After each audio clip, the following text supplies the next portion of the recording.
golden tiger spinning the sound. Music from the Hildt where hits are found. Brad rocks it hard, Kumiko's pop so sweet. Brenda's country grooves get you on your feet. Mason's got that southern charm. Nasty Ray brings the funk alarm. Diane's blues rap will steal the show. It's a mix of vibes, let the rhythm flow. Music from the Hills, feel the beat, the heart, the thrill. Logan, Tiger, AI, stars align. Every genre, every time. Music from the Hills, feel the beat, the heart, the thrill. Logan, Tiger, AI, stars align. Every genre, every time. Music from the Hills, let's dive in.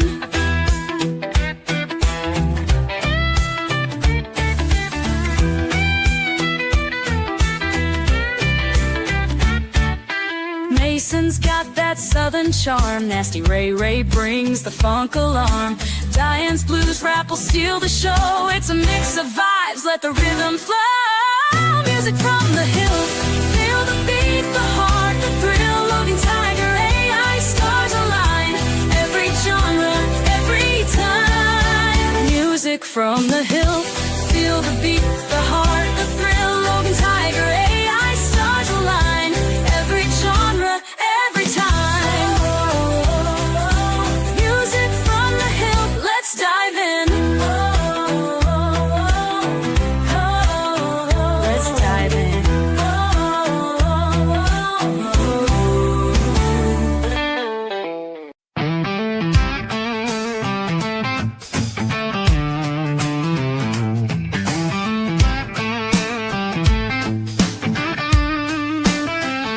Upon the sands of time I have crept in this world that together we have etched. Honor is often simply forgotten, and duty is seen as mere obligation. Why is that? My heart cries out tonight, so much of a burden to bear. In my mind's eyes, I understand. But will my heart, so true, ever know? My path set before me, and my duty is clear. I'm honor-bound by my own choices. Please let my heart weep. Promises made, promises kept. It all comes down to the vows we make. We solemnly swear to protect those that we hold most dear, but deep inside we always fear.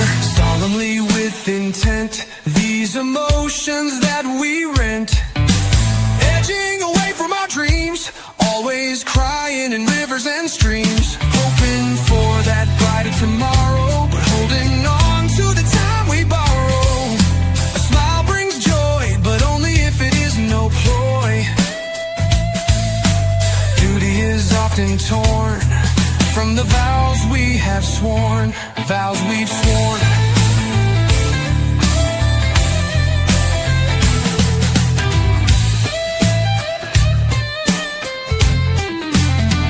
This is my time, the fire in which I burn. My trials, my tribulations don't speak to me of pain. I know the pain, don't talk about loss. I know the loss. Listen and hear, I will speak to you so clear. It all comes down to the vows we make. We solemnly swear to protect those that we hold most dear, but deep inside we always fear. Solemnly with intent, these emotions that we rent, edging away from our dreams, always crying in rivers and streams, hoping for that brighter tomorrow, but holding on to the time we borrow. A smile brings joy, only if it is beyond our control. Only if it is from the vows we have sworn, vows we've sworn.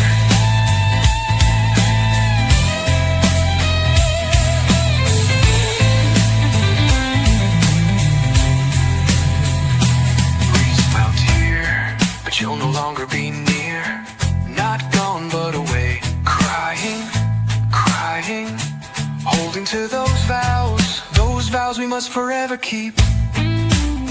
Forever keep. I will stain those you so clear. It all comes down to the vows we make. We solemnly swear to protect those that we hold most dear, but deep inside we always fear. Solemnly with intent, so pure. Here's emotions that we rent, edging away from our dreams, always crying in rivers and streams, hoping for that brighter tomorrow, but holding on to the time we borrow. A smile brings joy, beyond our control, from the vows we have sworn, vows we've sworn.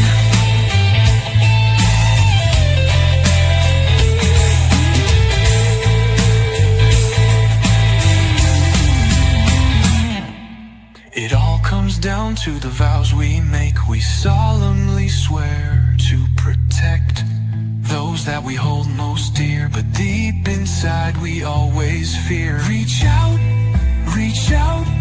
I'm here but you'll no longer be near. Not gone but away, crying, holding to those vows we must forever keep.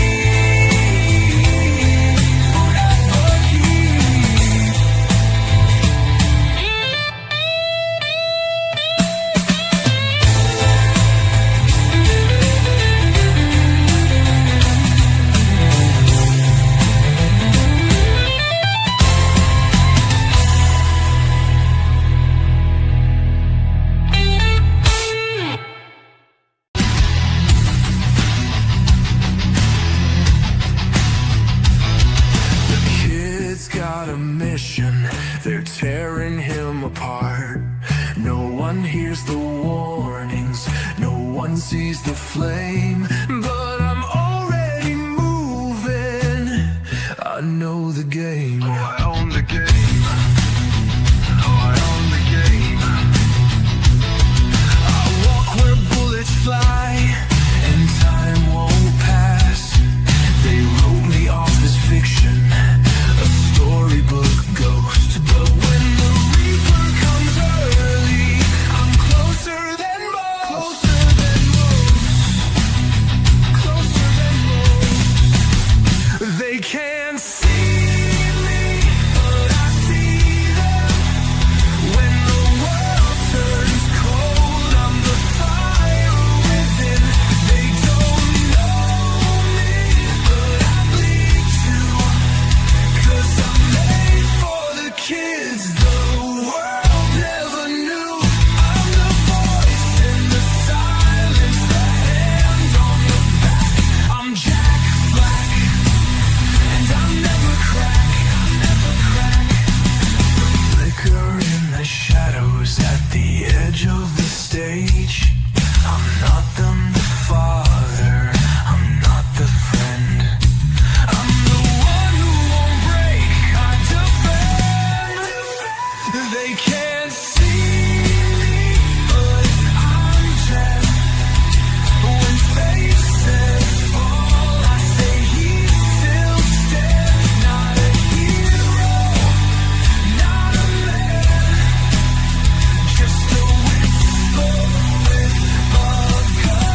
You've been caught in the rain, clouds hanging over you, but I'll break through the pain with skies turned crystal blue. Laughter in the air, we're dancing through the night. Despair can't find us where the world is bright with light. Warm hugs and smiles, we'll walk for miles through ups and downs, my friend. Together we will mend.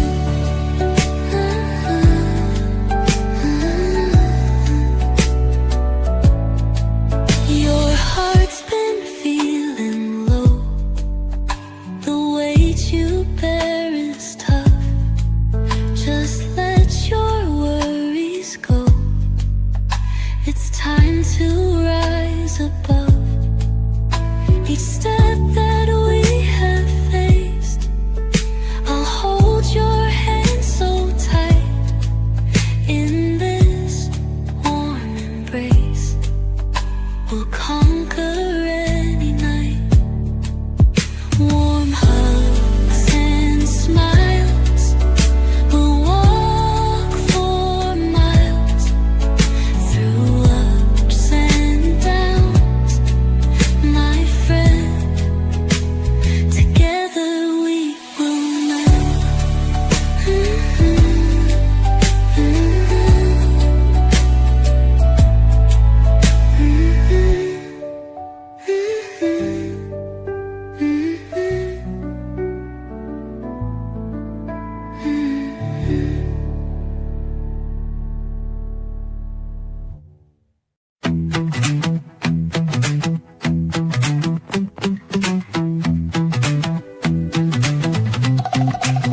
Got it all scoped out.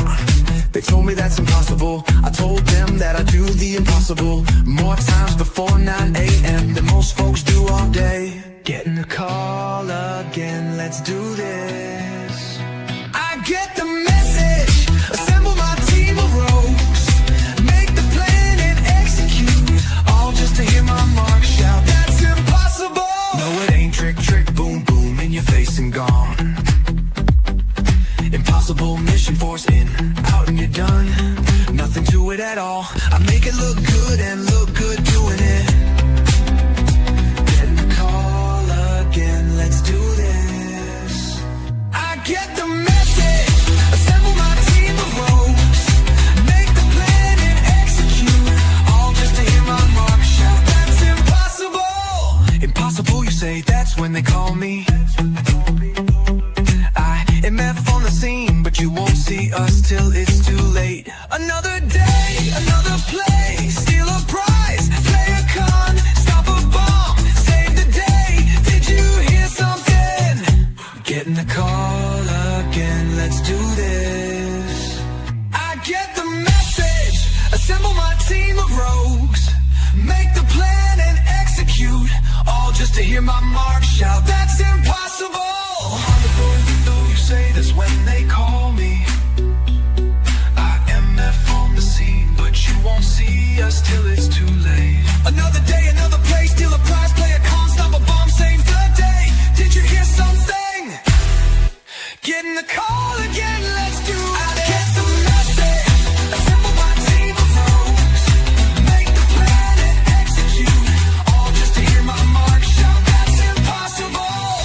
Light the fuse, set the timer, take out the goons, face the boss. Laugh as we slip out the back in a fine sports car. Let's ride! I am out. This message will self-destruct in 5 seconds. 5, 4, 3, 2, boom! Boom!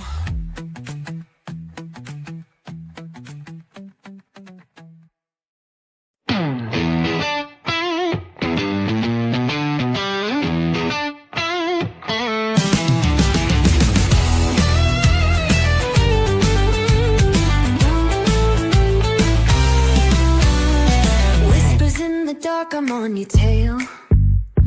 Every move you make, I know the tale. I've seen your mask, I've seen the game, but you're not the first to play the same old game. I'm closing in, I found my mark, I'll strike when it's dark. The next shot is for you. I've seen the danger in your lies. In a minute, I'll give you your due, as it all comes down in a golden eye.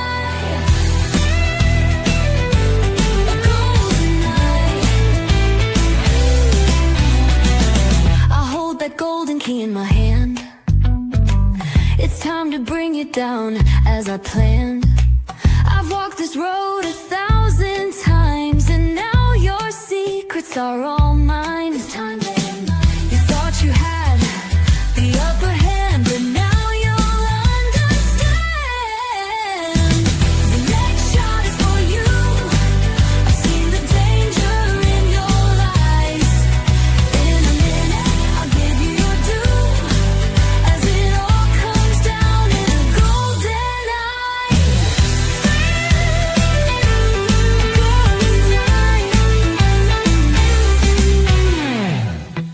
You thought you had the upper hand, but now you'll understand. The next shot is for you. I've seen the danger in your lies. In a minute, I'll give you your due, as it all comes down in a golden eye. A golden eye. A golden eye.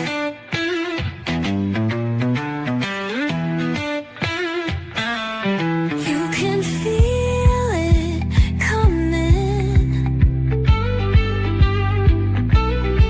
Every step, every breath, leading to your final test. No escape, no turning back, as we walk this dangerous track.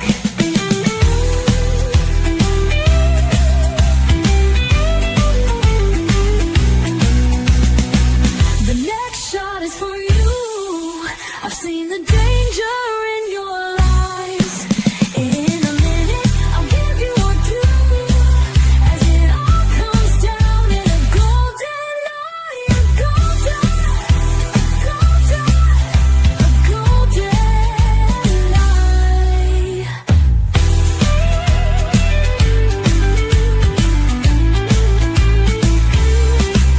A golden eye. A golden eye.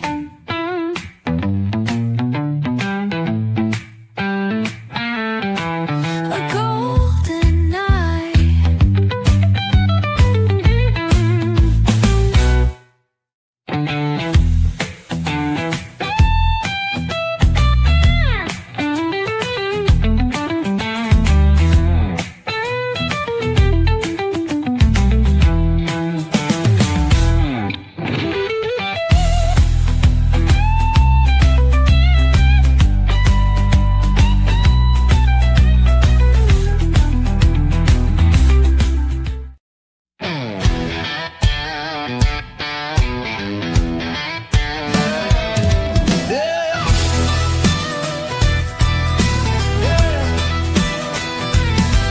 She walks in heels like a silent threat.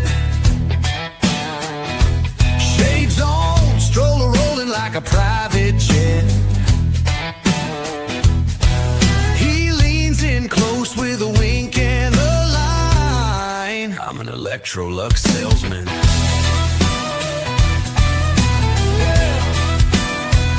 They call us Mr. and Mrs. Blue, living undercover with a baby blue. Crime don't sleep and neither do we. It's a real baby. You're just lucky my wife's not here. She's the dangerous kind. Do I need to smack you with a stroller?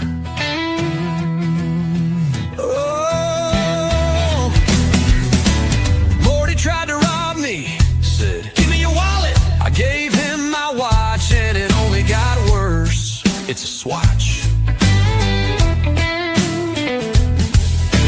Ozzy popped his head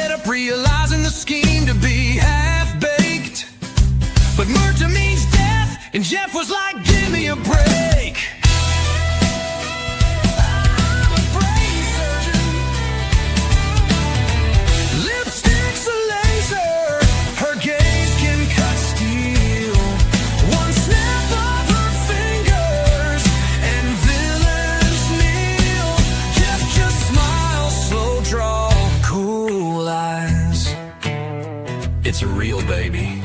Surprise, surprise. They call us Mr. and Mrs. Blue, playing patty cake while we spy on you. You bring the heat, we'll bring the charm. Rockabye, bad guys, no cause for alarm. With all of that charm, if you already knew, why'd you ask? This message will self-destruct once the baby's asleep. Kill the lamp.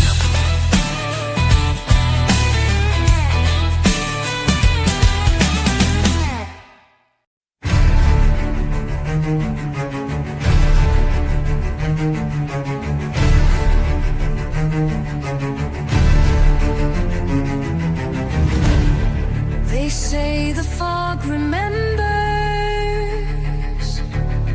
names whispered, lost in stone. A veil between the waking and who or what walks out alone. Or do they?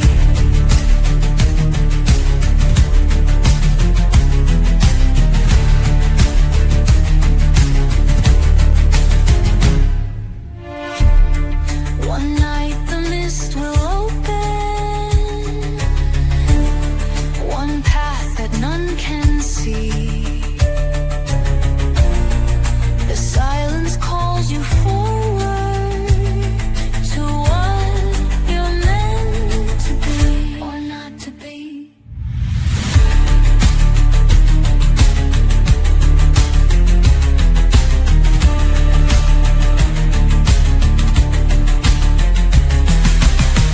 One night the mist will open, one path that none can see. The silence calls you forward to what you're meant to be or not to be or not to be.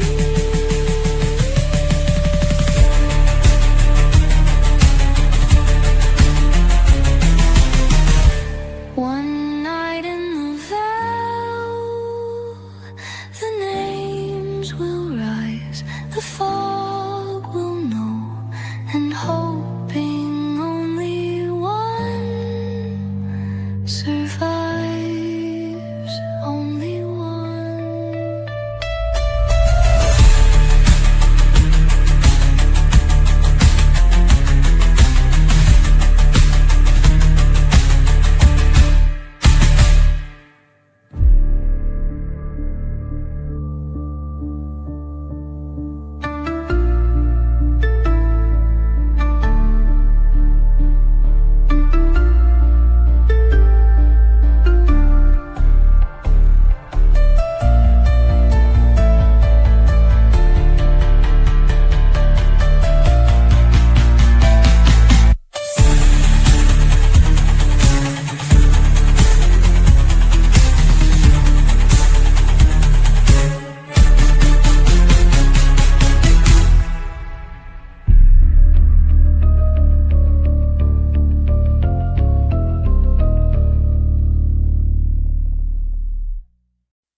So cold tonight, every dream, every whisper, frozen in time. Oh, it's so cold tonight.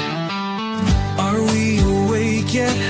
Someday I feel like I'm not sleeping through life, going through the motions. Are we asleep? Am I dreaming or awake? Is life but a dream, or can I ride it like the wind? Let's really let loose, really be ourselves. Tell the world, here I am, just shout.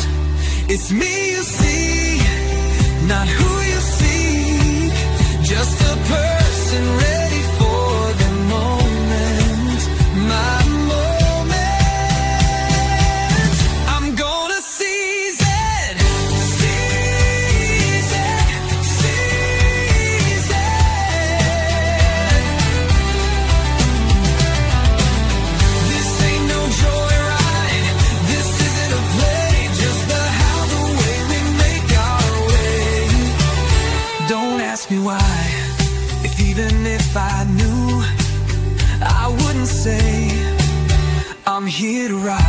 rock the night away. You heard this one before, but love it all the same. So hold me close and say my name. Alone we fall, together we stand. We are all one, just one fam, making it day by day. Another song to tell you that this is all just a test. Pass or fail, win or lose, you'll see the dawn or not. What comes next is the part we must all await in this strange and wonderful life. The good with the bad, the pleasure with the pain. Each moment is ours, let's reach out and just be in it.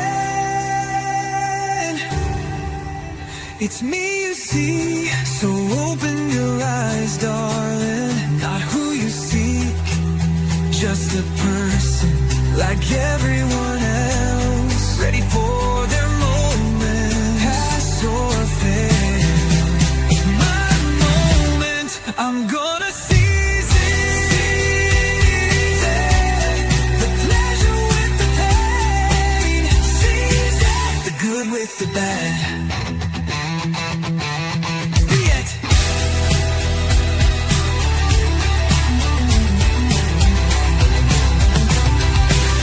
This ain't no joyride. This isn't a play, just how the way we make our way. I know you heard me. This song is for you. Seize the day. Seize it. The pleasure with the pain. Seize it. The good with the bad.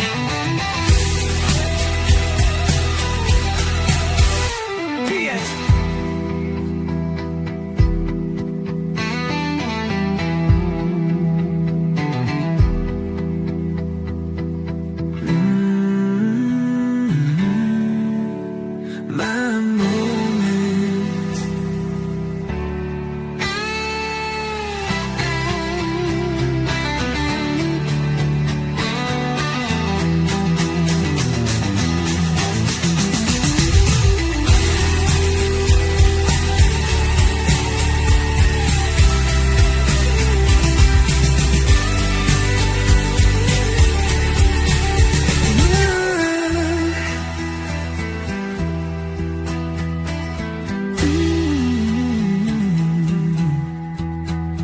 My moment.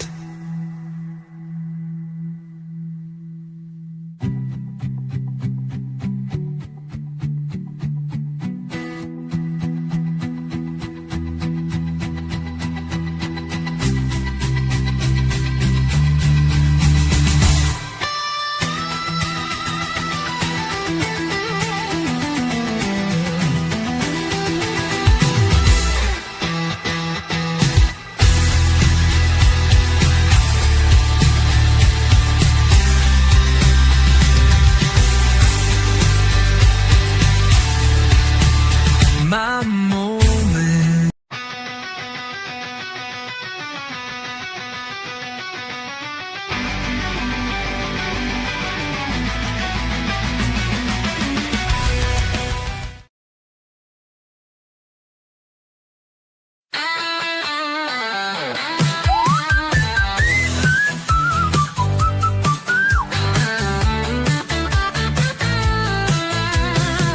It's Friday night, time to unite. Logan and the Tiger, stars shining bright. With the Fridays FTH players in the mix, we're set for laughs, ideas and kicks.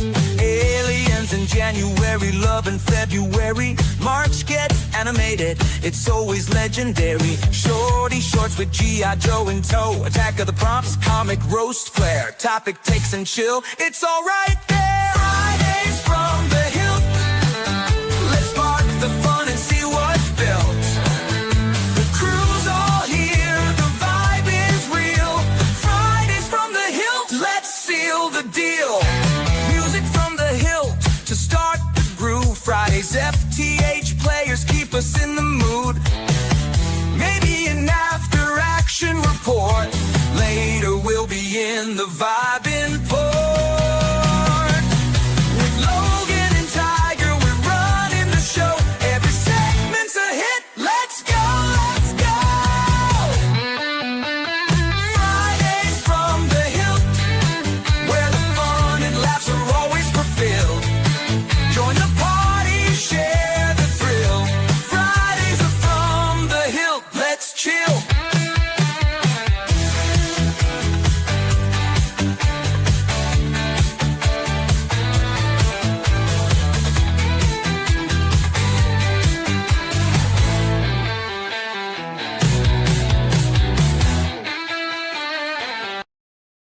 Greetings. This program may contain mature content. From the Hildt cautions. Viewer discretion is advised. This is live content and sometimes people swear. Because we like to say shit if we want to. Thank you. Enjoy the show. Greetings. I'm Logan, the G.I. Joe Gamer. Tiger here, meowdy meowdy. Thought I had this on a different setting. Let's try this again. Bum. A different setting. Yes. No, Play with this. I look all mission-y impossible, Yes. right? Yes, you do. Da-da. I forgot to put on one of my spy ones. Yeah, you don't have a spy icon. I do, but you made me some, remember? Did I? I don't remember. It's good to see everybody tonight. I hope you're all doing good. Tiger and I are just talking away here, and Yep. we need to say hi to our friends in the chat. We got a Yes. treehouse. Yo, Phil, how's it He going? says, I'm playing Cyberpunk 2099. Just had a mission alongside the president, and she wouldn't stop touching me. Oh, You know, maybe you should have Phil. pulled over. I'm like, was it good touching or bad touching? Point on the doll where she touched you. We got a cool gamer in the house. Yo, cool gamer, how's it going? Hi there, cool gamer. Welcome. It's good to see you, buddy. We got Superior Cyber Godzilla in the house. Yo, Superior Cyber Godzilla. No. I'm gonna take down Tokyo. Well, look No. who it is. Let's say it together now, y'all. Hello, Superior Cyber Godzilla. He messed up my theme music. You see how he is? I did. But we also got Kenneth Bird in the house. Hello, Kenneth Bird. Well, hello, Kenneth Bird. Welcome, sir. Look at this. We got Victor Gibson, my bro, in the house. How you doing? Yo. Victor! Hey, Victor. What's up, bro? All right. See who else we got rocking with us. Is that it? I don't see anyone new We're good just right yet. now. All right, cool. He's saying hi. Sent me more recent pic. Yeah, I got that, buddy. There was something else you sent, and I hadn't.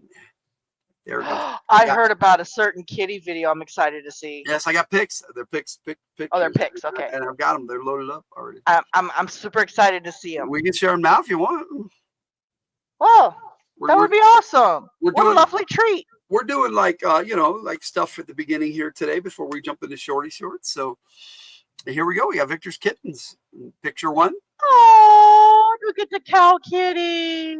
It's a cow kitty. And he sent us two. Here's the second one. A little close up. Oh, hello, baby kitty. He said the rest aren't very photogenic, but that's okay. Oh, you're a sweet kitty. Kitties. They'll get their personalities as they get bigger, just like kids do. Yeah, most kittens are pretty much the same. They just sort of flop around all over the place. Some will be braver than others. Some will be more shy. But yeah, they don't come into their own until right about not quite a year, just a little before a year. They start getting little Luna personality. exploded when she became a year old, man. Yes. Well, we got some birthdays this week. I had a birthday. My mom's birthday Sunday, and for all those out there who had a birthday this week, or maybe we'll have one next week, I've got a song for everybody. So here is "Happy Birthday Always."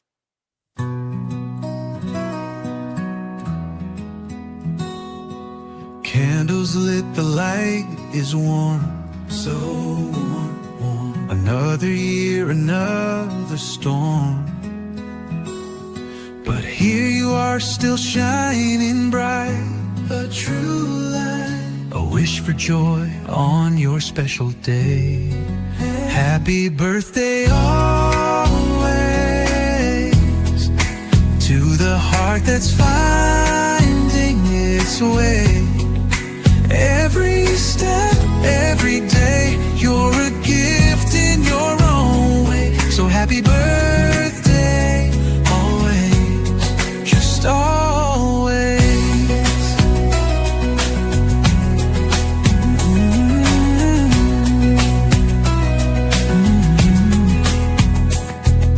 Laughter shared in time.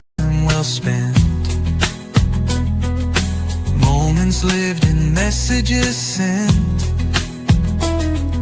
Another chance to laugh and play, to be remembered on this day. Just another day, some say, but we cherish it anyway. Here's to you and all you've done. Here's to now, and what's to just say. Raise a glass, come what may, to be remembered on this day. Just another day, some say, but we cherish it anyway. Here's to you and all you've done. Here's to now and what's to come. Raise a glass, come what may. It's your life, your song, your day. Happy birthday, always. Let the light guide your way. From the heart we all say, you're a gift in your own way. So happy birthday, always.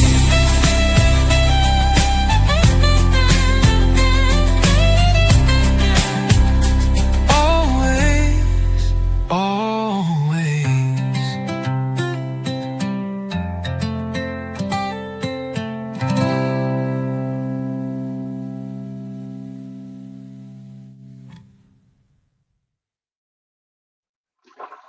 Tiger had to step away for a minute.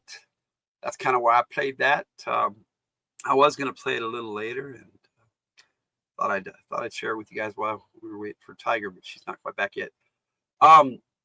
So like we said, when everybody has a birthday, that's going to be our birthday song now to play for everyone. Instead of making a song for everybody, that's a lot of songs. So I know I make a lot of songs as it is, and you're like, no, more music. Okay, I do have some more music for you. In fact, before I jump into Shorty Shorts, I can play another one for you. Hey, Judy, how you doing, Judy? It's good to see you. Like I said, Tiger had to step away for a minute. She'll be right back, but just play this real quick. Hey there, Judy. Welcome. It is good to see you, Judy. So glad to see you. We're saying hi. Tiger just showed up and gave me a pizza. Wow, that'd be impressive, Phil. I thought you were East Coast, my friend. we're mountain. Sounds like Tiger's coming on back, so I'll just wait and just start the Shorty Shorts when she gets back here. You are welcome, Judy. You're awesome, and it's always good to see you. And before I start the Shorty Shorts, I'll let Tiger give you a shout out and say hello to you, because I know that she would like to do that. Because we got Judy in the house. Yeah, I tried upstairs, but I guess you muted me. I did, but I just. But hello, Judy.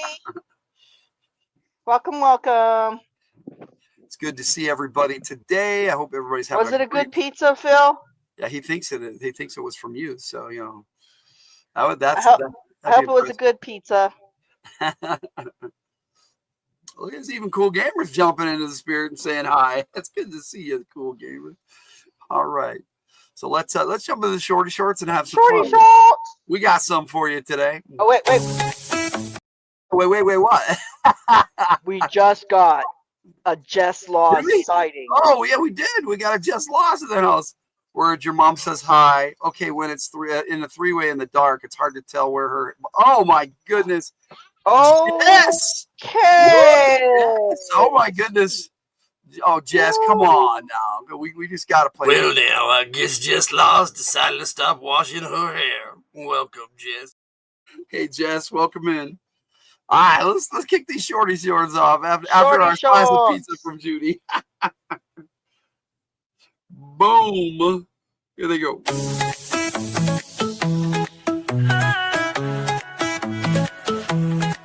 It's time for Shorty Shorts. Let's bring the flair. Look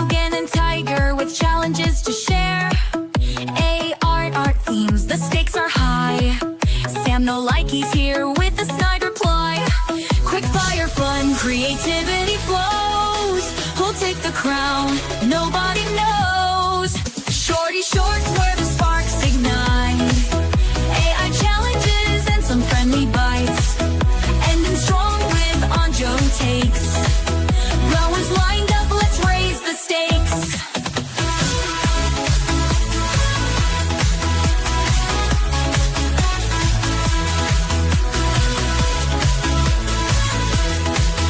Rowers lined up, let's raise the stakes. Shorty shorts, the fun's begun. Let's see who wins this round of fun.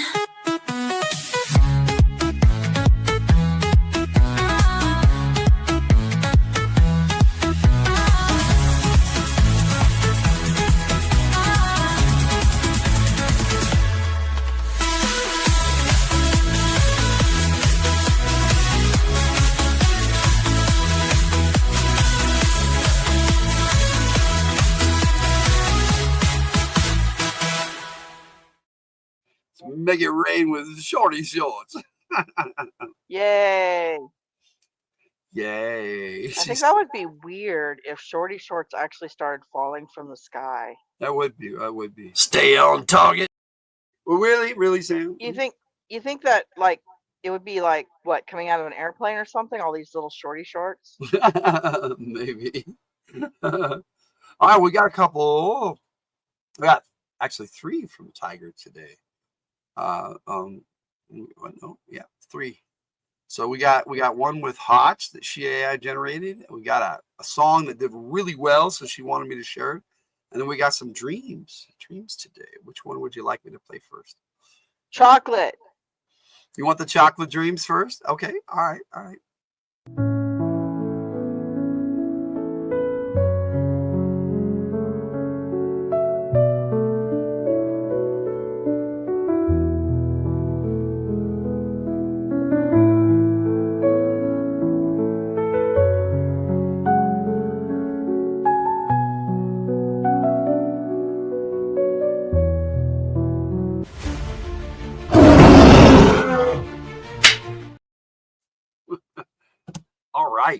Tiger Dreams of Chocolate. That's fun. I like that one. Okay. So you want Hotch or you want Miss Spot Paws next? Ooh, Hachi. Chocolate. All right. Yes, we have a puppers in the house now. Our kid band has returned to the home and brought their doggo with them, and so we've got Hotch with us now.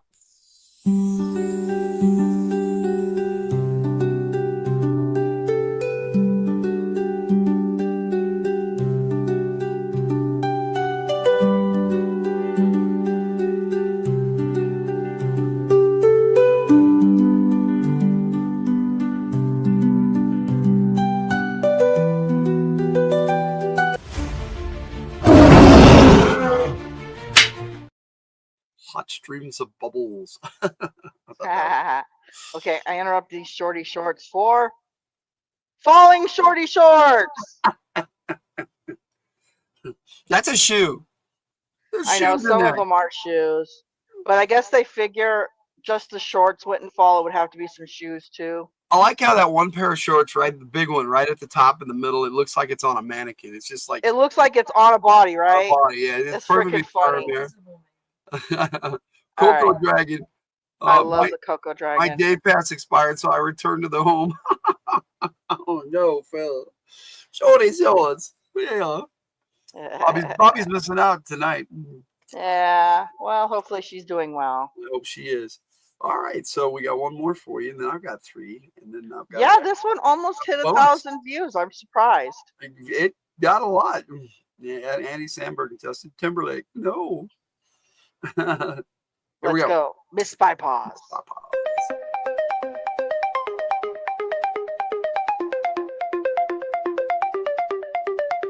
In the alley when the moonlight dips, she's slipping through cracks with silent hips. Tortoiseshell coat like a shadow's kiss, got secrets stashed in every hiss. Don't blink, you'll miss her, she's gone with the breeze. Claws on the concrete, tail in the trees. Red laser dots can mess with her game. She's in and out, and you won't know her name. She's the queen of the rooftops, mistress of stealth, a whisper in darkness, a thief of your wealth, with emerald eyes and a code to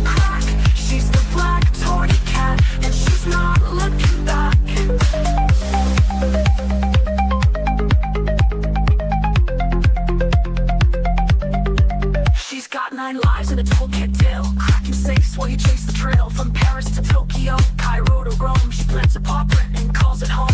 Microchip earpiece, call it lace and gold.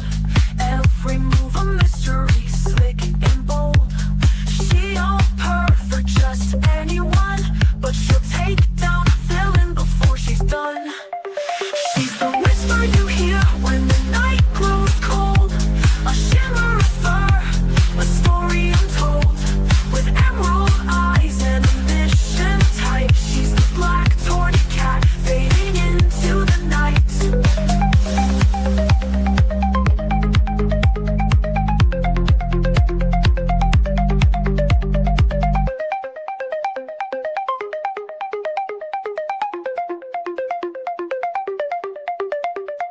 Meow, classify.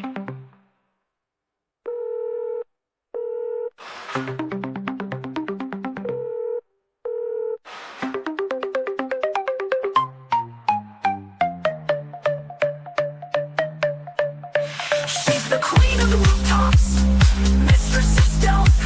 A whisper in darkness, a thief of your wealth. With emerald eyes and a code to crack. She's the black tawny cat fading into the night.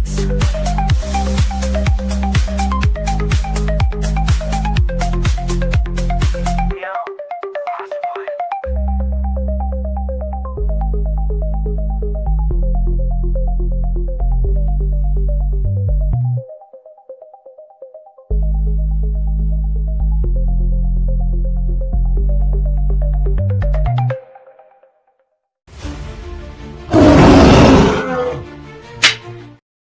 I like that one too, Jess. And Victor, I'll hit you up after the show and I'll put it in a private DM and Discord. So I'll send it to you, bud.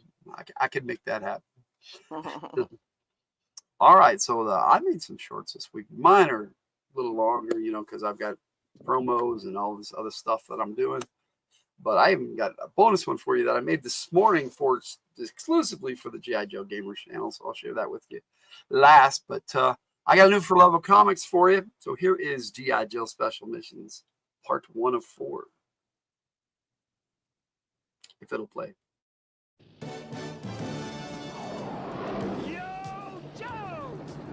Look at the G.I. Joe Gamer here, back with another For Love of Comics. This is going to be 1 of 4 for this special G.I. Joe Special Missions series. I'm going to look at 8 issues in each video. This is issue 1. There's 2, 3, 4, 5, 6, 7, and 8. But G.I. Joe Special Missions really started in G.I. Joe 50, and we'll be talking about that in just a moment. I'm going to sort of kick off this cover gallery with G.I. Joe number 50, but for Best Defense, which is the very first Special Missions story. It starred Flint, Lady J and Beachhead, and Hawk and Stalker. Special Missions number 1 starred Torpedo and Wetsuit, and they went up against Cobra and the October Guard for a nautical operation. Special Missions number 2 had the teams splitting up for Argentina mission and an Arctic mission. It was pretty cool. Special Mission 3 had the Joes recovering a plane. Special Mission 4 had the Joes going up against the October Guard again, and it was Lifeline's first appearance. If you like dogfights, then Special Missions number 5 is for you. They went up against a night raid. Special Mission 6 was the very first issue that crossed over from the regular series, and it was Outback escaping from Barovia. Special Mission 7 had the Joes breaking into the Cobra Consulate building. Special Missions 8 is a jungle mission that features Lowlight as the main character. This completes the first part of G.I. Joe Special Missions on For the Love of Comics, taking us right back around to the very first Special Mission in G.I. Joe number 50. Hope you enjoyed this, and I hope you check out G.I. Joe Special Missions. True fans of the Hamaverse will really enjoy this cool series. Hello, Richard, the Dungeon Crawler. I did see you sneak in there, and I meant to shout you out before I jumped into that, but got so into He it. gets distracted, I do. Richard. I do. Do I have a run of all the G.I. Joe Marvel comics? I do now. In a big, Let me see. huge, massive box set. Up there on my shelf, if I can get it there. That big old box that says G.I. Joe up there.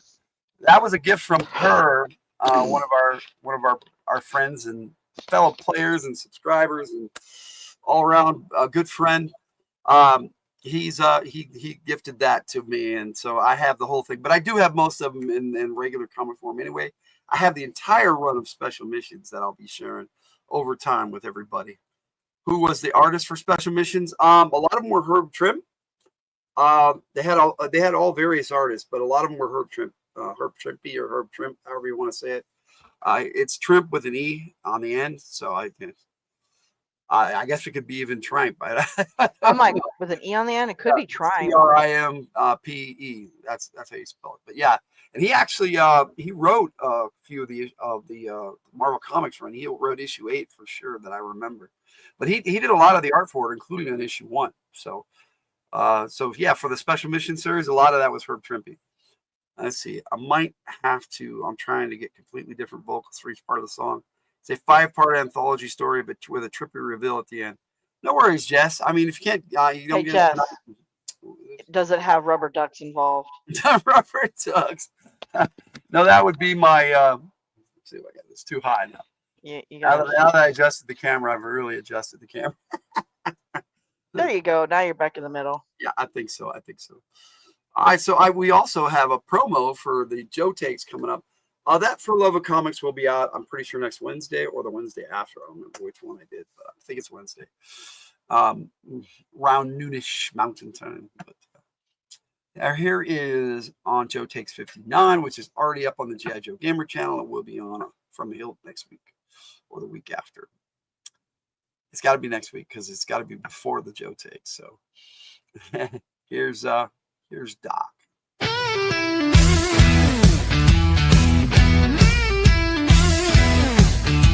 He didn't come with a rifle, didn't come for the fight.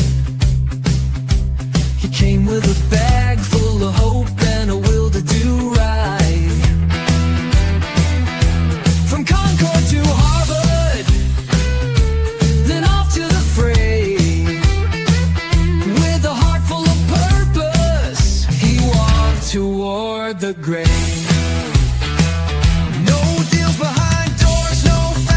To claim he earned every stripe, rose up just the same, an oath to do no harm. But when the world tore apart, he stood in the fire with a lion's heart. He saves more than lives, he saves the fight. He's the man in the line when the bullets fly, with a steady hand and a watchful eye. He won't raise a gun, but he'll hold the line every time.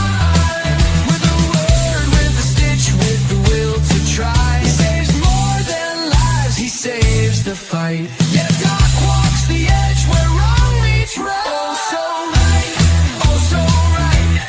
Doing no harm, but fights those who do. He's our Doc and forever he'll rock. Alright. Snowbound and cornered, no. I really like that Doc figure. It came out so good in the classified. I'm glad I get to share it with you guys in just a little bit. Let's see. Joe Takes is coming up on a Wednesday on the 30th. So not this Wednesday, but the Wednesday after. So that's I had a Joe Takes Classics next week, I think. Let's see. I am going down a rabbit hole. A few genties. I'm thinking, is that supposed to be genre? Maybe. I haven't done before and actually didn't really like, but now I do. Yeah, genres. Okay, yes. Is there going to be country? Is country one of the ones? And when you start writing it changes everything. All right, so I had a request. I think it was National Parks Princess, but I'm not 100% sure.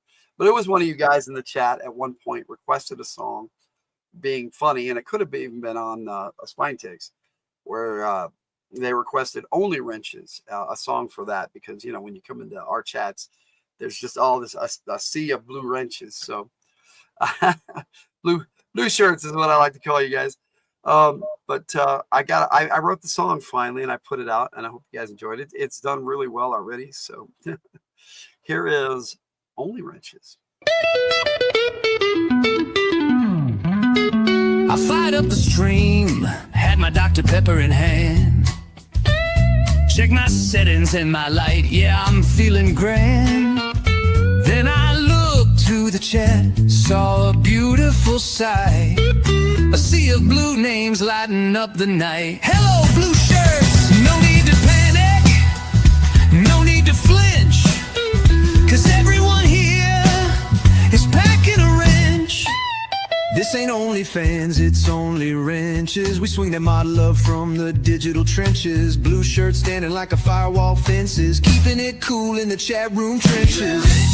Yeah, we wrenches. Yeah, we got soul and we got senses. All for one and no pretenses. Dropping hammers with good intentions. Welcome to the stream, it's only wrenches. They show up early, they stay up late. They're dropping links and they're banning hate. They pass the wrench, building bridges to friends. Connections grow even when the moment ends. Friends come and go otherwise. They don't ask for fame or fanfare, just a sturdy chat and a comfy chair. They hold the line with calm and flair, wrench in hand like they just don't care. Wrench in the front, wrench in the back, wrenches on the track, keep the stream on track. One type be nice and the room got quiet. Hildt fam strong and we don't buy it.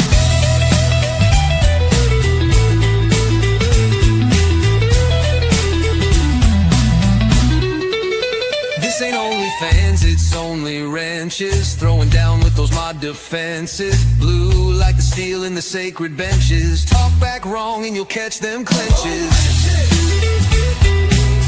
The love and the best intentions. Earn not bought, no exemptions.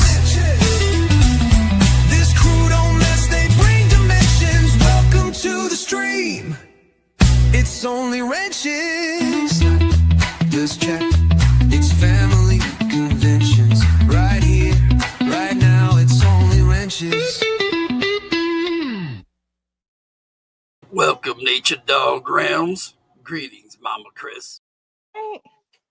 Nature Dog Rounds, Mama Chris has popped in. Yo, Nature Dog Rounds, how's it going? You will be 1,000 subs soon. Yes, we are. I hope so. We're working on it. Close. I think we're at 968 last time I checked, something like that. We're getting really close. We're closing that gap. Yeah, it's still 968. Silent on your live stream today. Yeah, I popped in there for a little bit, Mama Chris, but it's Friday, so I couldn't stick around.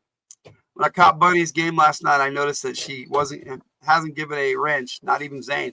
A lot of people don't. Jeff. It's not a common thing to give tons of wrenches. Mine. We do that. We do that for our friends, and you know what? I'm looking at things, and I'm seeing some of y'all may not have a wrench. And who? Did I get everybody? Has everybody got a wrench? I'm like, who? They all got wrenches. We have a sea of blue in the house. All right, then that was an appropriate song, right? I got you. Pause. Hope everybody's having a great Friday night. I got one more special one for you. That's going to be another exclusive on only the G.I. Joe Gamer channel, and but I'll play it for you here tonight on From the Hildt. Fridays from the Hildt. And I redid a video I did a long time ago called Operation Cobra Infuriate. And I put together a bunch of really cool new images for it. And instead of using action figures, I AI generated everything this time. The action figure video is still on the From the Hildt channel, but here is Operation Cobra Infuriate by Brenda Wyatt.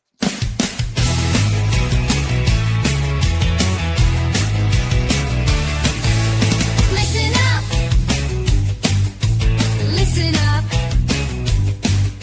They call me Lady J. Covert Ops is my play. This has to be not taken lightly. What kind of mission is this?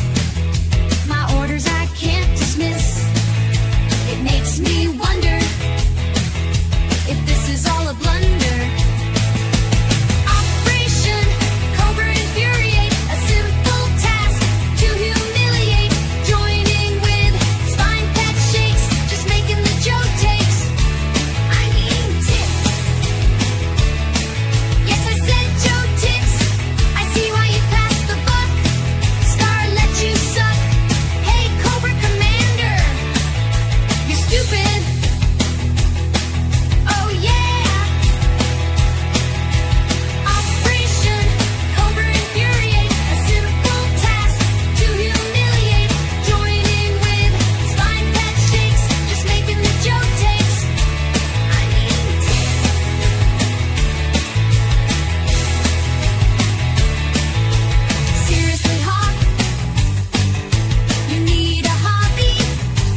And for some reason, ChatGPT was being really weird today, and it was a pain in the butt to get all those images, but I finally got them really super nice. Judy, is strawberry the original flavor or the reds, or was it cherry? I don't eat any of them. I ate too many. I think just licorice was the original flavor, and then I think the red vines were second. Yeah, it was the nasty black licorice. Ew. Then they started doing different flavors like strawberry. I've seen chocolate ones. I don't even know what flavor those red vines are. They're just red vines. Yeah. Awesome jam, yeah. Thank you, Victor. I love that song. I love it too. I love it too. That's why I had to redo it, and I wanted to have some really cool images for it. And so that's on the G.I. Joe Gamer channel right now, and won't be on the From the Hildt channel, because I'm going to be doing a lot of exclusive stuff over there. Starting now.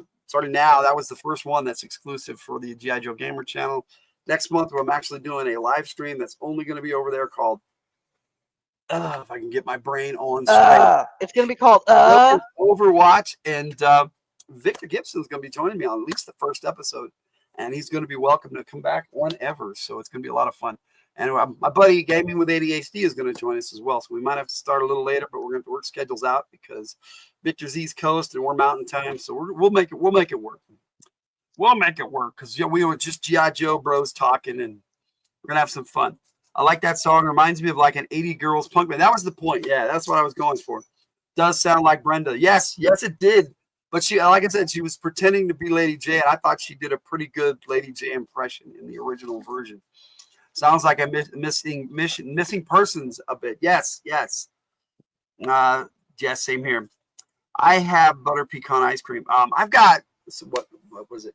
Mud Tracks or something like that. It was really good. I had it for my birthday, and I've got some left over. It has large chunks of chocolate peanut butter in it. Yes, it does. It's really good. No, you can't have. All right, so that's our short segment. That is going to take us to Missing Persons was great. Yes, it was. We're going to do some Attack of the Prompt tonight. Are you guys ready for an Attack of the Prompt? But Tiger has come up with an all-new hashtag for Attack of the Prompt. So I'm going to have to. I have these, man. It's on the screen as a banner. See if I can create a new banner. They offered different shoes for me. And Tiger actually came up with, I know she used ChatGPT to help, but this really, here we go. Promptastic. That's going to be the new hashtag. And Mama Chris was an awesome band. Yes, Missing Persons was an awesome band. They didn't do a lot though, and they did what they did though was really cool. So I do miss them. All right, so I am going to set that up for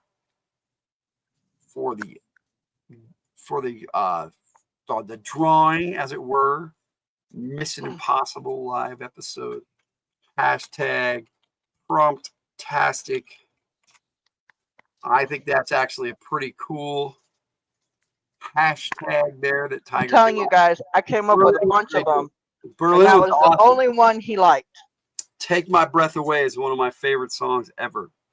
I don't like Promptastic. You don't like Promptastic, but it's kind of fantastic, isn't it? And it's prompty. True riding on the metro, yo. Dude, I wanted to use hashtag Forge, but he didn't like it.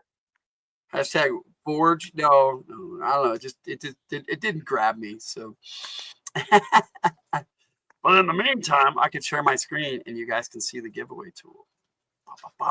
There it is. Prompt. Make a new song for Promptastic. I will. Yes, I will. Yes, Riding on the Metro was a great song. It's been a long time since I heard that. I should just take a night and just listen to a bunch of old classics. It's been a while since I've done that. On my birthday, I actually listened to some Sammy Hagar. I haven't listened to Sammy Hagar in a while. But that was cool. But here's the Attack of the Prompt song, and we'll get us going. And you guys put in your hashtags now. Hashtag Promptastic. Somebody's gonna win.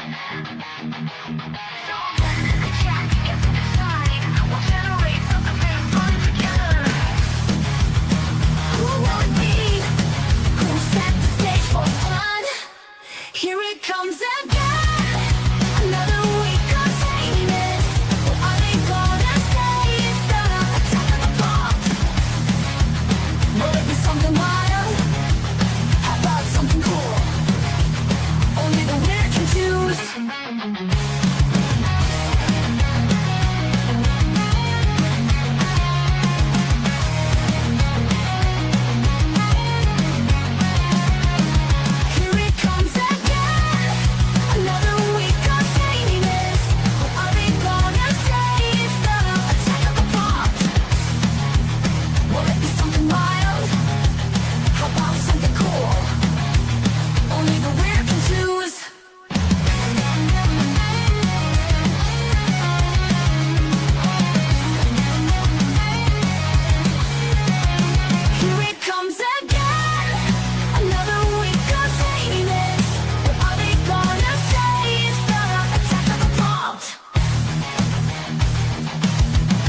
Something wild? How about something cool? Only the winner can choose.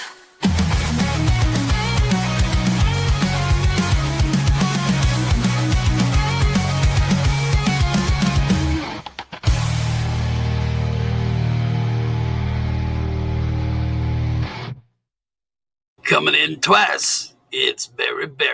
Hi there, baby. Nice to see you. What's up, Berry? Yo, Berry! Looks like we got 4 entries tonight. Berry Stomptastic does not count. So if you want to enter, man, now's the time to do it. It was the last chance, everybody. Singed, whatever. Singed, I got you. Berry twice, yes, Berry times 2. I singed my peach fuzz under my nose. Ow!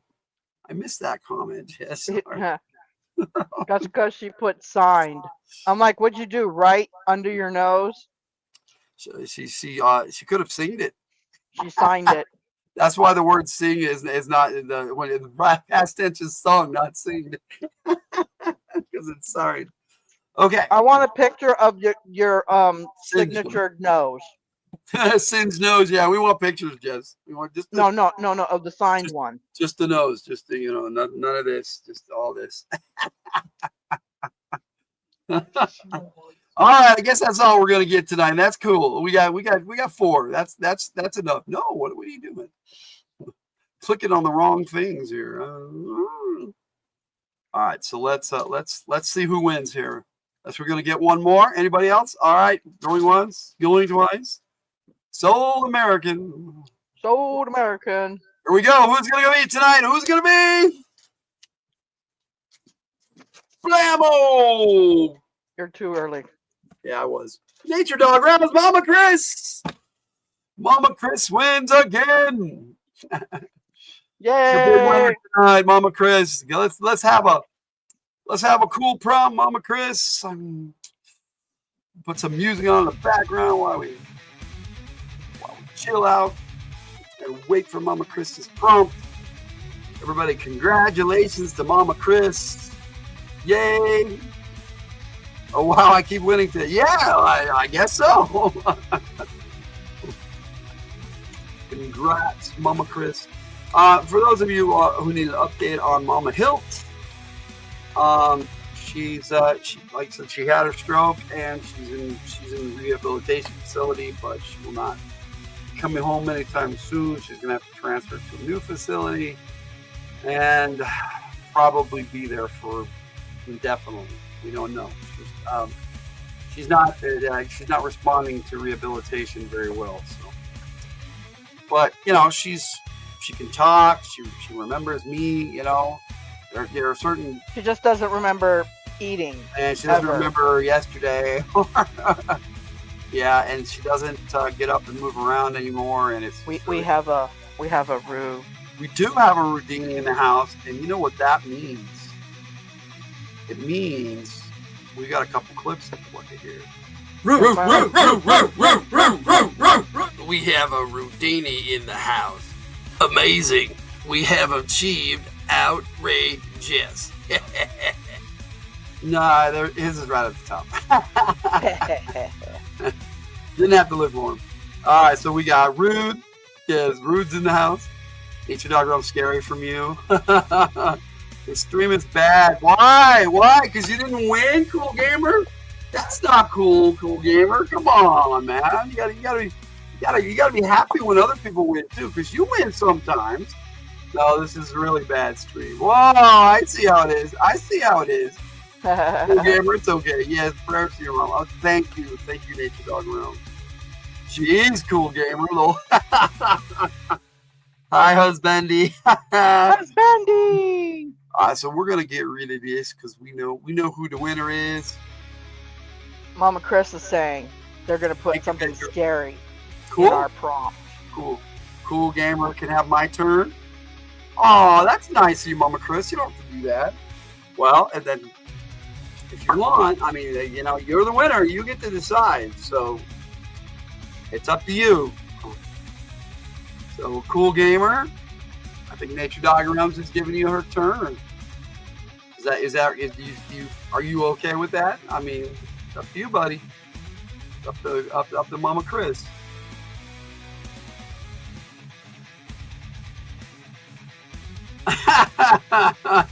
Oh, Jake. Jake is slamming me on the Discord right now. He says, and I'm going to read this out loud so everybody knows what Jake is saying about me on the Discord. Really? Be lucky you don't live with Logan. I've had several moments where he talked to me for hours about G.I. Joe, and I just glanced at his Joe wall for a bit. That's okay. That's okay. I don't blame him. I talk about G.I. Joe a lot. But I'm going to out him. He's going to do that to me. I'm going to out him. You're out? Oh, you're out. Oh, that's okay, Cool Gamer. What's up? Are you sure? Okay, come on, buddy. She's giving you a turn. You've given mine away before. It's just as fun. Yeah. It's all for fun. Okay, guys. We're all here to have a good time, Cool Gamer. You're all right. What are you not having a good day, buddy? I hope you're having a good day. Oh, I hope you have a good day, Cool Gamer. Mama Chris says, Cool Gamer, take it. I really don't mind. So if you want to give us a prompt, Cool Gamer, you can give us a prompt, buddy. It's all right. It's all right. I didn't mean to make you feel guilty. If I said something that made you feel guilty, I didn't mean that. I'm sorry. Okay, we can get this off the screen. Fantastic. Let's see. Cool Gamer, why? They're giving it to you. I'm sorry you aren't having fun. I will never see you. Oh, what? Why not, buddy? It's okay.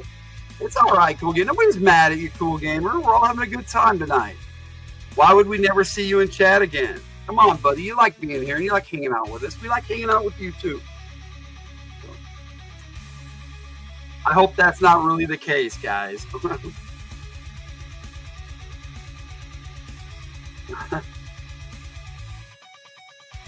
I'm hoping he's just had a bad day or something, and he's not feeling right. All right. Yeah, we do. We like you, Cool Gamer. It's all good. So much so, Mama Chris is going to give you her turn. Don't know if he's still with us. Hello, Hotch. Come over here and stick his nose on me.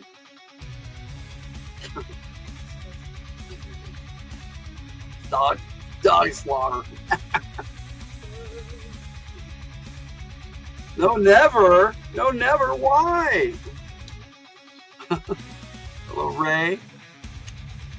We like you, Cool Gamer. Take it if you want to have it. He's playing. You think he's playing? Cool Gamer, please don't go. See, we all like you, Cool Gamer. I'm sorry if I said something mean. I wasn't meaning to be mean. I was just being host. Not today. Okay, buddy. All right. Well, don't worry about it. All right. So, Mama Chris, it's yours. You don't want it today, so bring it on, and let's get an attack of the prompt going on here. It's okay, Cool Gamer. Better luck next time, buddy. It's all right, Cool Gamer. I think you got embarrassed. And I'm sorry if we got you embarrassed. Happy Easter to everyone. Happy Easter. Happy Easter, everyone. Yes, happy Easter. Happy Easter Sunday. It's also my mom's birthday, and I'm going to go see her. So, I'm going to go see Mama Hildt on Sunday. So, it'll be fun. I guess I'm living up to the name on there. This live stream could self-destruct at any time. It's all good, Cool Gamer. It really is. It really is. And thank you, Mama Chris, for being such a good sport. Happy Easter, Judy, and happy birthday to Mama Hildt. Thank you, buddy. Thanks, Barry. Appreciate it, BB.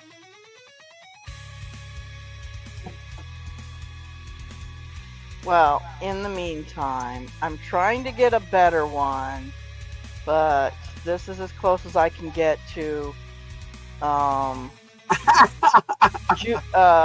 Jess's signed Peach Fuzz on their lip. I'm working on getting a better one, but it's really hard to get it in the space. I got them on the cheeks, on the chin. Really hard to get it above the lip. Which one, Judy? Judy says this one, nice short. And no worries, Cool Gamer. Victor's right. No worries, buddy. No worries. That looked pretty cool there, Tiger. But I'll give everybody, while we're waiting for Mama Chris, Let's see if maybe if I. I'll give everybody a quick preview at Logan's Overwatch.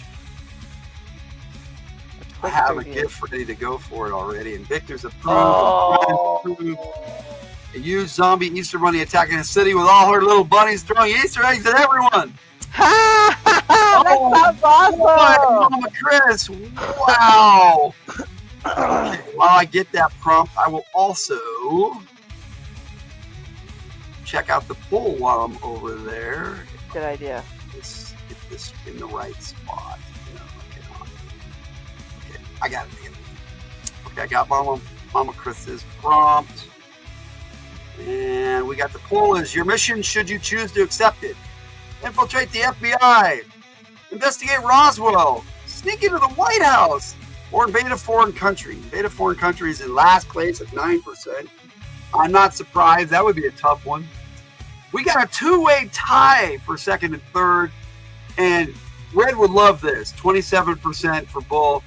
And then sneak into the White House is up on top right now with 36% and 11 votes in. Thank you guys for voting. Was having fun with that. I got your prompt, Mama Chris. And I will put it in the chat GPT right now. And we'll bring it up so you guys can see it while it generates chat GPT right there. Blammo. Everybody see that? Okay. It likes a capital E. So that's it. It's just a prompt. It's supposed to listen to us, not the other way around. All right, so I got it. So let's everybody laughing. Let's see. Can you forgive me? I forgive you already, buddy. I forgive you, buddy. I hope you forgive me. It's okay, buddy. We all get angry sometimes. It's all good. Somebody apologize. I understand. You got mad because you didn't win. I get it. We love you, Cool Gamer. Yeah. We really do. I can't rig it to make you win there, buddy. I wouldn't do that. Anyway. You really are a cool dude. Yeah, oh my gosh! I got two really let's cool see what I can ones get. here. Okay, I need to get two more, but I got two really great ones. Make me I need two more. 6x9 image of a huge zombie Easter bunny attacking a city with all her little bunnies throwing Easter eggs at everyone. Let's see what happens. Oh, it's gonna do this. It's gonna give me two. We made it. Oh, look, I got a female Easter. I got two female Easter bunnies. What'd you say before, Nature Dog Realms? I don't know what she said before, but everybody's cool gamer. It's all good, buddy. Oh my gosh, I got some fantastic ones, guys. We'll have to share them and send them to me.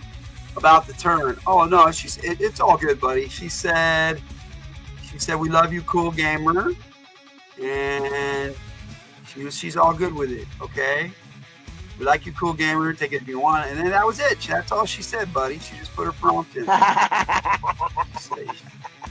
So it's all good. Oh, nice. We love you, Cool Gamer. Very funny pic of my signed lip. Ha. Yes. Got the signed lip. See there, that one's not bad. I think mine's better. I will just PNG these. I will take them both. If this one will ever finish generating. It's still getting started. That's pretty good. Let me see. Zombie Easter Bunny attack. A huge zombie Easter bunny attacking a city with all her little bunnies throwing Easter eggs. That's it exactly. Oh my goodness, look at the insides on this one. Oh, there we go. Oh my goodness. Oh, that one's nastier. That one's pretty cool. It looks close to one of mine. I'm gonna say I prefer this one. Okay, and I'm gonna say give me another one. Give me another version, please. We're live on Fridays. Hey, cool gamer. So long as you're having a good time, we would welcome you Oh every yeah, day. every time, buddy. Every time. You're always welcome here, buddy. That is pretty scary, Judy. It is. She's all cool. Cool. Awesome, cool gamer. Yeah, it's all good. All right, let me see what I got here over here. So I got to go into Mama Chris's folder. Oh yes, I should be sending these to you. That's okay. Just I'll Mustn't get the forget. emails later. I'm not that worried about it yet. No, I know. We got some I got some TNT, so I can work with that. I can work with TNT.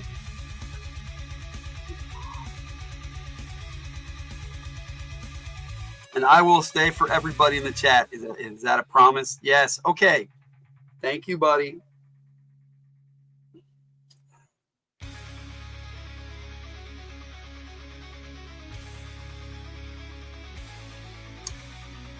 And then I'll generate one more after that, Mama Chris. I got 2 I can bring up already.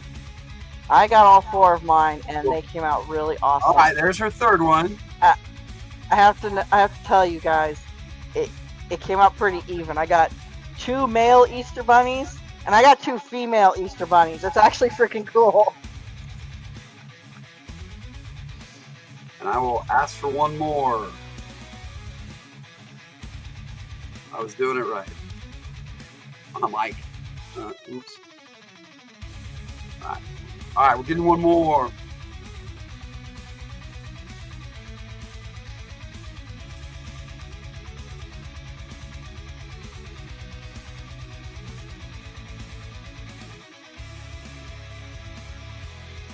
Generating. Hey, we got Hello, Daisy May. Daisy May in the house. Hi, Daisy May. Daisy May, didn't you ask me to make a Rocket Bunny song? Because I got a folder for that. And I was going to make it for next Friday, by next Friday. So hopefully next week I'll have the Rocket Bunny song. I think you robbed someone and left them $3 because you felt bad. Oh. Daisy May does not have a wrench. I think we can fix that. Yes, look at this. Watch this. We are going to add Daisy May as a moderator right now so we can have only wrenches in the house. There we go.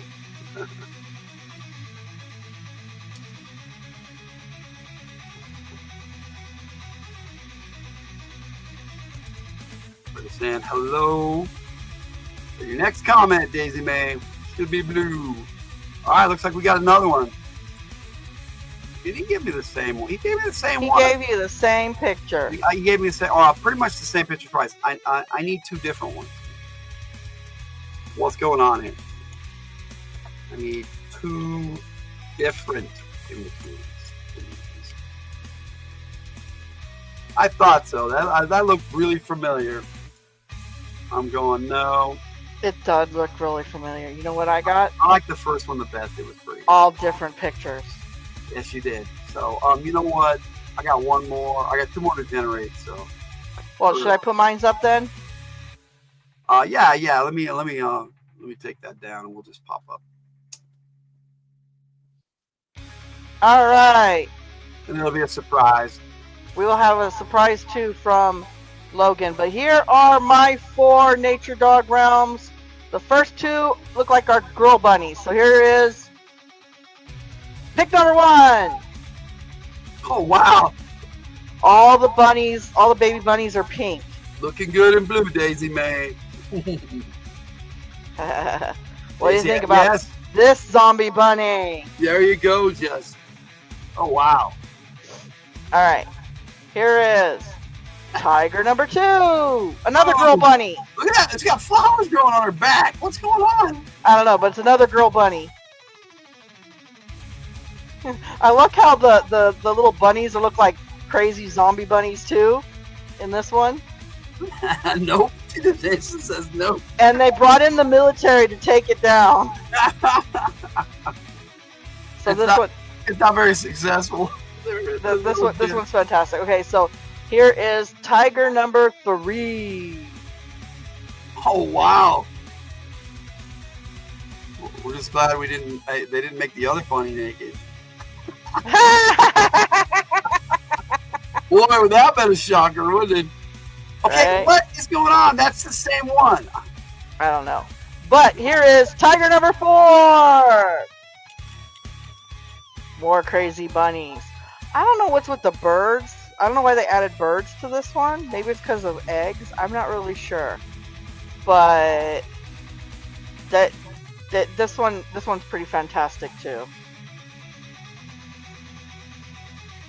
You gave me the same one again. I don't know what's going on. It's broken. Again. Yeah, I think it's broken. Judy likes tiger number 4. That's this one.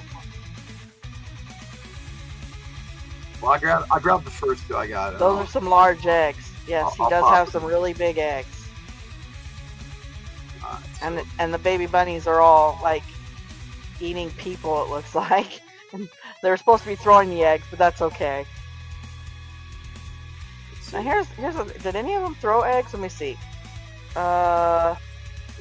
3. I think they're throwing eggs on this one. This one looks like they're dive bombing the eggs. And I think they're hopped up on candy, to be honest. These ones look like they're all hopped up on candy. And then there's this one. I think Mama Chris won last time too, didn't she? I don't know, but there's eggs everywhere. I got 2 that I can I share. think the bunnies in the air are using their ears for wings. Bunnies are eating chocolate people. From the Twilight Zone movie you need to watch. It was that was a cool movie. First Tiger is my favorite. Tiger number 1's your favorite, and here's tiger number 4 again. So So here's Victor's favorite is number 1. Right, the female bunny one. That one's freaking fantastic. I really do like it. I saw the Twilight Zone movie, but that was so long ago. Superior Cyber Godzilla loves the giant bunnies. I popped in 2, so You popped in too? 1 and 2, yeah. Okay. So we have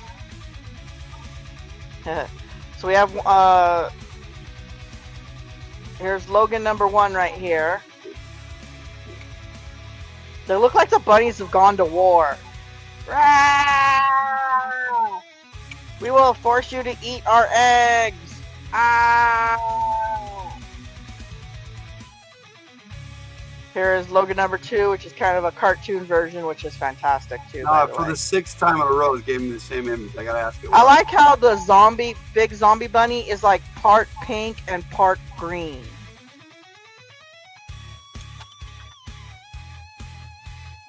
It's telling me it's good now. We'll see.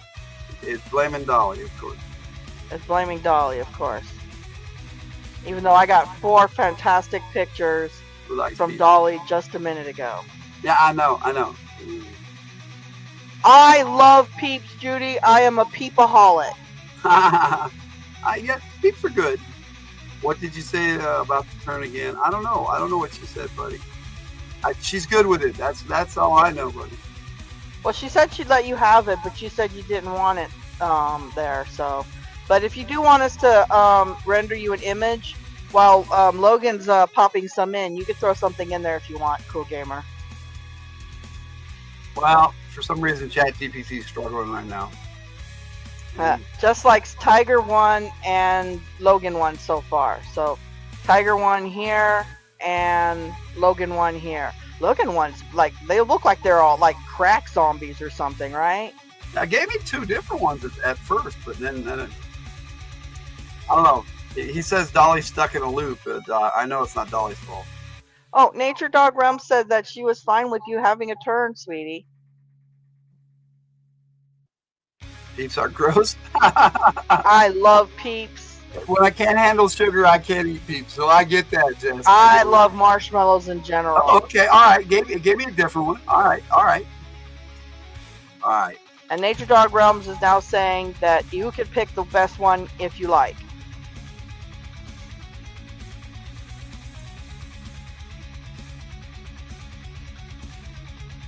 Tiger number 4.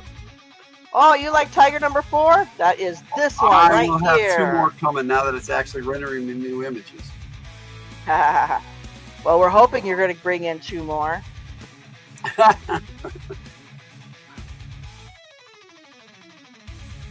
So I get for showering and then taking a nap. I could have took a nap and then shower. My eyes are all foggy.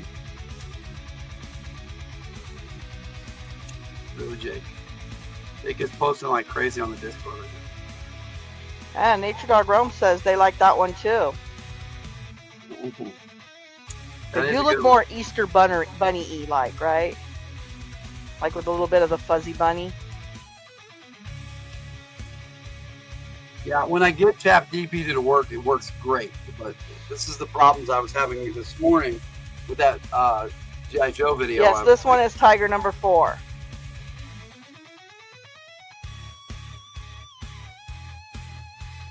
This is some pretty grooving music. This is for our topic take later on. But I got a bunch of music for it. Yeah, well, did you get those other 2 images yet? Yeah, I got one, but I'm going to bring them up at the same time. Didn't blow dry your beard before bed? Oh, no. Why would you do that? I just dry it. I don't use a hair dryer, Ray. What's up with Yes. that? All right. He doesn't want split ends on his beard. Just kidding, I don't know. I can't use a blow dryer myself. If I use a blow dryer on my hair, I end up with this rat's nest. And it's a terrible thing to try to brush out, really, honestly. So, Got these 2. but that's because my hair is so thick. So I just let mine air dry.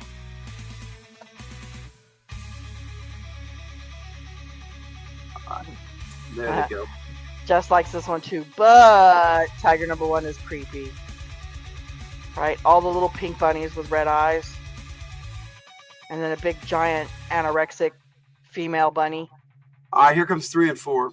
Are we getting? Are they in order? Yes, Oh, they should. wait, Yes, it looks like yes. Nope, wait. 4 popped up first. Nope, One. 4 popped up first. There we go. All right. So we got 2 more images for your perusal.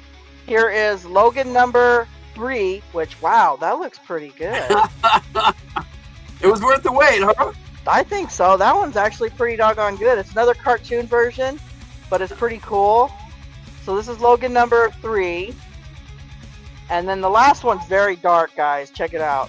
Yeah, Logan number 4. It's really loving the cartoony look lately. When I try to do cinematic, I don't know. This one looks horror. This one looks very horror. doesn't seem to want to do cinematic much. I have to make it do cinematic. So Logan number 4 is fantastic too. Those are awesome. Well worth the wait. Yeah. Oh wow. Yeah. Right? Oh, geez, Mama Chris. Ultra Alice versus Were Bunny. It has frightened people. I like that, Jesse. Look at the red, the eyes glowing on these bunnies, man. I know, right? This one, I think that if you're going for creepiness factor, this one I think is the creepiest one. Soylent Brown is people. But these are all these are actually pretty fantastic in their own way. Just can't decide now. Right? Great for Easter. Perfect. Yes, Mama Chris. All right. So, Just now cannot decide. so who's our winner? That's some new ones here. So who's deciding, Mama Chris or Cool Gamer? What's the deal? Which one do you guys think is the ultimate winner here? Ultra Alice, nice. We're letting Cool Gamer decide on his favorite. Did you like any of the 2 new ones, or you still want to stick with Tiger number 4 there, Cool Gamer?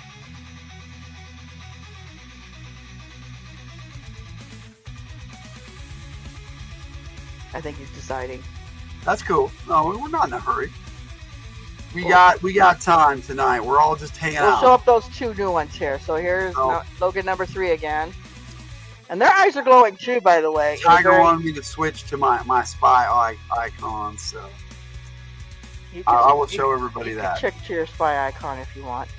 Anyways, and then Logan number 4 is by far the creepiest. Cool Gamer's all what? Yeah. Nature Dog Realms wanted you to pick the winner, Cool Gamer. So you pick which one you think is the best that you like. So we got 2 new ones. And if you want me to show you all of them again, I will show you again. We got a narrative-driven art. Kate in the house. Hello, Kate. Yo, Kate, how's it going? We are. Judy's saying tiger number 4. So, Kate, our prompt was a giant zombie Easter bunny, and the little Easter bunnies throwing eggs at everyone, walking through a city. So say what again, buddy? You're picking the winner. Yeah, that's it right there. Okay, so here is tiger number 1, tiger number 2. Hey, we have Butt Files in the house too. Hey, Butt Yo, Files. Butt Files! We're having some scary Easter time. Tiger number 3. Courtesy of Mama Chris. Yes. Tiger number 4. Or we got Logan number 1. Still say tiger number 4. Logan number 2. Logan number 3.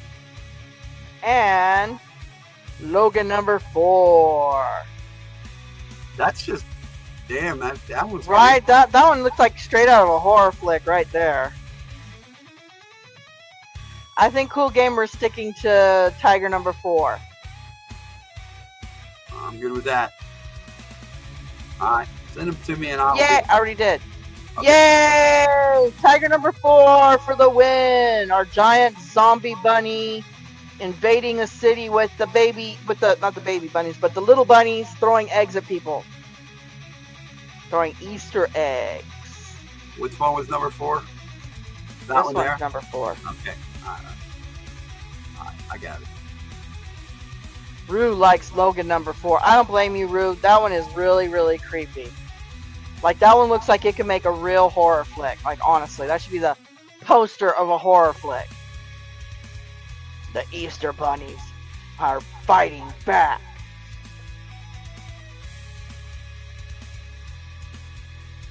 They got a hold of some bad chocolate. I don't know. I got a hold of some bad chocolate. That was some bad juju. And number 4 is the winner. Well, I gotta say, he does look the most Easter bunny-like. I will put that in the winner's circle.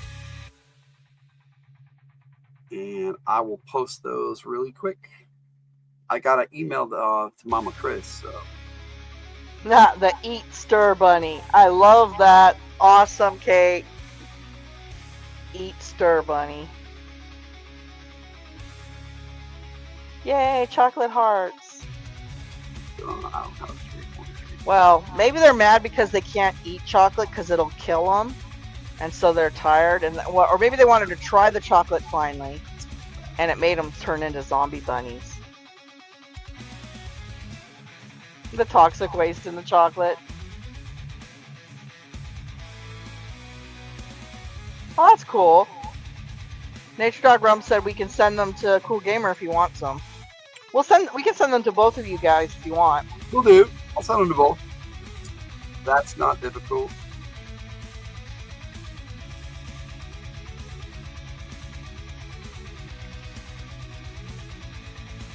Oh, Cool Gamer, you are just fine, my dude. You are so cool, honestly. We get it, honestly. We really do. We get it. Yeah, it's a bummer when you don't win.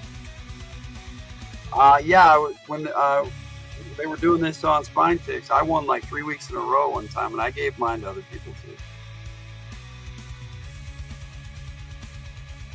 Okay, let me see. Oh my goodness, why would you have that on your post, on your wall anyway? Jess, that's scary. I wouldn't want that. I am glad that you were able to calm down, Cool Gamer.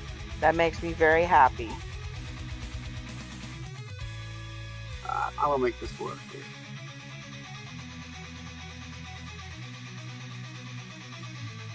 Right, Judy? Why would you have something that creepy on your wall in the first place? Dude, it's like having that creepy puppet from Puppet Master on it. By the way, I have a story about that. Okay, so My grandmother, and I think she might still have it. It's an antique now. But my grandmother had one of those Howdy Doody ventriloquist dolls. I think it was Howdy Doody. It might not have been Howdy Doody, but it was something like that. And to me, it was the creepiest doll on the planet. And it was definitely a ventriloquist doll. You could put your hand up in it and you could move his mouth and stuff like that. Anyways, so she used to set us up in the she called it the playroom. She had a room that was set aside for kids to go in and play and stuff like that. And so she set me up in there, and I told her, Grandma, if you want me to sleep tonight, you will take this puppet doll out of the room. Otherwise, I will not sleep with that thing in my room. And she goes, what's wrong with him? I'm like, he is creepy. She's all, no, he's not. He's cute. So my grandma thought the creepy ventriloquist doll was cute. Well, thank you, Cool Gamer. All right, Cool Gamer. Right? Mama She Chris had is it creeped me out. She had that doll, and then one of those baby dolls, when you lay them down, they close their eyes. Like I said, they're antiques now. They're antiques, and they probably should be in a museum somewhere. Just not in my room. Because that's the creepiest doggone thing. Like, you turn his head is on a stick, and you turn the stick to turn his head, and there's this little button that makes his mouth open and close. Oh, and I think there was another switch that made his eyeballs move back and forth, but I can't remember. It was just the creepiest doggone thing. Alright. Right? They're scary. Okay, so Cool Gamer, I have sent you those pics. And I am also posting on Attack of the Prompt Winners on our Friday Circle, so that I don't forget. Why, thank you, Cool Gamer. We like to make everyone feel happy and welcome. April, today is the 18th. There we go. April 18th winner, all posted, sent. Cool Gamer, you got him. Mama Chris, you got him. Scream is the best. Logan and Tiger. Well, thank you, buddy. I appreciate that. I'm sure Tiger already covered that.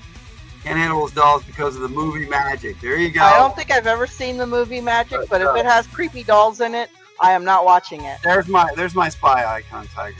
This is the one you. Heck, there's a new movie that just came out called Monkey, and I'm like, I don't think I can watch that. All right, that's our Attack of the It's Prompt Stephen tonight. King called The Monkey. Everybody in the chat is the best ever. I think so. This is a really awesome chat, Cool Gamer. And we have a good time with each other. All right, so you know what we got next, Tiger? I always forget. It's yours. It's all you. Oh, it is Cover Roast. Cover roast. Oh, okay. It's comic book cover roast, let's bring the heat. Ugly covers where designs can't be beat. Logan, Tiger, and the chat unite to roast these comics. It's pure delight. Comic book cover roast, where the art's a mess, we laugh the most. Join the fun, let the banter fly. It's all for laughs, no need to cry.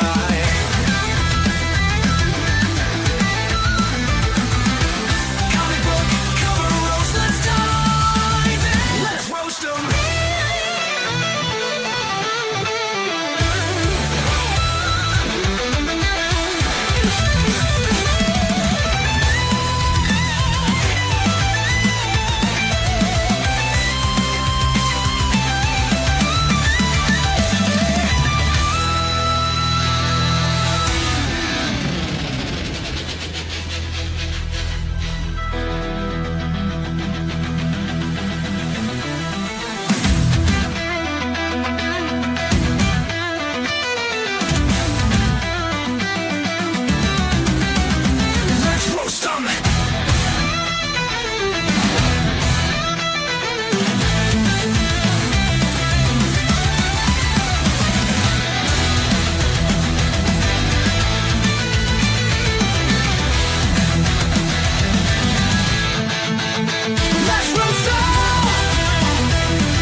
roast them.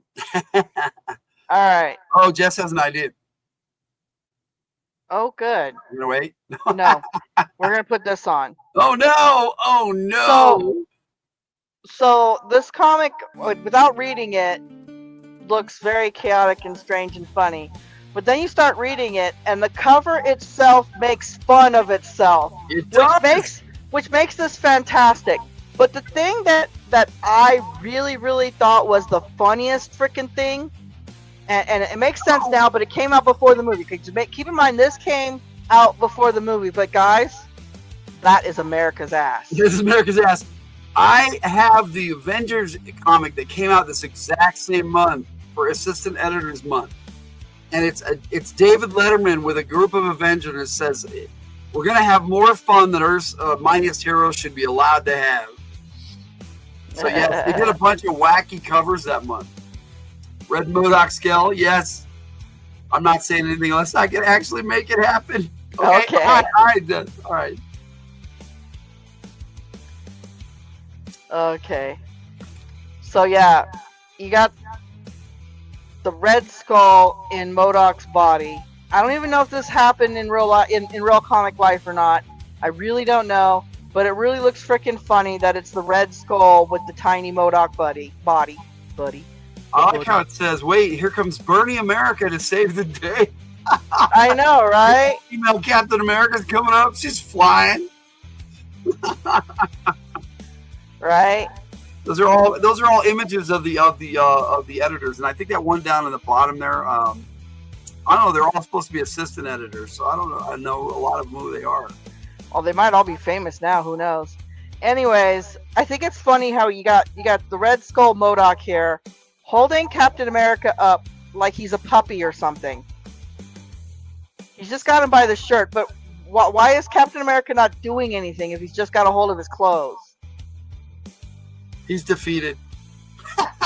Oh, he's defeated. What's coming out of his back end? I don't know. I don't want to know what's coming out of that skull mark. That skull.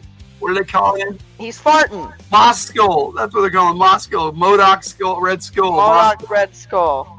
As long as the editor of this comic book is on vacation, I'm the head guy around here. It is powered by farts. What year is this from? It was 80s. Does it say on the comic? I can't tell. 1982 or 83. I'm thinking 83. Sounds about right. Who the fuck is Bernie America? I don't know. I don't know this. Usually the year is... Oh, there it is. 19... I'm pretty sure it's 1982. It says it right there in there. It's too small. Yeah, it is. I'm thinking it says 83. Yeah, I'm pretty sure it does. If I back up, yeah, I can see that. Okay. It must be 83. I do see the 3. So, okay. I thought it was a 6 yeah, for a minute. I'm pretty sure it was 1903 when all that stuff with Assistant Editors Month and all that went down. Because I don't think they had another Assistant Editors Month. Look at all the chaos they caused. 19. Okay. Well, I got the 19. I can see that. I actually have the picture on my tablet I can make bigger, but it's still a bit blurry. But I think it does. Moscow has freaking Captain America. He's doomed. As the creative team on this book, it's up to us to do something. We'll do something all right. We'll lose our jobs. Right? They're like, I'm not sure if we should have made this cover or not. Bottom right, it says, "Beware, it's Assistant Editors Month. Don't say we didn't warn you."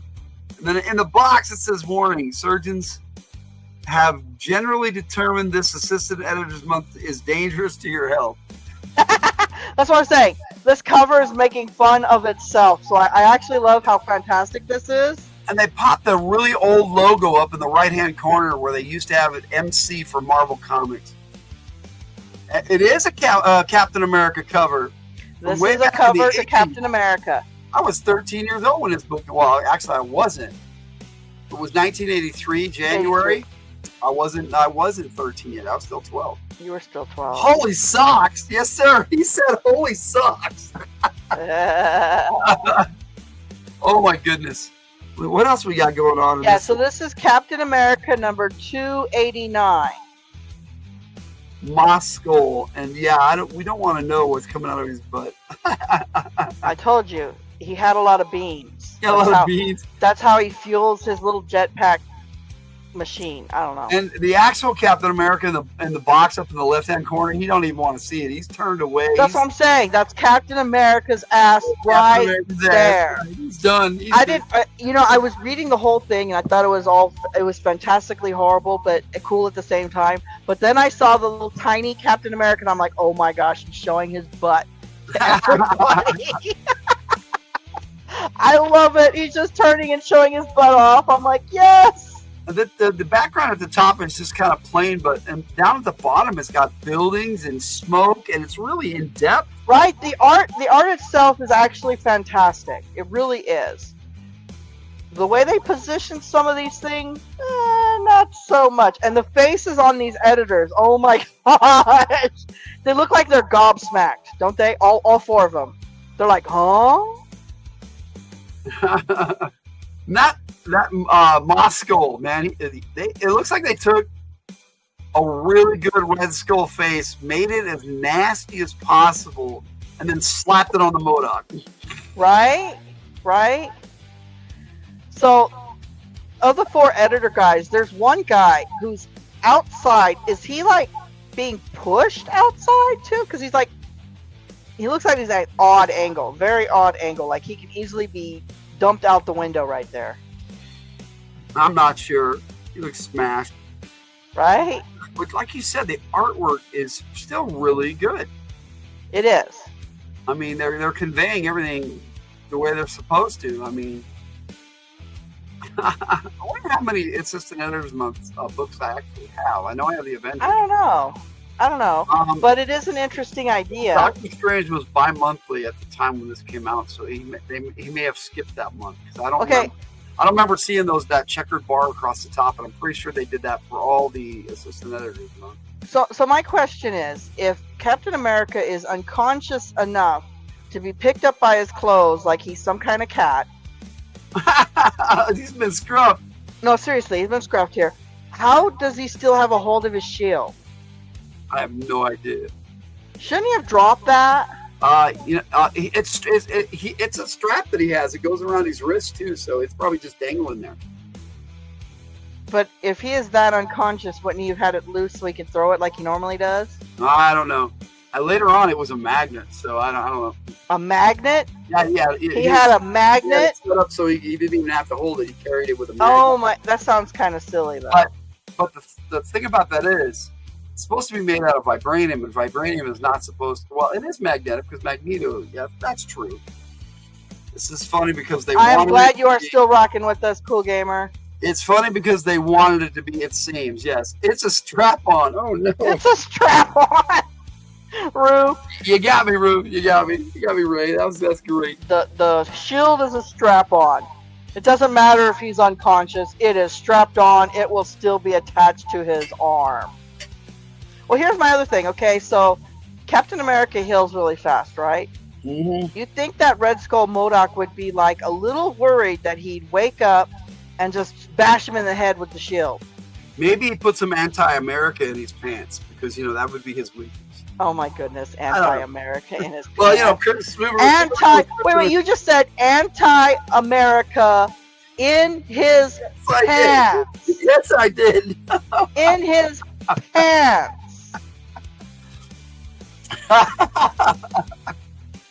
Okay. I have to say, the female Captain America coming up actually looks fantastic. Yeah, she does. She looks super fantastic. Oh, this is just. It's actually it's so fantastic. It's horrible. Right?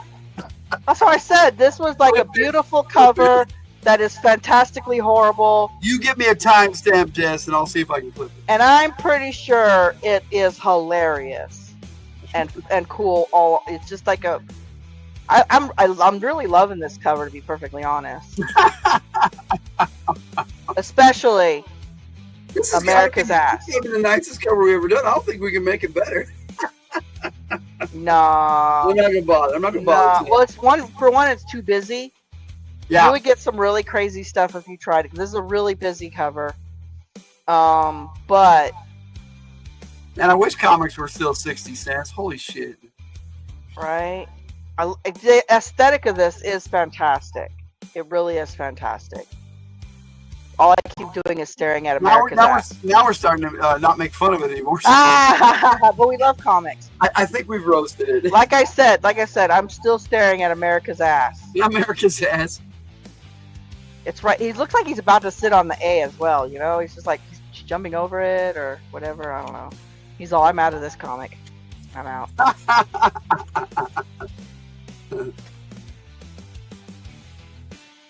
All right. All right. Oh, Cool Gamer likes Captain America. That's really awesome, Cool Gamer. I like I never read any of the Captain America comics, to be honest, but I love the movies. The Captain America movies are fantastic. Love them. Red Skull was actually in the Avengers movie. Jess, the Red Skull was in Captain America, the first Captain America, because that was the main bad guy. But they also had the Red Skull in one of the Avengers movies. He was showing them the way to what was it, the Heartstone. It's coming. The Red Skull was cursed to. Sorry about that. Yeah. The Red Skull was showing them the way to get the Heartstone. He is not normally little with this little rocket ship like this. He doesn't normally have a giant face. No. He just has a red face normally. That's it. So I don't know if this was just for this comic. They made it like funny on purpose. Yeah, it's Red Skull MODOK. MODOK is this little guy with a big head, and I don't think it was really thought out through, but whatever. Got a big head, little arms. He totally has little arms and legs, with this huge, massive head, and he rides around on this rocket ship thing. So they mixed the two characters into one character on this cover. So I think we are done with this here cover. Well, give me a second. I have one more thing to add. Oh, do you want me to put it back up? No, you can take that down. I just have to add this one other little thing. Chris Evans is fantastic eye candy. And I love how they pointed out his ass in one of the ones. Of course. That is America's ass. Here we go. I'm going to have to pop us out real quick so you can see this. Okay, pop us out. Because it's coming up as a GIF and it won't play as a video. Oh, okay.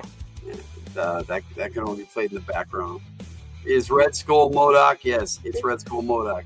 And Chris Evans is good eye candy. Well, that's what you get for not paying attention. You are repeating us. I know. Because I was busy getting something for you. For me? Yes. Is it eye candy? It's eye candy. I want eye candy. Eye candy. All right, here it goes. I gotta pop this out and then I'll play it.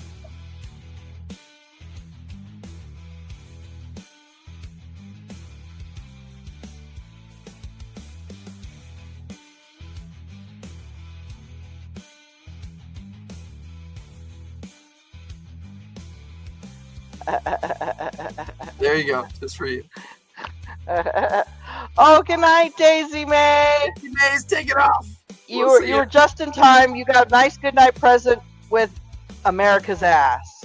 There it is. I'll leave it in the background for a while. You're gonna leave it in the background? That's funny. I gotta put it back. I gotta put this back up because we're about to talk about Mission Impossible.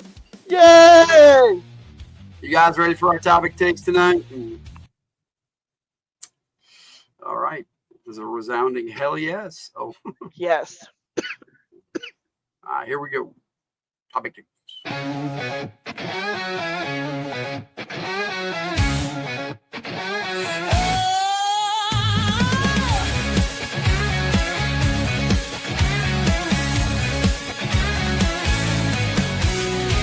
Lights, camera, action, it's time to explore. Movies, games, and shows we adore. From epic tales to the silver screen, it's Topic Takes where the fun's supreme. But wait, what's this? We're off the track. Sam's rolling his eyes, but we'll circle back. Stay on target, that's the dream. But our chatter's wild, a tangent stream. Topic Takes from the Hildt. Dive into the worlds we've built. Movies, shows, and games we praise with off-topic detours in every phrase. Let's dig deeper, what's the takeaway? Is it groundbreaking or just cliche? Yep. Off topic takes. Y'all have done it again.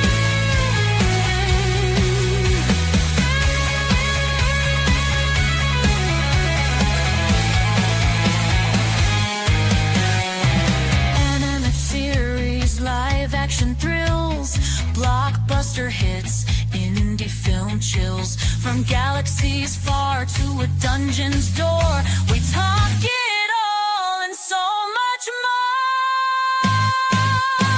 Topic Takes from the Hills. The passion's real, the time is spilled. Discussion, debates, laughs and breaks. Hayden's name is heart, what we create. Let's stay on target one more time. Yeah, sure, off we go again. Topic Takes from the Hill, where the fun begins.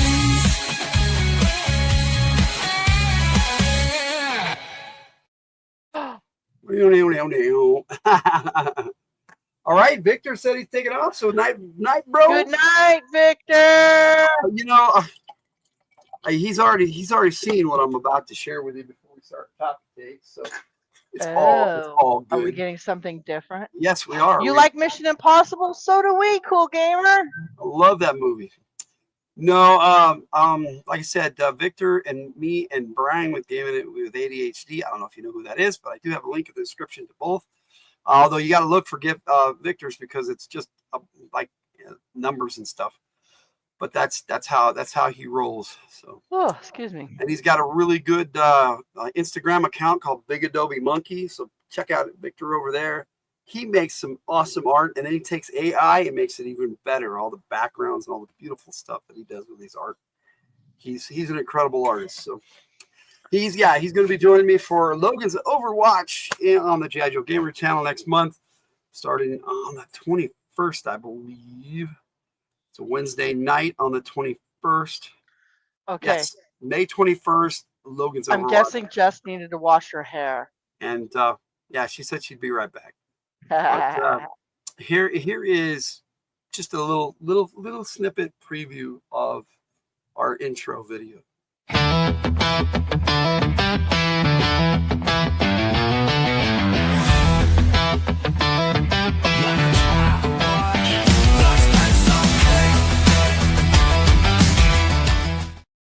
There you go.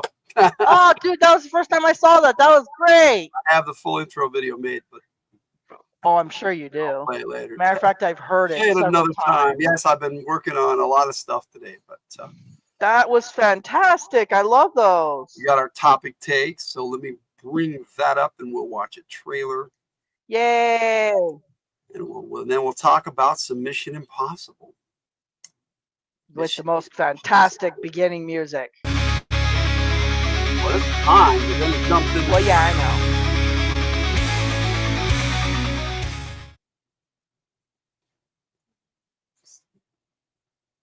Oh, Mama Chris is taking off. Good night, Mama Good Chris. night, Nature Dog Realms. Good morning, Mr. Phelps. This is your mission should you choose to accept it. Should you or any member of your IM force be caught or killed, the Secretary will disavow all knowledge of your actions. Ethan Hunt will be your point man as usual. Good luck, Jim.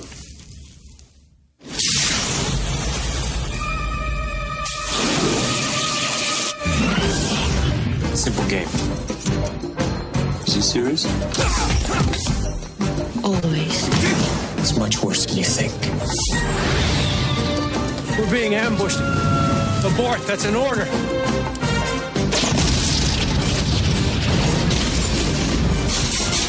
They knew we were coming. Do you read me?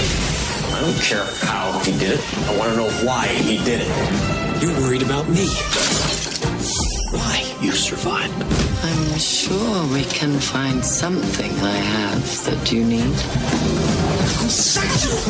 No one sent me. These guys are trained to be ghosts.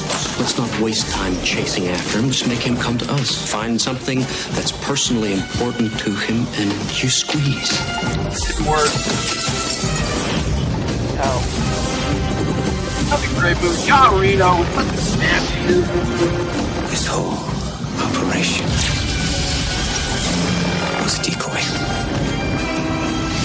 I can understand you're very upset. You've never seen me very upset. This tape will self-destruct in 5 seconds.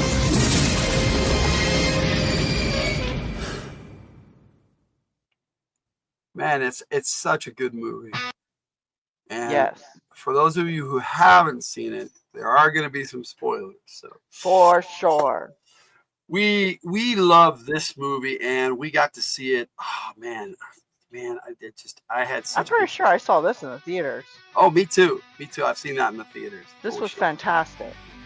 Oh, Yo, Christopher Works! Christopher Works in the What house. up, Christopher Works? Well, we got one of these nice little clips from Christopher Works too.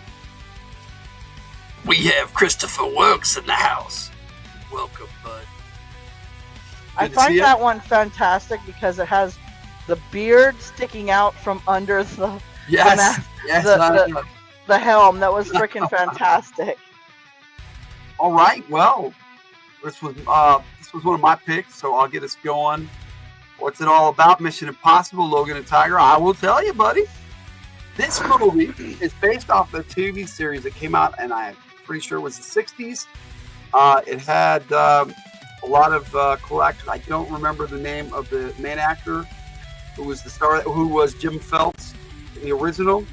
They had John Voight playing him in the movie. But Leonard Nimoy was in the TV series, but was not in the movie. That would have been cool if he had a cameo. That would Oh wow, I didn't know Leonard Nimoy was in the badass. series. Yeah. So this particular movie was a mole hunt. They were looking for a spy who was selling secrets to the enemy. Yeah. And well, Tom Cruise's character Ethan Hunt got caught in the crossfire of that. So this movie is my first exposure to Mission Impossible. I still haven't seen the series, so I don't know anything about the series. But the series of movies I love. They are fantastic. I love Tom Cruise's Ethan Hunt. It's just a fantastic set of series. I can't wait for the 8th movie to come out this year. So. It's fantastic that we're saying an 8th movie too. Yeah, yes. All you guys got to know is Tom Cruise is crazy, man. I love these glasses because they had a camera in them. Yes. Everything that he saw, he could project to somewhere else. This basically Google Lens, guys. They did so many cool gadgets in this movie. Yes. I think this was the biggest gadget movie of any of the Mission I Impossible. think my favorite was the blue-green mix that they made plastics explosive. That was fantastic. Oh yes, with the gum. It was like It gum. was like gum, yeah. You know, if you put them together and smashed them, it would blow up. Yeah. That was fantastic. I did like that one. It was like a quick little bomb. Right, and then they had the pen that shot out like liquid into the cup, yeah, to make the guy get sick. And well, I think they gave him laxative. they gave him laxative, but it had an adverse reaction, and he No, that was a laxative. He had to go to the bathroom. he ended up getting rid of it the other way. No. It was supposed to. It's a laxative. It was like what you take before you get a colonoscopy. Well, yeah, so you go number 2. Yes. He was. It was a concentrated version. Back up. No, I know. It was a concentrated version of that. He was on the toilet blowing it up. Poor dude. Yeah, they done that poor dude wrong. Yeah, they did. Man, and with the gum, they blew up a fish tank in a restaurant. Oh yeah. I actually looked it It up. was poopy juice. It was poopy juice. 100%. Yes, it was, Christopher. 100%. I actually looked it up. That restaurant is a real restaurant, and it is fantastic. And the fact that they recreated the fish tank scene, or recreated the restaurant with the fish tank to blow up was fantastic. Oh yeah, yeah. Obviously there were no real fish in the fish tank when they blew it up, guys. Just so you know, it was a set, so those were all like fake fish. John Voight was really good in this movie as Jim Phelps, and Tom Cruise just shined. I mean, so much so he got a franchise out of this, and he ended up buying the franchise himself, and he's made a mint off these movies. Yes. Yeah. These are very fun movies. And like I said, Tom Cruise is a maniac. Oh, yes. He does all his own stunts, guys. It is insane, the stunts of this man. The amount of injuries this man has gotten from doing Mission Impossible movies is incredible. Thank you, Cool Gamer. You're cool too, buddy. It's all good. Thank you, Cool Gamer. Anyway, so... That's when he was figuring out what was going on. Oh, I love that. I love when he's going through his head and he's explaining it one way, but in his head he's figuring out the real way it happened. Seeing how it really happened, right? It was fantastic. Oh, and this was incredible. This part was incredible. I don't know how they filmed this. He was not allowed to touch the floor. Yeah, he's still short. That joke in Lord of the Rings where maybe I'll go get you a box. I wonder if they ever say that to Tom Cruise. Oh, goodness. No, he's not really that short. He's just shorter than most. Even some of the ladies. So how tall is Tom Cruise then? I don't even know. I'll look it up real quick. You're making me curious now. How tall is Tom Cruise? Anyways, the fact that he was able to be hung from the ceiling and not touch the floor. He's 5'7", so he's 2 inches shorter than me even. Oh, he's 2 inches taller than me. You know what? Yeah. So yeah, he's not that short. Well, he's not that tall either. No. he's short like 5'4". According to Google, he's 5'7". He's 5'7". Of course, they can be, he can wear like 3-inch shoes. Oh, jeez. Who knows, man? It doesn't really matter. I did love the scene. Him being short actually probably makes it so he can do his stunts easier. Probably. But yeah, this was a fantastic scene for sure. Oh yeah, this was at the beginning when he was with his first team. Yes. And they all just got wiped out in gnarly ways. I mean, oh yeah, they did. Gnarly ways. And I think the poor guy on the elevator got the worst of it. Google never lies. Google never lies. No, they're the most honest place. I'm just teasing. I don't know. They could tell us one thing, it could be another. It doesn't matter. Well, if you look at this picture, it looks like he's a little bit taller than this woman. Uh-huh. So I could definitely believe the 5'7". Could be standing on the box. Oh my goodness! I'm gonna kick you. Oh, I love this movie though. So much spy stuff going on. This is in the restaurant when he's realizing that they think he's the mole, and he's like just survived all this crap. His whole right. team. And what was really fantastic is he was remembering. No, what was really fantastic is he was remembering the operation. Yes. And as he's remembering the operation, he realizes the other MF team that was there. Yes, he realized there was. Pointed out they were in the room. They were in the room in the restaurant. Yes, but he also remembered them in the party. Right, and he pointed out who they were there and who they were in the restaurant. It was fantastic. I loved a lot of they were kind of like flashbacks, but kind of not at the same time. It was really interesting. I really do enjoy that. But he figured that out before he noticed them. He said, why was there another IMF team there? And he starts looking around and going, oh, they're here. Yeah. Drunk couple. And the guy that played Kittredge, he's got that voice. Mr. Anderson. Oh my goodness. Kittredge. That guy played such a jerk. He's going to be in the new Mission Impossible. Oh, I hope so. I wonder if he's going to play like he's still the jerk or what. I don't know. He plays a jerk, but he's serious about his Oh job. no, he was a good IMF agent. Yes. I'm not saying. You will be on every stream as always. That is good news, buddy. Thank you. Thank you. You're always welcome to be here, buddy. All right. So you are an awesome fan, my guy. I love this. Even a drop of sweat in this room would have. Oh my goodness, he caught that sweat too. I was like, whoa. John Reno, did he do it on purpose with the knife where he dropped the knife? Maybe, because he was trying to get him caught. I think because he was technically on the. No, because him getting caught. No, I know, but him getting caught would have not. Too. Well, no. Well, he would have gotten busted too, and that would not have gotten them the knock list. No.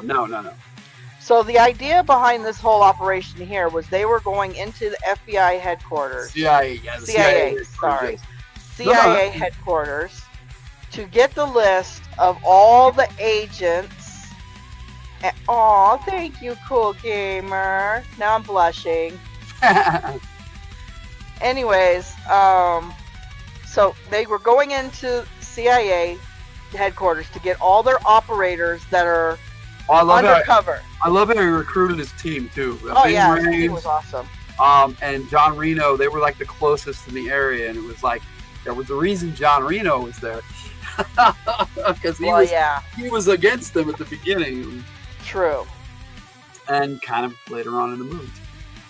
Well, he was getting double dipped. He was double dipping, and I don't blame him on that either. Yeah, he was still in the knock list here. That's what they called it. It was a list that had all the names of the agents and their real names. No. Well, I know, but it was their field agents. Yes, they're not the agents in the CIA, but they're undercover field agents, and their real names and their where they really live, who they really were. So it was very dangerous for field agents. This list. Yeah. Which is why he gave the list to Ving Rhames' character, who was on a disavowed list, but he knew he was a good guy. Yeah. It's him in the restaurant still realizing... You have never seen me. You're upset. Really upset. Great one-liners in this movie. Great scenes. It was like right above him. The guy didn't even see him. This was like the big scene in the movie. Everybody always talks about it. True. I don't know. Myself, I think I would have noticed myself. Yeah, I would have felt something, I think. I have really good spatial awareness, especially when it comes to people. And I think I would have felt like a space being taken up by him. Well, this guy was a computer programmer analyst. He just was a very focused individual, though. So I could see him coming in. But he was realizing right away there was a knife there. And he's like, oh, that's right. The knife fell after. No, the knife wasn't down there yet. He all looked up. He came back earlier than they expected. That's right. The stuff that he had drank had not taken effect yet. He was coming back to work. And then he ran out again. And then he had to run out because the tummy was a rumbling. Just an intense scene with him hanging there. What was it, like 15, 20 minutes they had him hanging there at least in the movie? In the movie, yes. In real life, he probably was hanging there for hours. This stream is a 10 out of 10. Thank you, buddy. Awesome. Computer room was the whole movie, though, right? No, that was just the one scene. You know, it was a very good, large portion of the movie. It was a good portion. Probably, maybe 20 minutes to half an hour. She was actually his former team leader's wife. Yes. And she was the only other survivor with him. And he suspected her at first, but he tested her and found out that she was on his side. She did not know her husband was the turncoat. He was, the Jim Phelps from the TV series, played by John Voight in this, not in the TV series. And here's the famous smashing of the... I had to get it. Yeah. That's the fish tank. The fish tank being destroyed. I've actually been to a restaurant that had a huge fish tank like that. It was called what was that jungle? The Rainforest Cafe. Rainforest Cafe, yeah. I have been to the Rainforest Cafe where they had a huge fish tank with the columns of fish tank, and it was fantastic. This here, when the water was coming down and he jumped through the window, he was really doing that, and he took off like a shot. Tom Cruise can run. Right? I mean, he was booking, and maybe it was filming, but I don't think so. I've seen him in a lot of movies where he runs really fast. 10 out of 10, yes, thank you. And he moves, man. At least he doesn't run like Steven Seagal with that one hand. Oh, goodness. Steven Seagal just get out and run on the street. Everybody makes fun of that poor dude. Everybody makes fun of Steven Seagal, yeah. Yeah. You say it's a 10 out of 10 also. Thank you, Cool Gamer. Rock and roll. This is when they were recruiting the other two, Ving Rhames' character and John Reno. Ving Rhames. Right, and he's all, oh, it's worse than that. I think he was in all of the Mission Impossible movies with Tom Cruise except for one. He might even get a cameo in that one. I'm not sure, but this mission, when he went on this mission with him, he definitely became a very trusted. Oh, and friends. Companion and friend. For life. Yes. And this is where they first met, though. They hadn't met yet. They were talking about how they heard about each other. He knew his work. Yes. He knew his Emilio work. Estevez was in this movie. That's right. He was the original tech guy. Oh, man, yeah. He died hard with the elevator. Yeah, that's the guy with the elevator. Yeah, right through his. Oh man. Yeah. Oh, the elevator scene was. I'm glad they didn't show anything more than that, but it was still like I got the heebie-jeebies from that. Just the idea. Right, being smashed with an elevator just freaks the heck out of me. Sometimes not showing it is worse than actually. Right, 100%. I actually agree with that 100%. Not showing it is just. Although I gotta tell you, when they dropped, I don't know what's his name, on top of a screw, and they said he's screwed. I gotta say that was fun. That was because his body actually rotated onto the giant screw too. I was like, oh my gosh. They had Vanessa Redgrave in here as an arms dealer of all things. I loved how she was in charge. I loved how she was Max. Yeah, and she just loved how she was Max. He was just like, he told her how it was, and he's like, they could have killed him at any time, and she was just like so impressed with him. Even right up to the last, she was impressed with him. Even when she knew he turned it around on her. Yeah, she was fantastic. I loved her. And yeah. I love when they got the knock list. This is the scene. This was before. This was the first mission that was a mole hunt. They got the knock list, and John Reno had it, and he was all, "But I have the knock list," and he goes, "Do you? Are you sure that I didn't switch it?" And he did this little sleight of hand thing and made it disappear. And so John Reno threw his in the trash, and then he left and stormed out, and he walked over to the trash can and took it out, and then Ving Rhames was like, "Oh, he had it the whole time." Yeah. Great movie. Awesome. So many cool moments. That's why we love to watch good movies and share them with you guys. And even when we get a topic take poll and we get some cool stuff. So next week we're actually going to have a poll for the next month, and it'll be the first movie we do for June, because we're not going to be doing any Fridays in May. I have lots to do in May. We have a mess to clean up, guys, and we're going to be working on that. And I might only do like one radio show, but I'm going to be doing a lot of G.I. Joe stuff, because I got a big G.I. Joe thing coming up in June. It starts in June, but it's going to go all the way through July and August. I do something there for every summer for G.I. Joe, as big as I can. And this year I'm going to be putting together basically a little G.I. Joe movie, but with toys. I'm going to play with my toys, and I'm going to share it with you guys. Are you going to play with your toys? Do voices, and we might get Victor said he might do a voice or two, and we'll see what happens.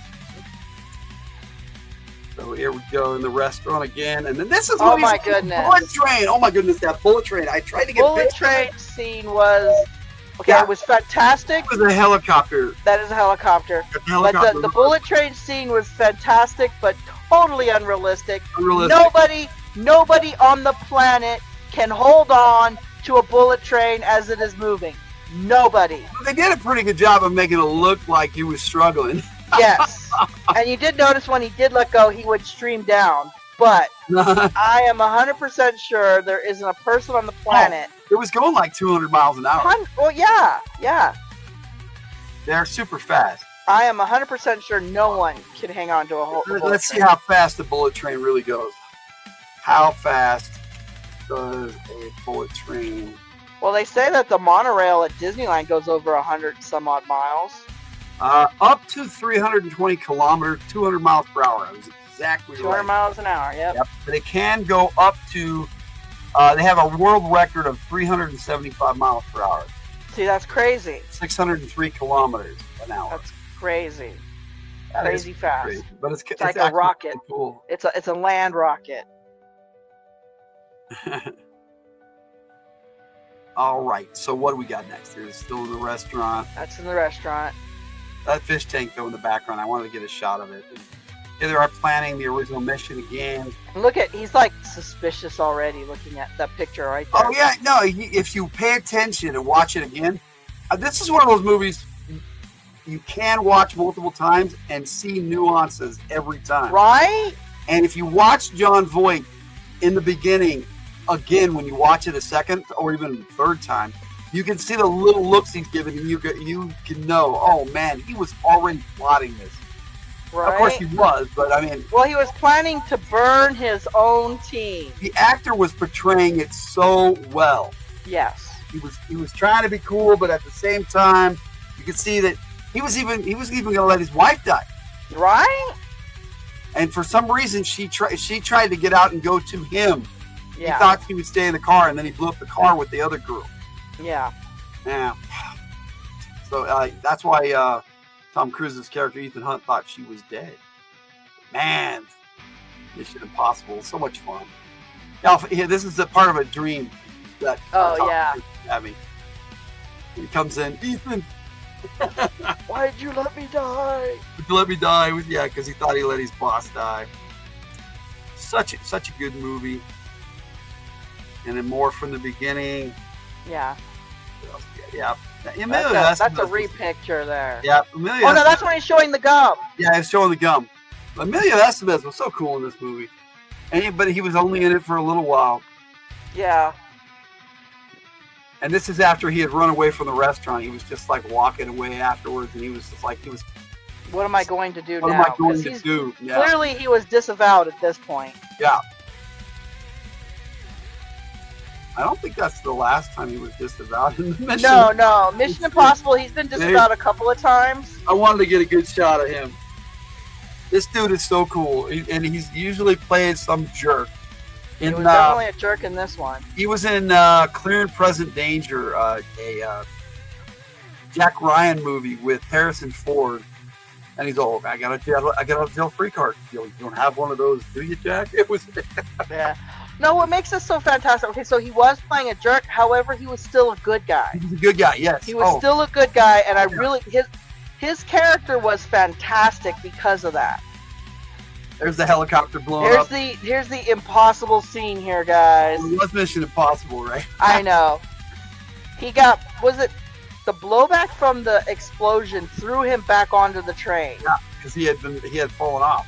Yeah, it was like, he had jumped on the helicopter. Yes, I know, and the helicopter exploding jumped him back onto the freaking. Did you start all over? You started all over. I'm good. I'm really. There you are. I got it.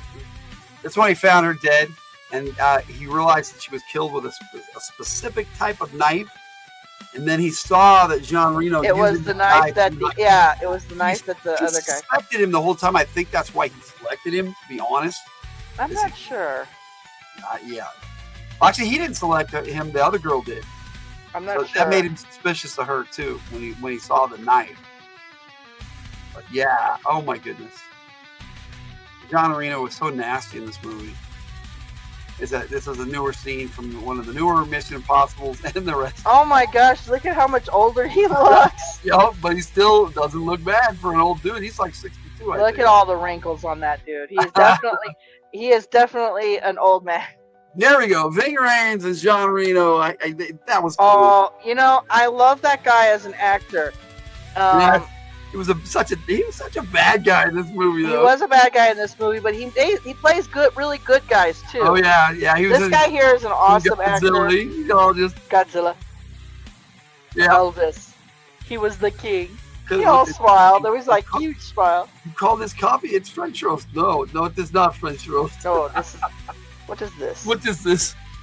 No, Good but John throws. Reno, Just Visiting is one of my favorite movies of his, where he went back Oh, and killed a car and called it. I killed it. He called it a I, red. I thought it was a dragon. He's all, I killed it. He's It got a was new. fantastic. He's got a new movie or series on Netflix where he goes back in time again with his whole family. Oh, I saw that. Yeah, I saw that preview. I wouldn't mind catching it. It Yeah, was John good. Reno's cool. There he is. Really, that's the gum there. The Yeah, he's showing the- the the- red, green, red and green. Yeah. go. Green, gunk, really plastic explosives. Right? It was The fantastic. red was the detonator. See, that's where he saw the knife for the first time. And he was like, "No body, zero body Zero count." body count. Yeah, look at that. Their arms, dude. He's got this massive bicep, and John Reno's is like way bigger. See, you can tell that Tom Cruise is shorter. See, Yeah. you can see the size. Oh yeah, difference. yeah. Because he's about my John Reno's about my height. Probably, yeah. It's Patrick again. Is And this this- like now and then or Yeah, something? I like to do those. I know you'd like to do now and then. So you can see what it looks like now. Doesn't look much different, to be honest. No, he doesn't. There's Ving Rhames. I loved him. He's an amazing character. I love how most of his characters are this giant, this gentle giant. Little giant. Oh, he was great in the new Dawn of the Dead, where he played a cop. Yeah, he plays these fantastic, gentle giants. Yeah. And I love him. He is amazing. He's a great actor. Yes. 100%. Don't see him much anymore though. Kittredge some more. I think I'm about Kittredge out. You're the one that put all these Kittredge pictures in. There we go. A little bit of Ethan Tom Hunt. Cruise. These are all from different Mission Impossible movies, except for the first one there, because there's Max in the background. Right, there's Max right there. It's such a great movie. It's a great series of movies. Yes, if you actually. guys have, I wanted to get This the original must be cast. the original crew. Yes, there's the guy on the far right that played Jim Phelps in the series, and I don't think that character would have betrayed the team the way they had him portrayed. I don't know. That's there's Leonard that's Nimoy. Leonard on the Nimoy far right left. there, Yep, isn't it? on the far left, yes. That's Leonard Nimoy.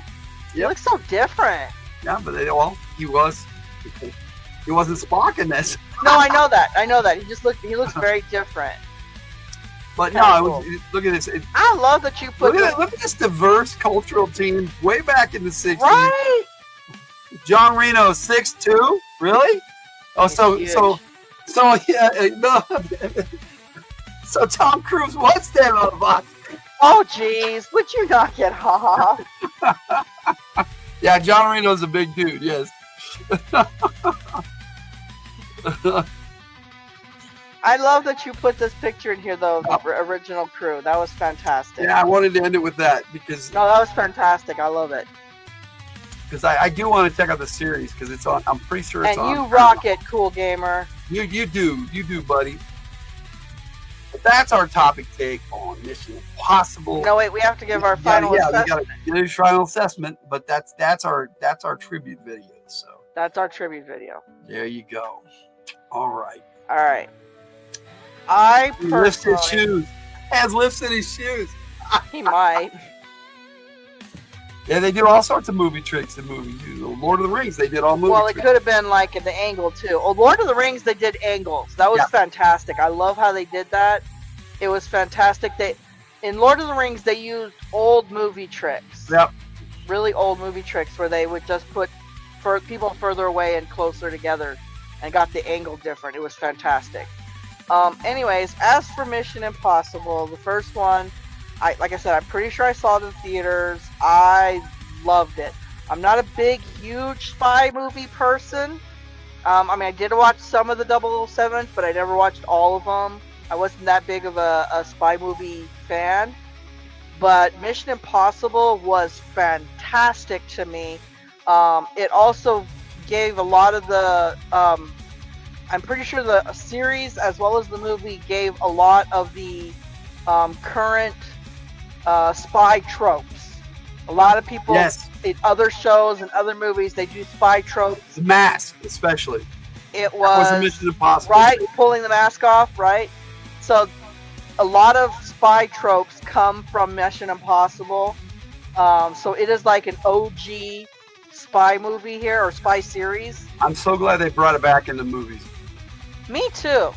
And it has been since then, since that first one, a fantastic series of movies. They had Danny Elfman do the theme, redo the theme for the movie. Oh, the theme! You can't get that theme music. Oh man! It gets in your head; it's hard to get out. Right? Dun dun dun dun dun dun. Anyways.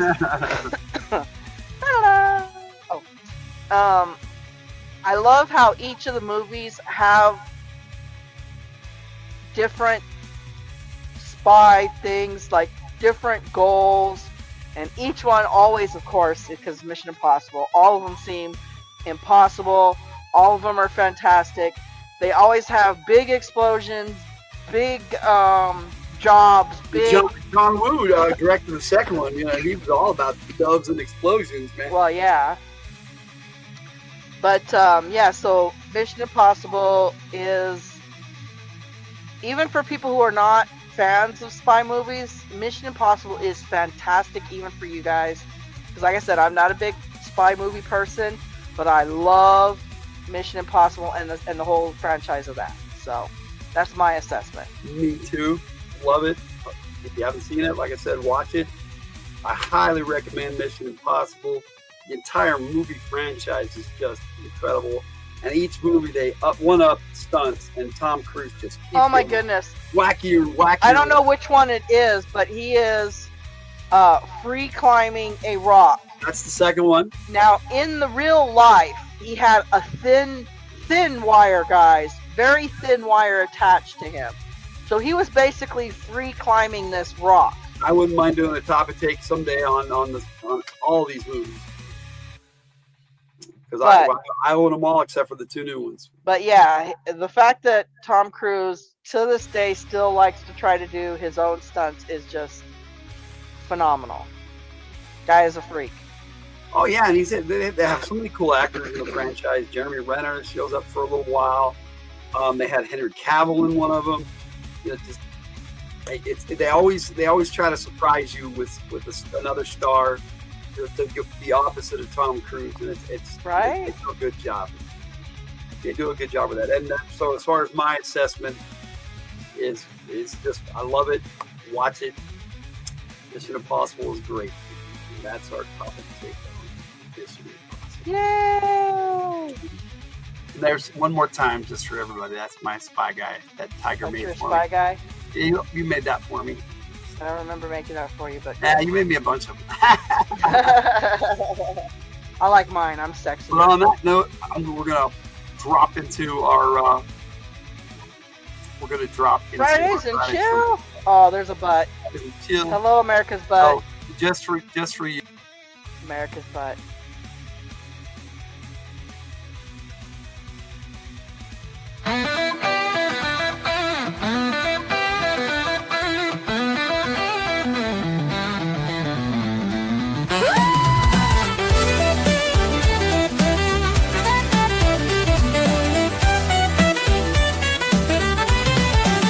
Fridays and chill, it's time to build. Fridays are from the Hildt. Good times with friends, let's vibe tonight.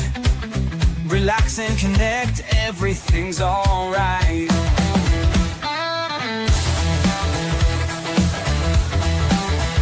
Len Hollow after action report. RPG tales we love to sort. With the Fridays FTH players in command. From Ravagers of Carnage to Ben Canton's land.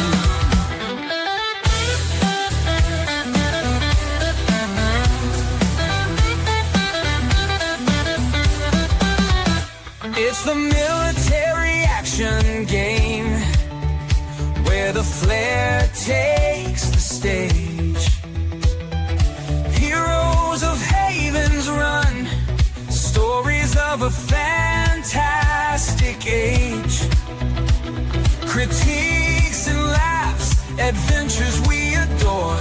It's Len Horror, magic, and so much more. It's the military action game, where the flair takes the stage.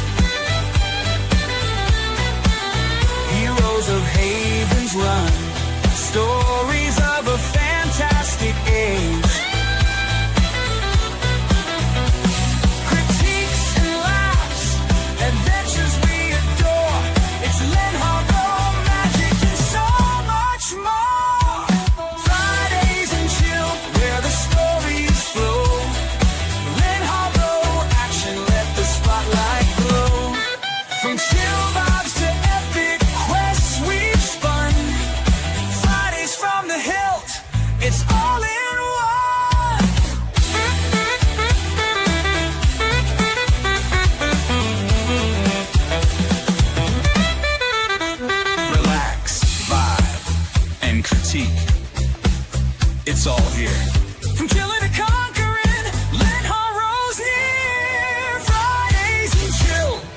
Lynn Harrow after action report. Let's go. Fridays and chill. Fridays in action are from the Hillt. Fridays and chill.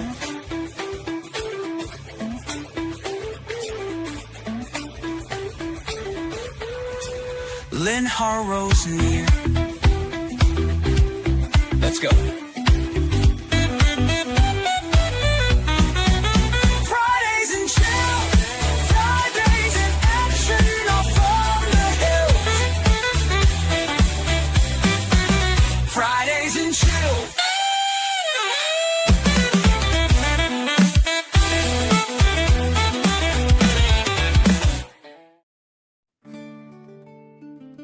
All right, it's time for some Fridays and chill. Fridays and chill. Everybody had a great week.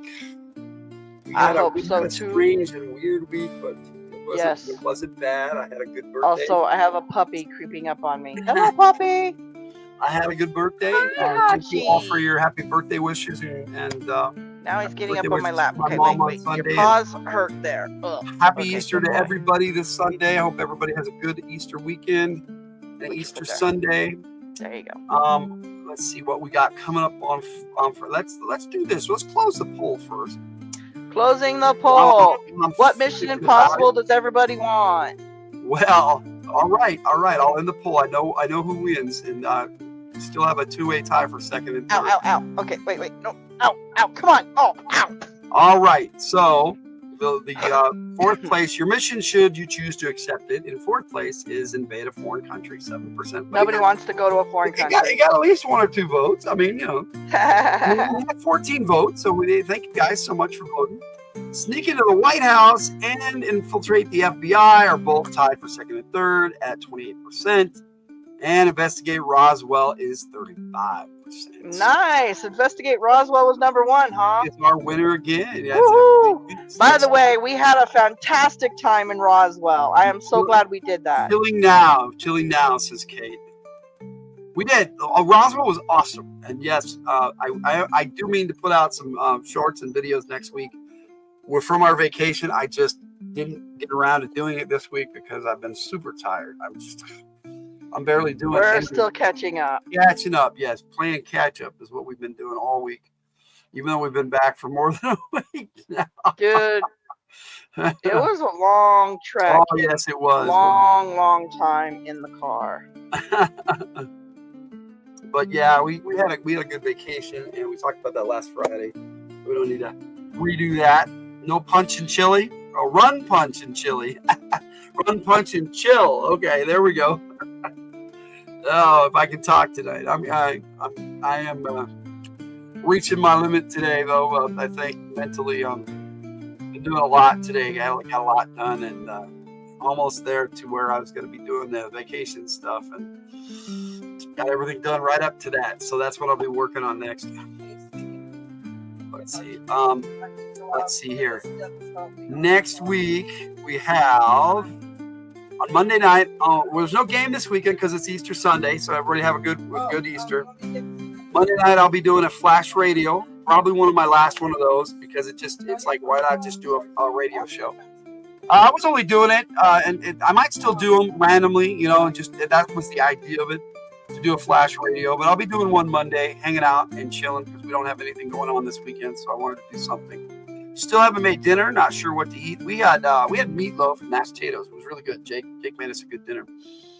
I had a salad as well because I cannot just eat meat and potatoes. I will probably add something to that. And let me see. That's Monday.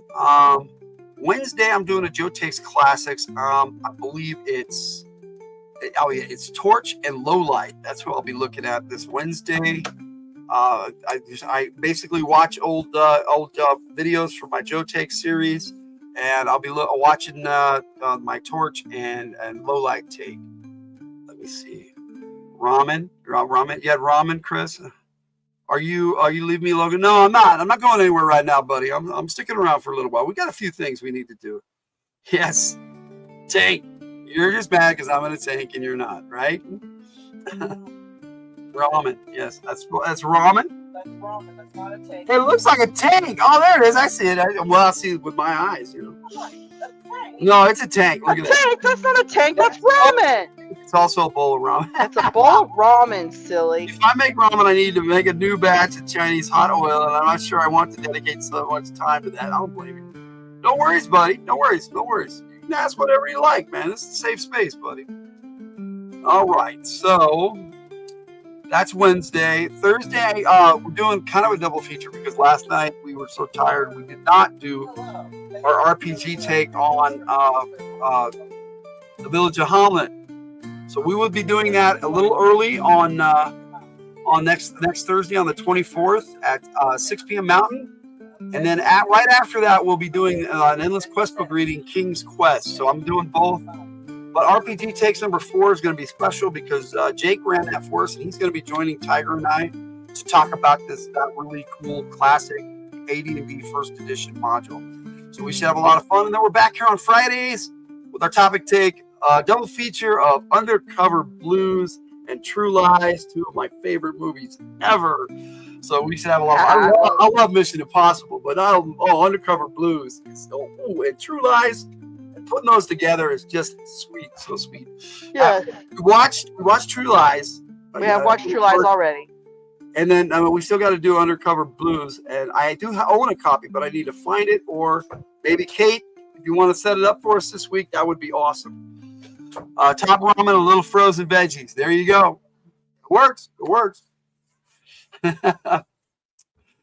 Only if it's the right brand. If it's the right brand, there you go. Mary-chan, right? Oh, I love Mary-chan. That's my favorite ramen. I love Mary-chan. My favorite generic ramen, I should say. I've never had real ramen. So. Oh, I've had real ramen. Oh my gosh, it's so good. So there we are. But Mary-chan, I think, is one of the best market ones.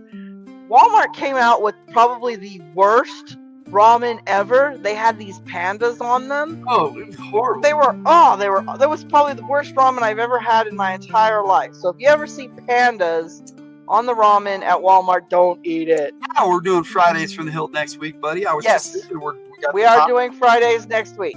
But then after that, we're going to be taking a break for a little while. It's our season finale next week.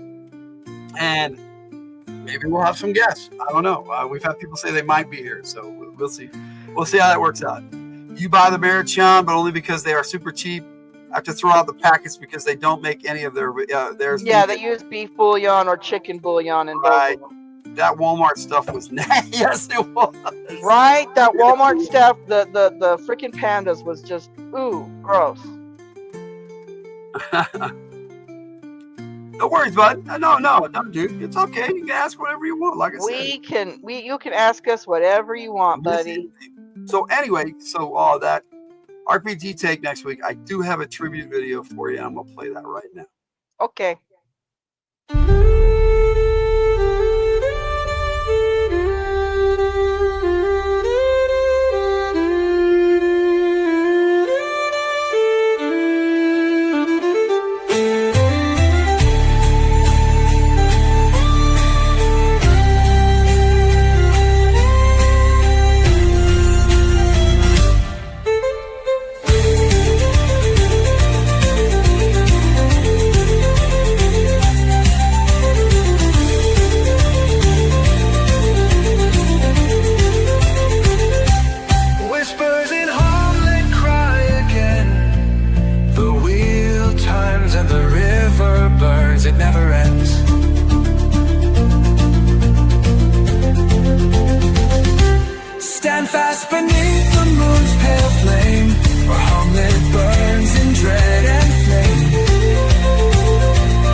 That's a Village of Hamlet tribute. That song, Whispers in Hamlet, is a song I wrote and AI generated. It's by our AI personality, Falbar Roth.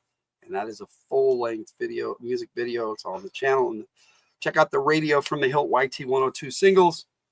We have over 425 singles now, so we got plenty of music for everybody to check out. All That's right. because you are a song making machine. Yes, I do. I write a lot of songs, but we have the monochrome cover. We have the original Village of Hamlet. I don't have Look that. at how original that is. I don't have the green ones, so that is so original. they call it the monochrome cover. No, that's and then, fine. and they have the color cover, but yeah, I don't have the other one. I want to pick it up because I'm collecting everything. So because you're weird like that. I have a little bit of collection up there.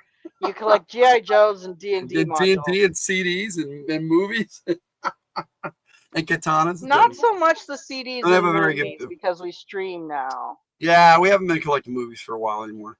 If I could just buy super cheap noodles, I separately I would. 39 cents for Marichan is cheaper than Top Ramen. Yeah, the noodles are better in Top Ramen though.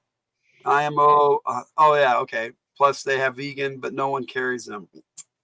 You know, and you probably have to order them on Amazon. I was gonna say even the see noodles on Amazon. Marichan is still the cheapest. Yeah. Even the noodles on Amazon, Marichan. Well, no, so it depends on the flavor. If you want just noodles. Yeah, the chicken ones, you can get the chicken ones for real cheap, and that's my favorite. The chicken ones are the cheapest. For some reason, roast beef is like almost 3 times the amount. And it's just, that's my favorite. It's a little flavor packet. That's the only difference. Right? I'm like, why is roast beef flavor 3 times the amount? Do you collect the old D20 mini adventures? No, I don't. I don't have any of those D20 stuff. But I know what you're talking about. Yeah, I'm afraid I do not. No, after third edition, we tried it. We didn't really care for it. That's why we invented our own game system, Lenharo Fantasy. Oh, third edition just pissed us off so bad. It wasn't a bad game. It just wasn't. Yeah, we're not saying it was a bad game or anything. It just pissed us off. It wasn't D&D anymore, and it made all my books useless. I had I had literally hundreds of books for AD&D and regular basic D&D, and it made them all useless. And you could make them compatible, all those older books together, but the third edition, none of it was compatible. They put out a special book to convert your characters from second edition to third edition, and once you did, you couldn't convert it back. But that's okay, so get this, because I just bought ramen from Amazon. So get this, the shrimp flavor. Wait, the shrimp flavor and the beef flavor are $1 more than the chicken flavor. The pork flavor, which I like that one too, is $2 or $3 more than the chicken flavor. But for roast beef, is almost $20 for a case of that. Look what we got! It's Purr! Yo, Purr! Hey, he's gonna be playing in another Mag game. He played in Mag game on Monday night. It was awesome. We'll be talking about that in a little bit. But he's up in 2 Mondays from now on the 28th. Purr's going to be joining us with Katie Robbins and Jess Laws and the Tiger. I'll be running another game with Gray Fury's Black Jack Platoon, and that's going to be fun. It's based off a novel I wrote called Gray Fury Sunset Blue. That's available on Amazon. So that's my plug. Kate always tells me. I was thinking about trying. I was going to get a case of the soy flavored, but I didn't know if I wanted a whole case of it. I think I might want to try a couple of them first before I see if I like it or not. Now, Jess may jump on here. She said she was going to try to get a video done and do a after action report, but we'll see. I doubt it.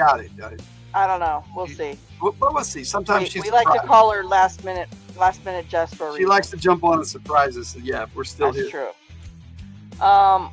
So Logan and I probably did not give third edition a good chance because we were super excited about the newest edition. Oh yeah. We were stoked about it.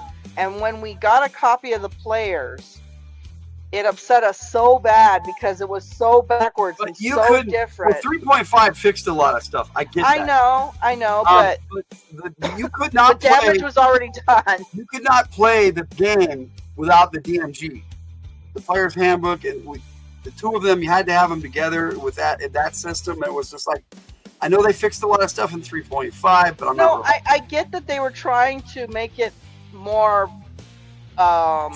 Bring it into a modern audience. Was it user friendly or whatever by not taking away the negatives and stuff? Do I have you as a G.I. Joe bro? Cool gamer? Let's find out. Oh, cool. Because on our server, I have a special chat room for Joe Bros.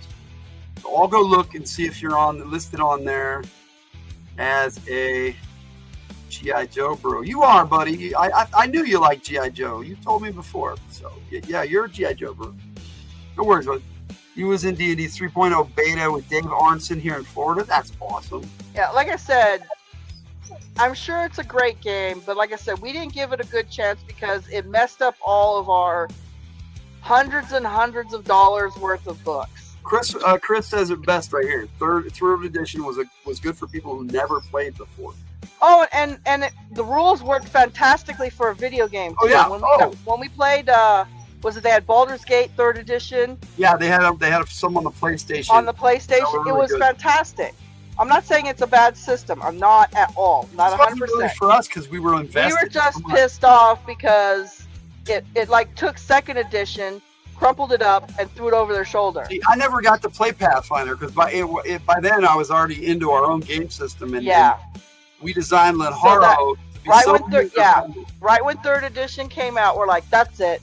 We're making our own system. Pathfinder came out because of 3rd edition. Yes. So Pathfinder was like the D&D of 3rd edition. It was the best thing 3rd edition did was make D&D an open gaming license. Really, it was true. That was awesome. That was awesome. That is true. But yes. But yeah. The old school modules were still the best. Truth be told, 3rd edition actually launched us creating Lenharo system. And I'm glad because I love running Lenharo. I pretty much don't want to run anything much else. Yeah, Mag is kind of a Lenharo version for G.I. Joe, but it's way different. We kind of took all of our favorite game systems, broke them down to the basic building blocks, and put them together how we felt it should go. So if anybody wants to write a sequel to Village of Hamlet that is better than Temple of Elemental Evil, which was the sequel, can. The Temple of Elemental Evil actually had this full module in it too.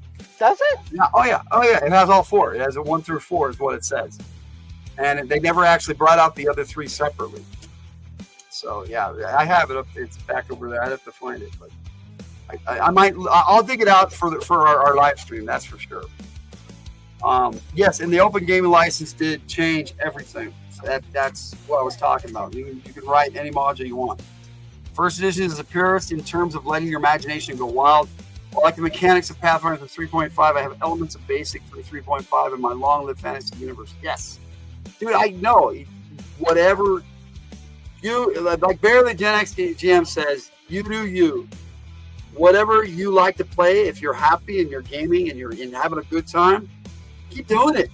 Gaming is awesome. It is the coolest game ever invented as far as I'm concerned.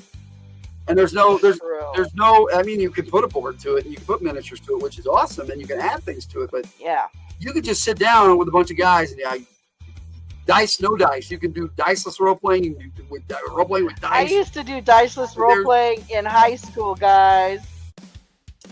Yep. We had a blast. And so, yeah, there's so many ways anyway, to so Logan has always said the system itself doesn't matter if you have a doesn't matter as much if if you have a good ref that knows their stuff and knows the story and knows their game world and their system that they want to use and the system they want to use. We've had people turn werewolf into a fun game. Yep. We've had people do what's that, Shadowrun, and Shadowrun make it a good game. And we played a little Cyberpunk. I like Cyberpunk Yeah, a little bit of Shadowrun was awesome. We've had people run us Marvel Universe. I've run Marvel. Loved Marvel. Logan's run Marvel. I think the Marvel card game was better. I like the Saga game. Yeah, I didn't like the D&D Dragonlance Saga game, but I like the Marvel version of it. It's weird. Yeah, the Marvel card game I think was better because it let you play without worrying about losing all your karma, and all of a sudden you've been working 10 games for all this karma, and you do something that accidentally killed someone and it's all gone. Well, our goal with Lenharo Purg was to make, I mean, we have so many options to make characters, but the actual gaming and the role-playing of it, I tried to make as simple as possible. And there, you can put all that in there as a referee. You can have if you find a rule that you like, you can incorporate it into Lenharo and use it. We just have a basic structure for a referee to base it upon. But a good ref or game master who knows their system, a good system too, can turn a mediocre ref into a great ref too. So yeah, the system can play a part. From the Hildt all the way. One wrong move and all of that's gone. No thanks. Yes. Right. That was the one thing that really sucked about that particular game. You could be like the perfect superhero through the whole thing, and you make one accidental thing. Bye bye. Yeah, all your karma was gone. Yeah, Marvel. I know Bear the Gen X DM is putting together a game called Heroic, using most of the old Marvel superheroes rules from TSR. So check that out. He's still working on it. I backed the Kickstarter because I love the old Marvel superheroes rules, but Bear's added a bunch of cool rules. Right, and there was no way to play like an anti-hero like Punisher or Wolverine or... I have to say, playing it, I was playing a character called Darkrai, and I tried to do the good guy routine. And I was doing everything right. So I had my karma all built up, and I had like, I think 2,500 karma or something like that. And it was hard to get karma in that game. Yeah. And I had it all built up, and I was going to start buying powers and all this, and I was going to really work my character out. And I accidentally killed a dude with my power. It was an accident. I didn't do it on purpose. And the game master said, "You lose all your karma." And I'm on all my karma, and I read the rules, and the game master can rule that'll work. So I was like, dang, always think about you and Logan and Tiger as always my best friends. Oh well, I'm glad you really like hanging out with us, cool gamer. Rope is Marvel Superheroes Reimagined by so True sweet. Agreed, Burr. Agreed. Lost karma. Oh my gosh, all that karma. It was just gone, dude. It was not a little bit, not a certain amount. And yeah, I can see like losing some, but all. Yeah, and I had built it up because there were certain powers that I wanted to get and everything with my karma and work my powers into. But I had to say though, it was like the best thing that happened to my character because oh my gosh, you started killing people left and right. I had no karma. I was like, fine, I can do what I want, and I had such a blast with that character. This is Logan's character turned into a bad guy, guys. I'm telling you, he became an anti-hero. He wasn't a bad guy. Well, he only went after bad guys. Okay, he killed bad guys. Look, I had a box that I got in outer space. And every time I opened it, it had forever ding dongs. It was funny as all get out. No, we went up against. Okay, so it was weird. He had phasing powers, guys. This is how he killed people. He had these. It was using my shadow abilities. I had all these shadow powers, and I could phase with them, and I could teleport with them. So he would use. This is how he killed people, guys. He would use his nightsticks, phase them into a guy's heart, and let go. And let go, yeah. And then I go get it, and I take it away from him, and So yeah, he was kind of a bad guy. Well, it kind of. I was role playing my character. Was that you were like True Lies? You ever kill anybody? But they were all bad. Yes, but no. Role playing wise, my character kind of lost it. And for repercussions, I got arrested, and I got turned over to Captain America for retraining. Oh my goodness, that's the worst thing you could ever do. I escaped. The ref. Oh my gosh. The ref was crying with you. I ended up hanging out with the Punisher for about a year, and I got myself straight. It was right. You like Palladium because if you screw up hero-wise and go against your alignment, the fix is usually GM saying prove your alignment or change it. True. True. So we really don't care for the alignment being so strict. I did like that in AD&D second edition and D&D in general, but we just went. People aren't good, neutral, evil. People aren't always lawful good or lawful neutral. Now we have codes that some certain characters have to follow. Yes. Like a paladin, or we call it Chalant. But each paladin has their own set of codes based on their religion. Yeah. And we feel people in general are either good, neutral, or evil. Also put my glasses there. And truth be told, most people fall under the neutral category, out for themselves. Most people. I personally like to think a good portion are good, and the ones that are evil ruin it for everybody. But that's my glass half full point of view, guys. It is what it is. So I just like people to I like to let players play their characters. And on that note, talk about our after action report, because we played 2 MAG games. I only played one, so I could only after action report one because I didn't even watch the first one. You love alignment. It's a fantastic tool in my hands, Tiger. I agree. I can't game where you must be that alignment 100% of the time. Right? No, I liked alignment, dude. It gave you structure. And if you play in alignment, it was great. But like the old D&D, you were either chaotic, neutral, or lawful. Okay, I'm sorry. Chaotic neutral is a crazy person. No. You were one of the 3 in the original D&D. Oh, that's right. You were lawful, chaotic, or neutral. That's right. That's right. And that was interesting. And they had alignment languages in AD&D, and that was kind of weird. I like how we put personality traits. Yes. Personality. Yeah, we have traits. We have personality traits, and I think it's interesting. You can even come up with your own personality traits, because a person can be good, but they can also be greedy. Yeah. Yep. You can have a good, greedy person. We took personality traits out of MAG because we just kept it really. Oh yeah. Their affiliation is really. I think you took MAG and simplified Linharo a lot. But I made some of the rules were a bit more complicated in MAG. True. I must admit, but because we're adding guns and we're adding tanks. True. And we're adding machine guns and lasers and EMPs, and there's so much stuff in MAG that I think you actually with MAG you put it more onto the role playing, and then the battle what do you call that? When you figure out what happens in a battle. Well, Tiger is not into G.I. Joe. No, I'm not. I like G.I. Joe. MAG, and she liked it so much, she joined the game. Yeah. I wasn't, originally I was not in the MAG game. I was like, oh, it's G.I. Joe. I'm not really into it. We did play a military game before, and I was like, eh. Exactly right, Christopher. It had to happen to me more than once. Yes, me too. I was forced to play my alignment more than once, which is why I normally played neutral good, because most Dungeon Masters didn't understand neutral good. They were like, yeah, you're neutral, but you're good.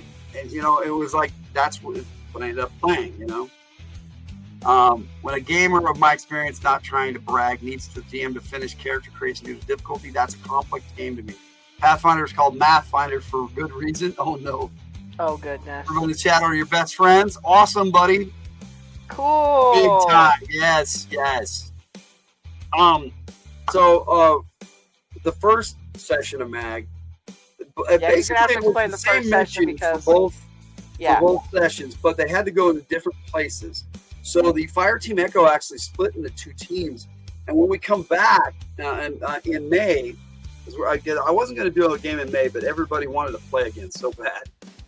So we're going to be back on the 12th of May, the 11th and 12th, so Sunday and Monday again for both groups. If that works out for everybody's schedules at least. And what happens is they split into these 2 groups because they had to go into different areas. And we actually technically went 3 groups. They have 3 squads in Fire Team. The third group is all NPCs. Yeah, but it's all RPCs. Yeah, referee player characters is what I like to call them. RPCs, sorry. No, that's cool. And it's the same thing. It's the same concept, but just I don't think there is such a thing as a non-player character. because a referee is I don't playing. know. The librarian's an NPC. Yeah. Maybe. Some of the nurses are NPCs. Are So, you barking? yeah. Why are you barking? It's okay. It's chill time. Why are you barking? Why are you barking, cutie pie? So for the first mission, and since nobody's here for that, I'll give the recap and then I'll let Yes, Tiger you recap the first mission. They went to the desert where the reshot structure is in northern Africa, the eye of the desert. I don't know if you've seen this on maps and stuff, and I'm not going to bust out all these pics. I have a really cool video of all the images of both game sessions up on the channel. So look for Military Action Bravo Images, Part 2. We had a Part 1 for the first set of images. Oh, no worries, Jess. No worries. Not going to happen enough time, girl. No. It's all good, Jess. And there's always next week too. You know, jump on whenever. Like I said, super cash. Oh, there's Hotch and Benjamin. I'm trying not to show Ben, just Hotch. Unless Ben wants to be seen. So what they did was they went to the desert, and then at first they were trying to be stealthy and avoiding the deviant hive that was there, and they ran into some creatures and they fought some creatures, and then they got some signals, some GI Joe signals, and they went and found this bunker, which was really cool, and they rescued Dusty and Bazooka, who were dehydrated, and Bazooka had a fractured thigh. And they rescued them and got them back to the chopper. And then they moved on to the hive because they realized that the rest of the Bazooka and Dusty's team went on to the hive. And stealthy, they drove the 90-mile-an-hour in the Mako and straight into an ambush. Yes, sir. They weren't very stealthy. No, they were not. Which I'm surprised because they had Shadow Flare with them, who is the most stealthy character in the group. Been playing Crashlands 2 the last week and love it. I haven't seen that. Is that a video game or an RPG, a tabletop role playing game, Kate? Sounds like a video game. Crashlands. So anyway, so they went through the desert, and Kate was in this game, so she could throw stuff in. She was there. She could pop on and talk to if she wants. She's got the link. But anyway, yeah. They went to this bunker and they rescued Dusty and Bazooka, and then they went on to the hive. And this massive deviant hive was just incredible. They had these flying like bug-like creatures called wind hoppers flying all around it, and they just let them approach, and they were like surprised, and they went right up to the hive. Why? And this lady just comes out and starts talking to them. A shot caller, one of the leaders. Oh my goodness. And starts talking to them, and then one of them activated their bioorganics, and she went all like kind of feral, and they about threw down, but then Shadow Flare turned into Diplomat all of a sudden. Oh no, really? Yes. Oh no, it was awesome. It was an awesome moment. They rescued Dusty and Bazooka, and then the stakes increased. Yes, sir. Yes, sir. Because they went after the rest of their squad, and like I said, they're talking to the shot caller, and and Shadow Flare actually calms her down, right? And then she says that one of their team is inside, and so they decide to just waltz right on into this hive with her. Oh my goodness! They walked in willingly. What a bunch of and idiots! They find Airtight, one of the GI Joes. Oh yeah. In a stasis chamber, and then they turn around. She's gone, and there's no door where they came in. Of course not. Why would they do that? And the next thing you know, they look out the window, and they're in a freaking wormhole going into outer space.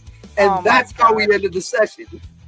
So I can't believe those guys did that. I'm gonna have to raise the stakes even more on that one. We should have a lot of fun in that game. Oh man! And that was the Bravo Session 5 of the military action game. I probably left out a lot, but that's basically what happened. One of the players tried to dominate the Deviant representative, and then it was Tension City. When the Deviants explained they have a prisoner Airtight, the team decided to go inside. Right. Okay. They had one dude. They had one dude. Yeah, no, there was boom boxes there, little No. saplings. No. They only had one GI Joe They only guy. had one, and they were looking for like 4 other team members. No, I know, but they decided the 5 of them with 2 other dudes. Echo Alpha's got Doctor Who. I should throw him in a time travel adventure, but I'm not going to do that. No. Oh my goodness! Can you believe that? Trying to do more than I give myself time for, and it makes me really upset. Don't get upset, Jess. This is all just for fun. We're all just having a good time. So they only have one GI Joe, and they walk in to a hive. But they rescued the G.I. Joe, who's going to pull their asses out of the fire if they need it. No. It doesn't really matter. Okay, so they rescued Dusty and Bazooka. That's the cool. most underrated Joe ever. No. They rescued Dusty and Bazooka. Yep, they got him to the chopper. They saved them. They're on Earth. They're still there. Oh, they saved them. They didn't even go with them. Okay, so they rescued 2 dudes. Right, and then they went to the hive. And there was like, what, 5 of them? Yes. Okay, so 5 of them went in to rescue one dude. And they basically gave 5 more G.I. Joes to the enemy. Well, because they have run into good factions before of the deviants. Oh my gosh, but they had someone prisoner. They should have stayed outside and said, all right, fine, bring him here. But they didn't do that. Oh my god. Maybe you stretch yourself too thin, Jess, that is person. And no, take on what you can and you'll do it well. That's right. Do one thing at a time and do it well. That's what I try to do. Yes. I'm always That's focused. Dinotopia law. Do one thing at a time. I really wanted to get the song finished and do the report. There's always next week. No, you'll stop being poopy. Okay. We'll change your armor. Go change your armor. Exactly what I recommend from Chet. Yep, that's what he did. Yep. It's all good. It's all good. Oh, you want to give us our G.I. Joe guy back? Well, then let us have him. We're staying out here. They did not make that choice. Oh my god, that was an obvious They trap. walked into the hive and then they looked around. Only one of them noticed that she was gone, and it's like, what? She left, and then they're like trying to figure out how to rescue Airtight and find out he's hooked up to this stasis thing. And they just take him out to kill him, so they got to figure out how to open it. And they had a hacker, and he started hacking it, and that was kind of cool. But he kept wanting to just blow it up, and it's like, you're a hacker, dude. You do your job. I mean, they had to keep telling him. I can't believe that. And he actually played really well. Okay. Yeah. That's what I heard. I heard he played really good. He won MVP. Lucas was playing the hacker override, and he did an awesome job. And he went right under the fray, opened the back door of the Mako, attacked these bugs barehanded. Actually kicked its ass too, but wow, it was pretty impressive. So it's worth a watch. If you've not seen Session 5, watch it. If you have not seen Session 6, I turned that over to Tiger. So there you go. Okay, so our mission went quite a bit differently. That was the idea. We were told to go to the jungle, and our commander had the idea, same idea as the first team, by the way. Let's just go right in there, grab them, and get out. And my character's all, wait, wouldn't it be easier if we snuck in there, got our guy, and then blew ourselves out instead of just, head-on rushing in there? And Red's all, okay, yeah, that sounds like a better idea. I think it's funny. The thing about him is he's headstrong and he jumps into things, but he's willing to listen to reason. He is, and we all have to give Red props because he is not a leader. Well, he has the potential to be a leader type, but Purr was there too. That was his first game session with Mag. Purr was awesome. First time he played on our channel, and he was on camera. Thank you, Purr. That was awesome. We appreciate you so much, sir. And if you want to jump on and talk about it, you're more than welcome to. Just let me know, and I will send you a link, my friend. And NDA wants a bikini set, a combat bikini set. Well, the more skin that shows, the better defense you get. Me I think that is so freaking funny. You'll find the change you need to go with it. Don't worry, we all learn. That's right. That's really funny. It is. Right. What's more bikini male? It's more defensive. So we had Kate and Purr and Tiger from that game. And Red. Right here. And Red was the other player. Yeah, so I had 4 players. So almost all of you are here, and I was the ref. So go for it. Yeah, so yeah, they were, Chris. Yes, they were. His voices were awesome. Totally awesome. Okay, so Red listened to Akoma going, okay, you're probably right. That's a better idea. We'll sneak in. You listen to the chaotic bird who bites everybody.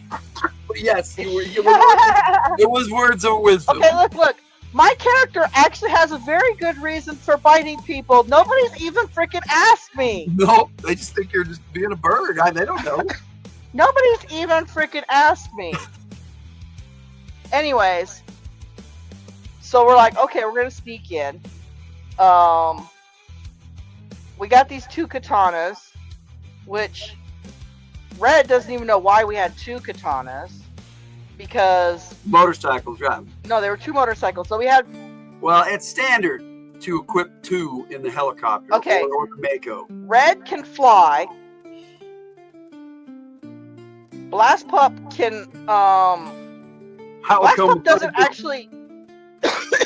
How Akoma finds people. You absorb the knowledge of what toy you eat. I actually do gain knowledge from every electronic I plug into. That game was awesome, Kate. Both games were really cool. Anyways, so Kate's playing a mechanism that can turn into a motorcycle partially. Robot dog.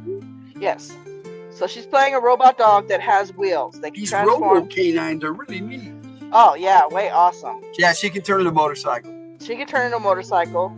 You got me. I am a mechanical bird. And yes, I can turn into a sniper scope. Although I'm starting to eat stuff, so I'm not sure if I'm going to be too big on a gun pretty soon here. But I'm not really sure.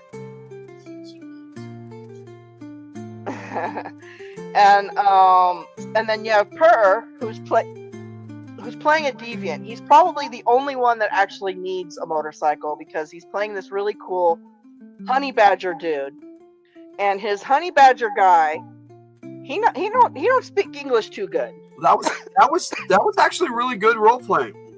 Yes. And he won MVP too. Both new players won MVP. That was awesome this week. That is awesome. Yes, his name is Scamp, codename Honey Badger. His name is Scamp, and codename Honey Badger, and he don't speak the English too good. But that's okay. We're trying to figure him out. And my character's studying his movements and his speakage and the way he. I'll send you a link, bud. I'll put it in your private Discord. He wants to jump in the chat. Oh, you are more than welcome to, my friend. Just have to. There you are. But he does have these cool little badges that he's been showing us. That he has. There you go, buddy. I sent real. you a link. That's why I gave you a link, access to the Fridays from the Hildt server, because that's where I put the links. Or you don't. Anyway, so we're getting to know a brand new member of our team. Yeah, both teams were doing that. Yeah. After we had our briefing, where we explained to Red that going in guns blazing is not a good idea, and he agreed, so we're good. He's that kind of leader that he'll listen to his subordinates. Check it out. Hey, Pearl. Oh, yeah! Now, wait a second. I think I can hear you. I heard him. No, I don't. Oh, did he talk again? No, I don't know. He'll get things set up and yeah. Talk. Give me a moment. I don't know what I'm doing in StreamYard. No worries. You're good, dude. No worries. All right. Well, anyway, so after our briefing, we start to get to know this. He's clearly a deviant. He's a creature. He's not human. He's a honey badger. I don't know if it's because his vocal cords don't work as good as a human's or not, but it's fantastic either way. And so he's trying to talk to us, let us know a little bit about him. He has this file card that he wrote, guys. Oh, it was awesome. He wrote a G.I. Joe file card, guys. He did a really good job. I'm just like blown away by it. For the record, he also makes me want to write a G.I. Joe file card for me now. Our new players, this was Override in the other game, and this was Scam. It's a good view of them. So there we go. Yes. And he wrote down all his specialties and everything, and he's a infiltrator, right? He's a combative, I'm pretty sure. He's a special force. He's a ranger. I know he's a special forces ranger. He's that I know. A warrant officer ranger. Yeah. So he's a good tracker. He's a good tracker, and I think he has some infiltration too. And he's a badass martial art. Well, he's got a little bit of martial arts. Yeah, he's got all sorts of skills. He's a helicopter pilot too. He actually flew you guys in. You forgot about the Sumerian virgins and the slumbering virgins. I would have never forgotten about that. For some reason. No worries, bud. No worries. He's gonna. I don't remember any virgins. You can jump in here too, Jazz or Kate. She clearly wants to talk about virgins. I like to talk about virgins. Well, it's getting late, and I need to get some sleep. Y'all have a good night. You too, Christopher Works. You too, Christopher Works. Thank you for stopping by. You're awesome, man. Appreciate you joining us, bud. Totally appreciate you joining us. Anyway, so we're getting to know Scamp, and Scamp comes up to Akoma because he's been told about Akoma biting people and collecting their blood. Nobody still knows why I do it. I have a very good reason. The ref knows why I do it. Yep. The ref is the reason why I do it, but that's beside the point. I didn't tell you to do that. No, you didn't, but my character has a little bit of a paranoia because of it. Anyways. My chair broke. I'm waiting on a new one, so I'm in a little chair. You are getting a new chair next week, I think. Yeah, no. Anyway. So Scamp decides to cut open a part of his body so that I can get a blood sample from him. And he asks for a feather in return. And we had a cute little scene together where we had this little exchange. Yep. And I gave him one of my pin feathers, my main lead pin feather, which is another reason why I was eating stuff. I think Scamp thinks Akoma is a god of some kind. Maybe. I'm not sure. He definitely sees me as an animal, but I'm not an animal. Definitely sees you as a teammate. That right away. You guys bonded faster than anybody. Right? My character has actually been resistant to bond with anyone else in the team because of what happened to Banger. Yeah, because Banger was killed. Yeah. Well, not only that, they also took my order. And they took his body, so they don't know what happened to Banger. No, I know that, but they took my order, my dog. They took my dog. Oh, well, he went with his new handler. It doesn't matter. He was my dog. He took him. They took my dog. I'm upset. Well, they took my dog. He's really far away now. I know. Awesome, Cool Gamer. I'm glad you're still here, bud. Totally awesome, Cool Gamer. Anyway, so here we are. We all decide to get on the plane. Someone else put the two katanas in the plane. The motorcycles. The motorcycles in the helicopter. Well, they had katanas in both games. These motorcycles are just badass. And I keep rendering cooler and cooler motorcycles. Oh, it sounds like the Sting Bees or whatever should have been better because they could have gone on water. Let's see. Oh, that's right. Because we have another type of motorbike that'll go on water. I think those would have been better. Oh, the Mako, yeah. The Killer Bees, yes. Killer Bees. The Killer Bees. They actually they used a Killer Bee in one of the other games. It was pretty cool. But, well, Akoma is really not liking Brad Gambison, guys. Yeah. Well, yeah, Brad Gambison's the commander, but he has to be a commander, and sometimes Akoma doesn't trust him. Sometimes he has to do things that may seem a little untrustworthy for those who aren't military orientated. But yeah. Okay, Akoma is only a couple of months old, guys. Akoma wants to be Order's new handler. Well, Warrant Officer Day actually agreed to be Akoma's new handler, and they actually bonded. Order's new handler, yes. Order's new handler, and they actually bonded really well in the game. So that actually turned out pretty cool. Oh, really? That's all right. I have my own toys. All right, so This is the one they didn't get to see. This is the other team. They Oh, have the ice one. No, I didn't see the that other one. team That's had nice. the That looks so good because it looks so much like the other one. yes. Oh yeah. Well, here's the desert one that they had, and they used 2 wheels on the front because it helps The with sand. the sand and stuff. Yes. I get that. So it's actually You got these motorcycles to look really similar to each other. yeah, and then Where's there's the jungle one? then there's the jungle one there. That is fantastic. How'd you do that? I just rendered the same bike. Just I know, but give me a jungle one. Give me an Arctic one. Give me that is fantastic. I got a Night Ops one too. It's pretty cool, but yeah. Oh, that's fantastic. I love that. Como wants to be in the Orange New Hampshire. We already did that one, but yeah. Well, that's okay. Akoma has 3 other companions. Well, actually, 5, but the other 2 are a Mako. But you are getting to know Blast Pup a little better now that you guys have split up into different teams. And Red. Yes.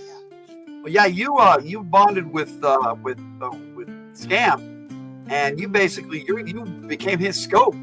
I did. Okay, so throughout the course of the game, it was pretty awesome. So we land. Well, we had a big old spiel on the plane. I don't know what. Everyone was just chatting and shooting the shit or whatever. If you jump in, I don't know why I didn't think of it sooner. I could probably fix all your stuff. I can get in there and do that if you want to pop back on. So we land. Unless you don't have a microphone linked to it. Yeah. When we land, we find out we don't need both katanas. Yeah, it is. It is, but it's finicky as hell, Kate, and I had so much to do with it today. Tonight, they're still working the bugs out. Tonight it kept regenerating the same image for him over and over for 6 times in a row. Attack of the Prompt. It was crazy, but yeah, it ended up giving me 4 eventually. But I got 10 images, and 6 of them were not the new ones. Sorry for the wait. My camera and mic are working on my end, but not in StreamYard. Okay, well, if you pop in, I might be able to adjust the settings myself. So I can try that, buddy. You know, sometimes I have to push the buttons on again and off again in order for my mic to work. Yeah. I've done so. Try that too. So yeah, it's trial and error, and once you get it down, it works out pretty good.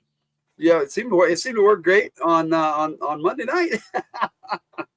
We had a good time. It was that both sessions were so awesome. Yes. And you won't let me finish. Go for it. So we land, and when we land, we find out we only need 1 katana.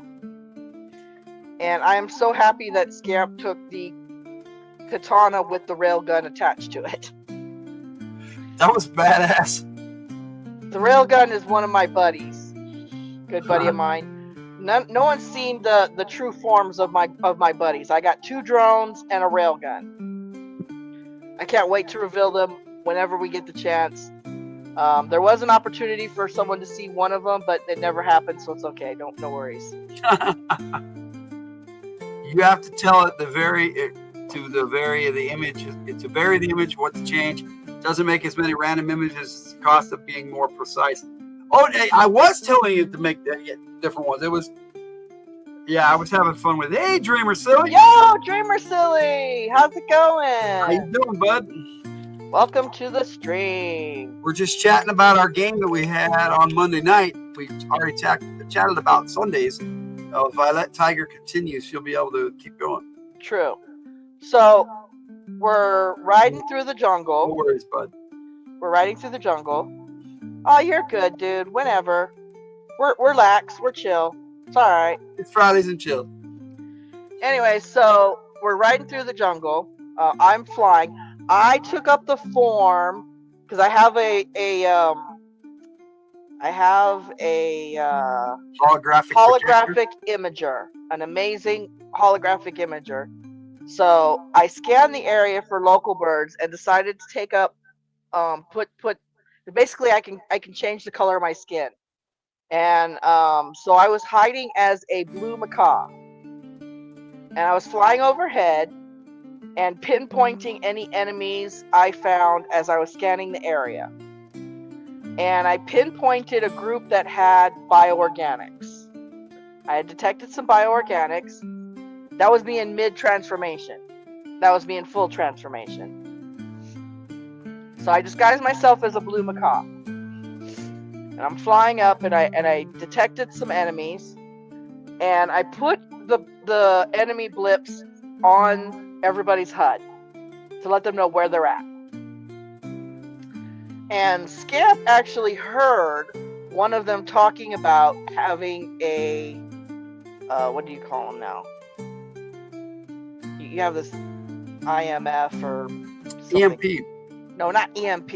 An IED. IED. Improvised explosive device. Anyway, there's Blast Pump as a bike. Which is awesome. Anyway, so Scamp heard that they were setting up an improvised explosive device and stopped the group.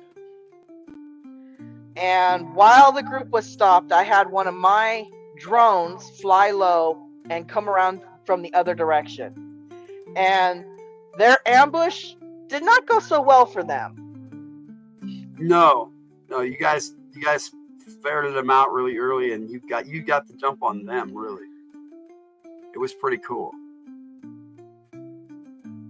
Yeah, I let you guys play it out. Browser can't access your devices. Close any other applications that might be using your camera mic. Refresh the page. If that doesn't work, try restarting your browser. Yeah. Sometimes you have to do it. Oh wow. Yeah, you popped in once before, and it's probably still thinking you're activated already. So that's so weird. Yeah. Oh, StreamYard is finicky. StreamYard is all I have open for camera audio. Just pop out and pop back in, and that. Yeah, StreamYard does that a lot to people. Usually, when they pop out and go back in, sometimes that fixes it. Sometimes. Yeah.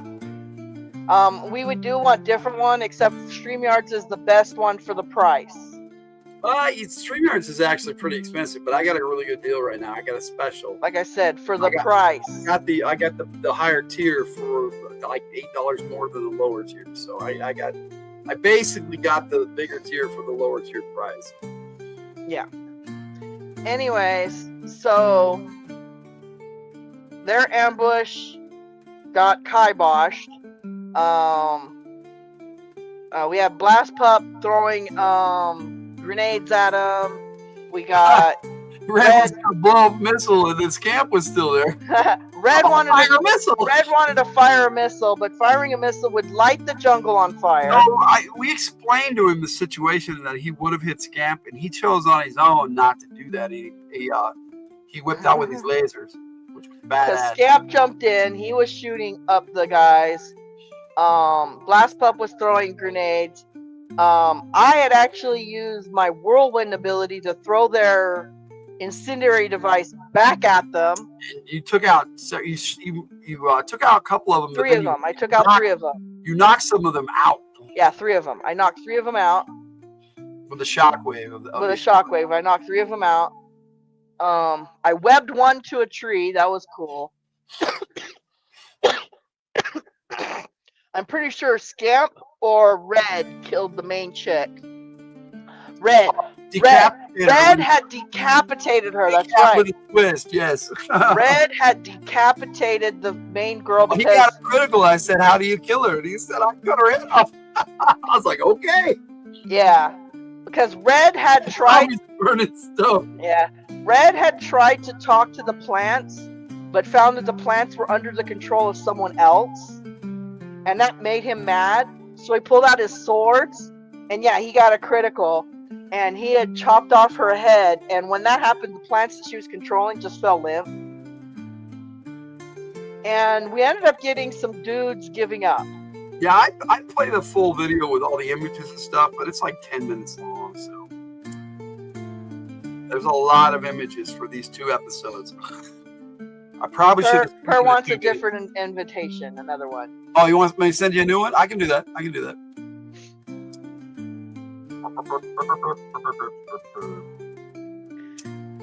Anyway, so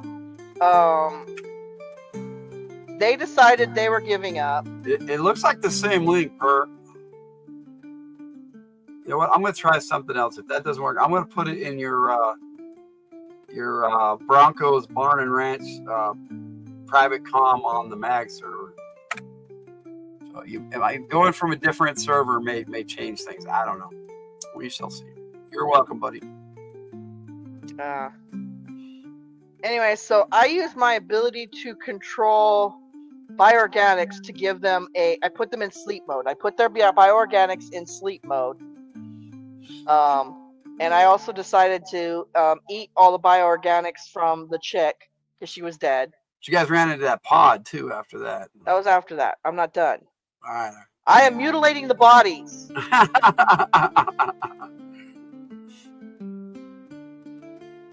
There was a really cool image of the pod, so I'll show that when you're There is a really cool image of the pod. I'll show that. I'm going to restart your computer. All right, buddy. Keep going. Okay. So, I'm eating Homegirl's bioorganics. They're giving up. We tie them up to a tree. Our team found handcuffs on some of them and tied them up with their own handcuffs. No, they didn't use the handcuffs. They used vines or something. Oh, that's right, because we didn't know how to open them. That was the key. They couldn't We find didn't know how to open them, so we didn't want them to have control of those. So yeah, they used vines. They left the webbed up guy the way he was, because like there was no other. They couldn't wrap him up better than the way he was already wrapped up. He was stuck on that tree. Oh no! I'm engaged to a Douglas fir. Yeah, they Last left. Unicorn. That's a topic take I want to do someday. Flight of Dragons. You Last The Unicorn. Last Unicorn. Yeah. We should do like a Flight of Dragons. We did do Flight of Dragons. Oh, then we can't do a Baskin and whatever. What is it? Rankin and Bass. Oh yeah, sure. They got tons of movies. Oh, I know. Anyways, that would be cool because their animation's really awesome. That's beside the point. Yep. It has nothing to do with Mag. We're stalling.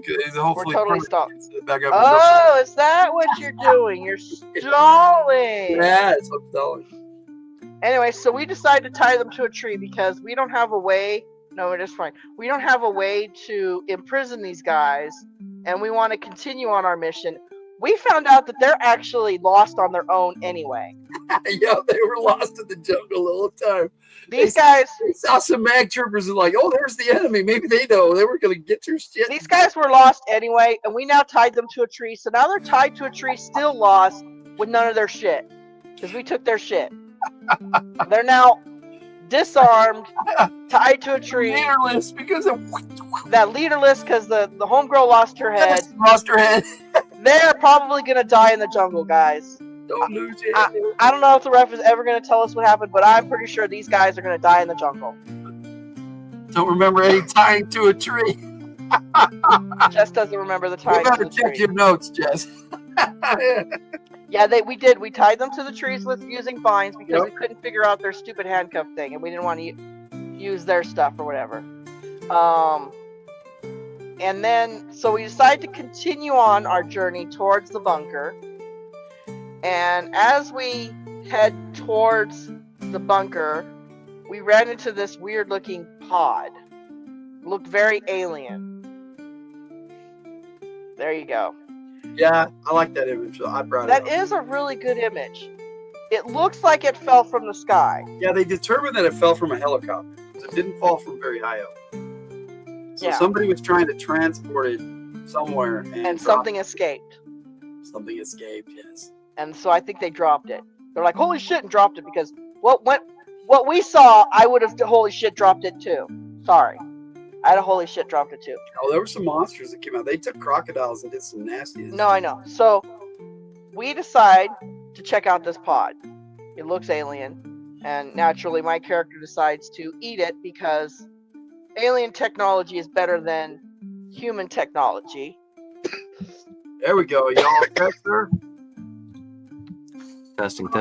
Can you hear All me? right, we can hear you. Oh, awesome. Okay, cam won't work. I'm sorry. I don't know. Oh, don't why. worry about it. I don't go on cam either.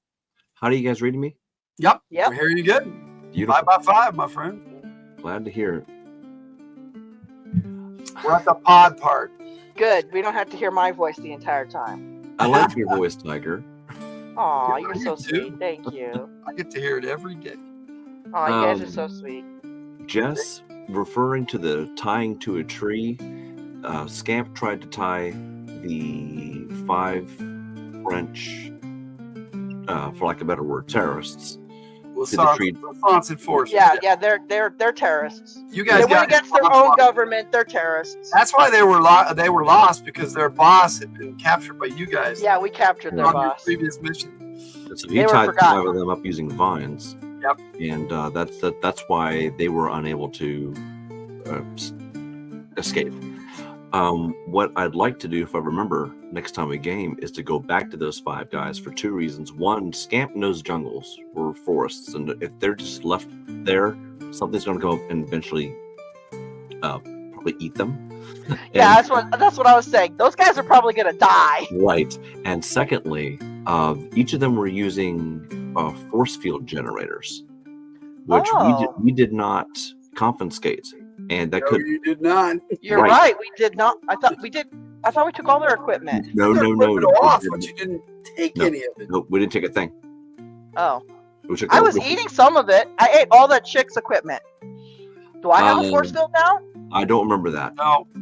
No, Logan knows I ate all her stuff. Yep. All of it?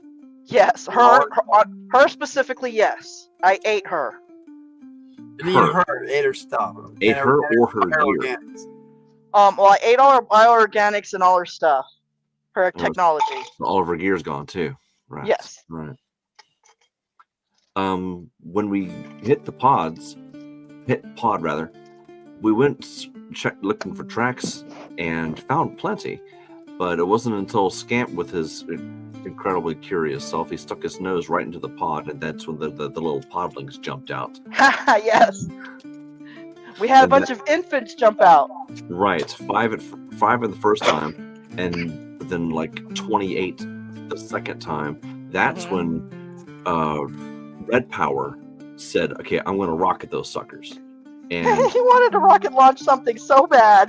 Wanted to rocket launch. Okay, and if there was no fire involved, it's an excellent idea. However, You were in the line of fire. Yes. Scamp was in the line of fire, and I don't expect anyone to play their characters any differently than they ought to. And Scamp's whole thing is, if he's loyal to you until you give him reason not to be. And he's brand new to this team. His former team says, "Hey, Echo Bravo's good," and then the leader rockets him.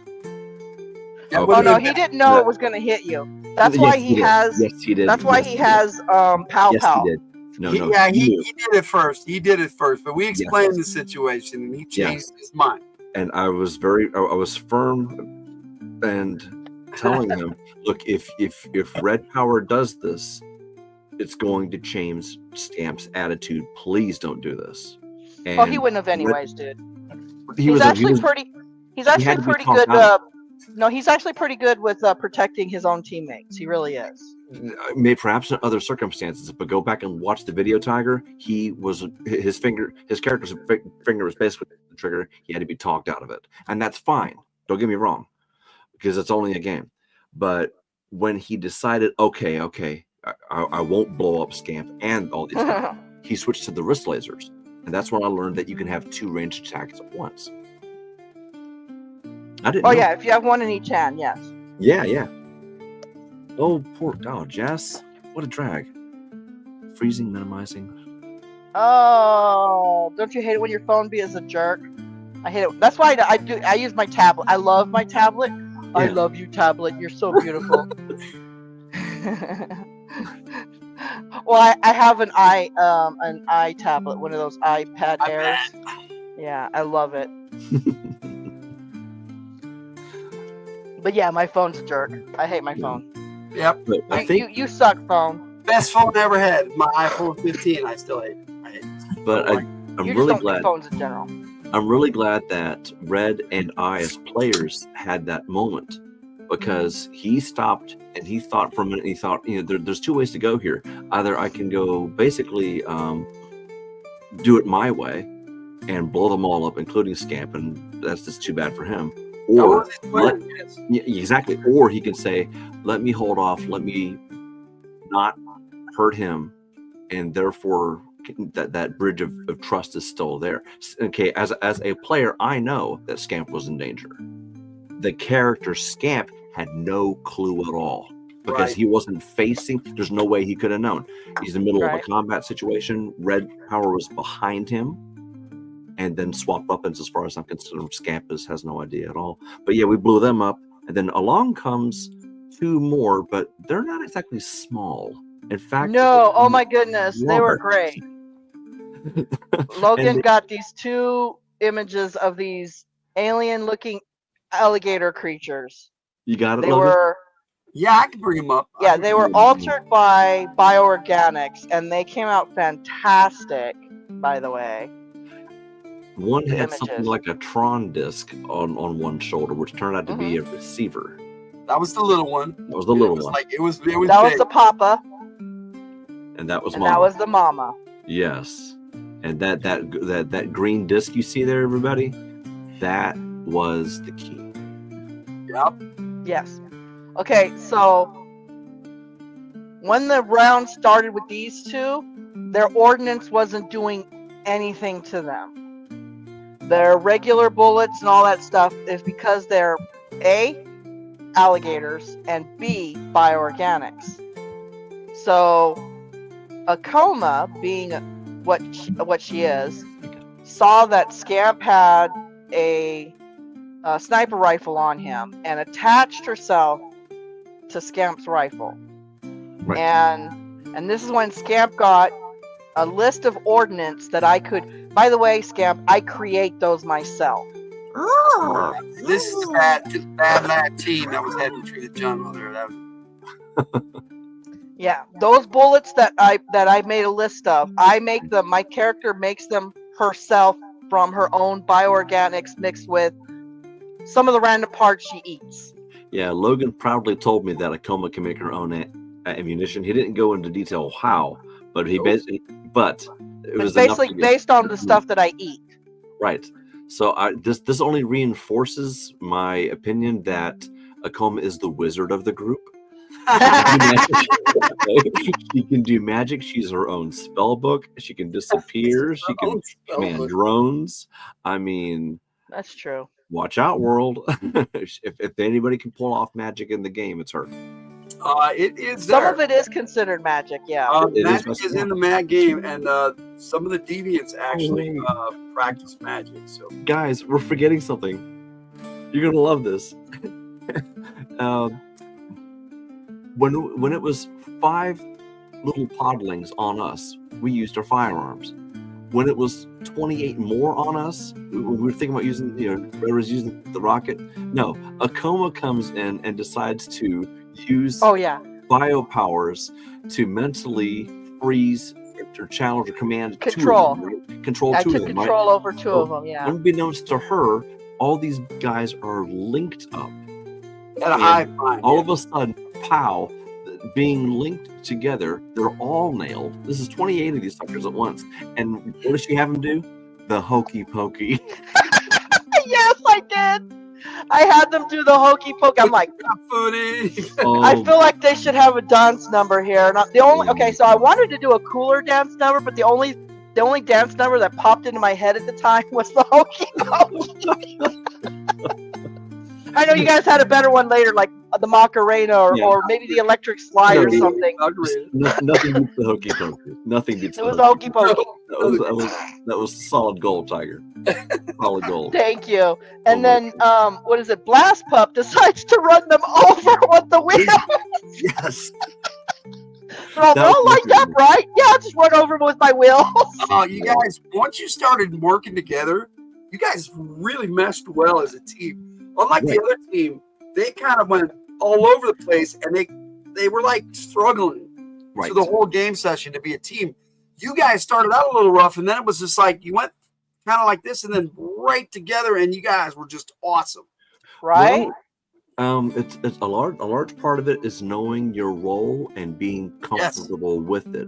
When we first began the game, guess what we had? We had a team, meaning your guys, except for Scamp. Scamp shows up, sees you're an established team, has been told you're an established team, and his role is effing new guy. He's the new person here, so his job is basically to follow orders. Now he is a ranger. Rangers lead the way. He is a warrant officer, if something, Logan, I wanted to pass this by you because I want to be ready for it. Not. Scamp does not know this, but I wanted to know first if you can reveal this or not. If should something happen to Red Power, who's in charge? You. Oh God. Yes. Yes, you are. Okay, so The platoon sergeant's on the other group. I'm sorry, so this is the reason why you would be in charge. The other two are just specialists. Right. Glass Pup is a mechanism. Oh my God. Basically, Army-made, Army-issued mechanism. They'll probably never increase in rank. Wow. And a coma has absolutely no rank whatsoever. Right. They're both considered specialists. Wow. That's so yeah, Scamp, if something happened to Red, yes, you'd be in charge. Oh my, not for those of you who don't know, that's pay grade E4 like a corporal. Yeah. I want to give you heavy warning, Logan, because you are our beloved game master. If Scamp becomes in charge, even I don't know what he's going to do. I'm not being. I mean this. I'm likely, based on what has happened to the other team. Yes. When you guys return to the Silverado, you're likely to get a couple more teammates that I'll be running as RPCs in your group. They won't be like leaders and stuff. They'll be like specialists, and they'll be on the team, but they'll be there for you guys too. Right. Well, maybe an advisor to Red. Well, that's actually a Gambison who. No, I kind of. That briefing, Gambison was just mean to Red. No, I know. There's time for that. I mean, especially, if this is your guy, okay, this is your team. He's in charge of his squad. You're in Gambison's position. You might honestly want to know: can this? What is he, a lieutenant? He's barely a lieutenant. Yeah, barely a lieutenant. He barely got promoted to first lieutenant. Okay, so everything that they've already been through. Well, it's not just that. Not only that, he has the college degree. He's got the college degree. Okay, well, degree aside, I mean, in the military, what matters is experience. Well, plus he has passed the test. Yeah, but what matters is experience. If all of us were transported back to Vietnam and we joined up with an American platoon, I'm looking for the sergeant. Yep. I'm not looking for LT.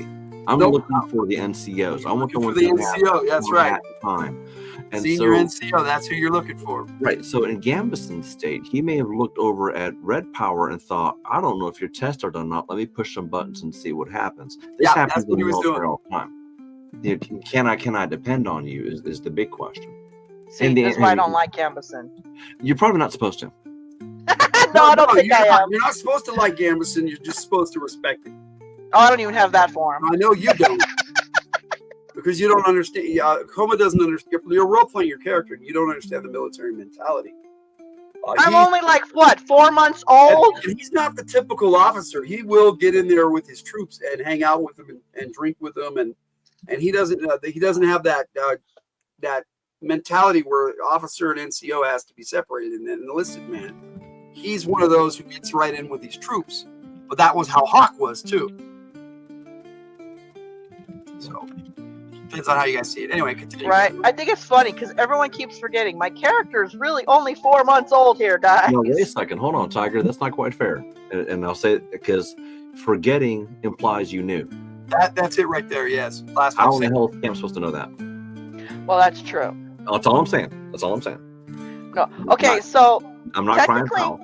No, technically my character is like centuries old, but I'm only 4 months old as an individual entity. Sure, but that means absolutely nothing to anybody in game. Nope. Unless that's true. Does Red Power know this? They really don't. Nobody's asked. No. My question is, does Red Power know this? Yes or no? No. Okay, nobody does. Okay, no one knows this. So in that case, I don't know about the rest of you guys. I'm only going to speak for myself. I do not metagame. You can trust me to keep out of character information and we used to call it player knowledge, but yeah, same. Whatever the current term is today. Metagaming, yeah. Nobody's metagaming. They're role playing that they don't know. Oh, they're all role playing that they don't know. Yeah. Sleep well, lady. Happy Oh, recharging. go to sleep, Jess. Jess. When you feel the battery shut down, go to sleep. Don't try to stay up for another 3 chilling days. and chatting anyway now. We're getting there. We're almost to the end of it. Well, is that what Blast Pup wants? I mean, because Blast Pup is so quiet. I mean, even I don't know. I don't know. Blast Pup has been offered things. Upgrades. Yeah. But I think the player likes playing Blast Pup the way that they are, but it's up to Kate. Yeah, they've had the opportunity to get bioorganics and they've turned it down. Glad to hear it, Cool Gamer. I'm not surprised you're still here. You are awesome, Cool Gamer. Organic upgrades. You can get cybernetic upgrades too. Wait a second. That's what Blast Pup is that an answer to my question? Blast Pup wants organic upgrades?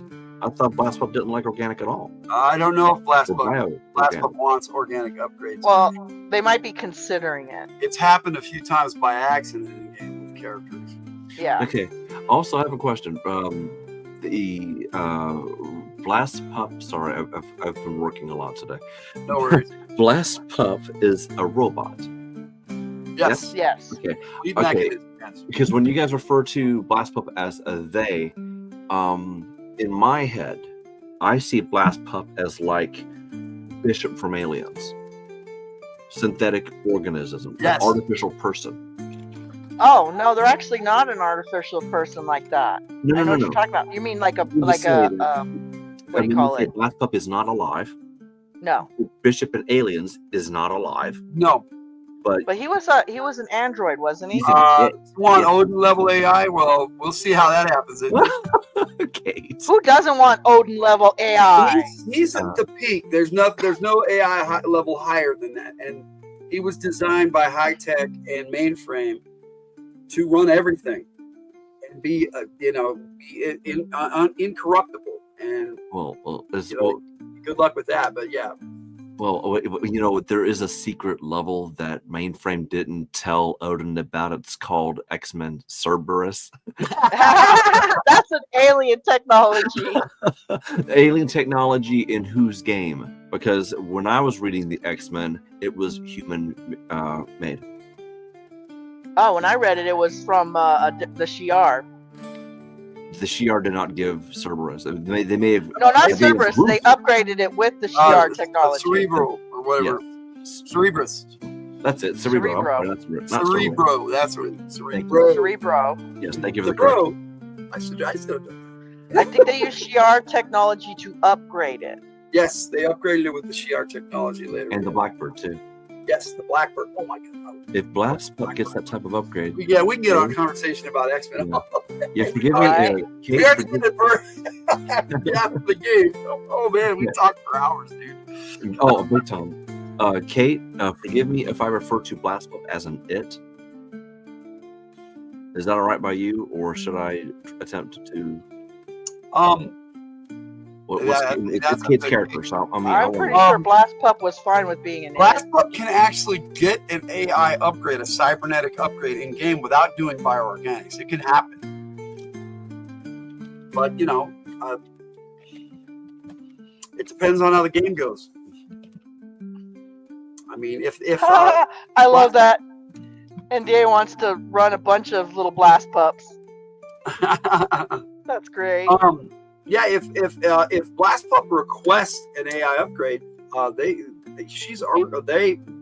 it has earned its place in MAG, and they would do it. Wow. At this point, they pretty much they brought back GI Joe from the brink.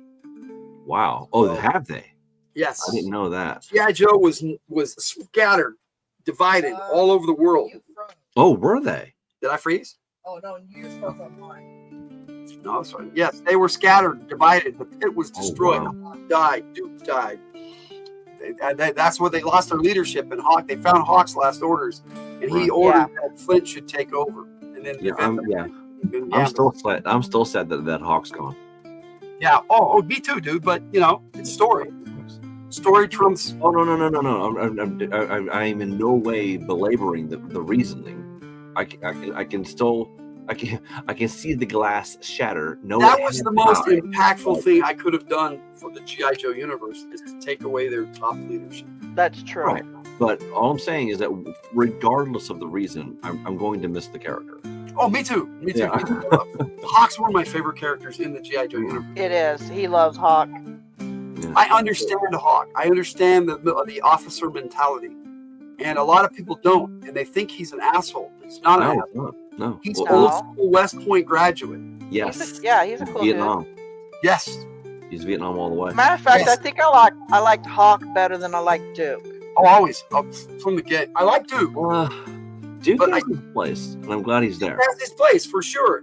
But my favorite leader on the team was always Flint. So I always wanted to elevate him to the leadership. Ha. My favorite leader is Stalker. Oh, dude, me too. Dude, I love Stalker. But Stalker's old. I mean, in this part of the universe, he was retired.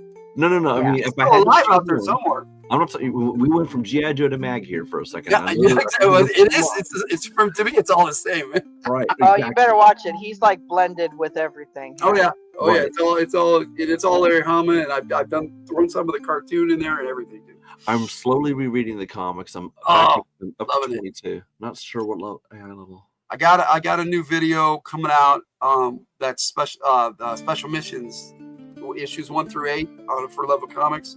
I Oh. showed it earlier on the stream, but it'll be out next week on Wednesday, I think.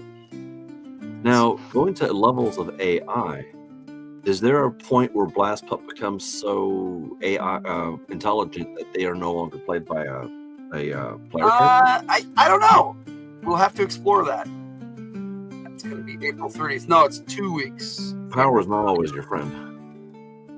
No, it depends on how it works out in game, man. Yeah. I mean, right now, I believe Blast Pup is a level 2 AI. Out of how many? 5. Oh, wow. There's only 5? Yeah. Oh, wow. I based it off of what's real out there right now, and there is no level 5 in the world right now. That's make believe. Willow? What's that? Willow? Oh, you mean that android who is intelligent and? No. I get that lady. I'll take it if you're whole not explaining that one. Anyway, Yeah. as far as the game is concerned.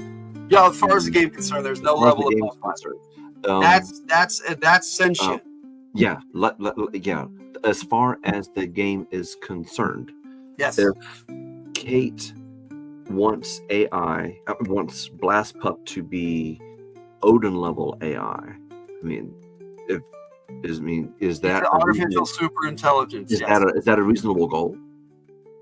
Maybe. I Because- mean, right now she hasn't regained any levels of AI, and we've been playing over a year, so we'll see what happens. I mean, Right. But what I mean to say is that because if Blast Pup becomes another Odin, what do you need us for? exactly. Bicentennial Man is definitely a they, them, he, the, him. Oh, I love Bicentennial Man. Bicentennial Man was Oh my goodness. fantastic. That was a fantastic, great And movie. Bicentennial Never heard of Man him. chose to be a he, him. You've never heard of Bicentennial Man? Logan, my not only is my brain unusual, but so is my upbringing. There's a lot I know and there's a lot I don't. No worries, dude. It wasn't one of Robin Williams' better known movies. It's a I think it's it's a one of Robin his Williams best. film. It's a Robin Williams, a Yes, very sir. good one. Ooh. Yes, It's sir. a Robin Williams movie, and it's a very good Oh, yeah. one. And it's all about an AI. Very becoming intelligent and very sentient. heartwarming movie. Oh yeah, and he plays the AI throughout the whole movie. Yeah.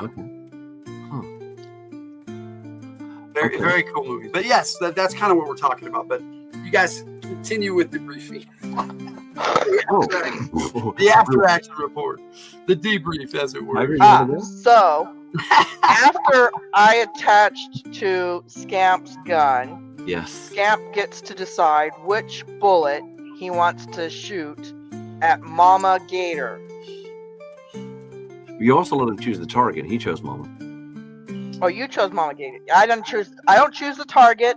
I do not choose the bullets. I just attach and give you the accessories. Correct. Scamp decided now that he had a coma as a scope, and out of character, we had agreed that he had a basic idea of what the Bravo team could do, Akoma can transform into a scope. Great. He has no idea that she can provide him ammunition. Load the how the ammunition got into the firearm is still a mystery to me. But I'll hand wave that in a heartbeat. All he knows is that he has a sniper rifle that he's a piece of equipment in his hand, an emergency life-saving tool that he is familiar with because it's his rifle.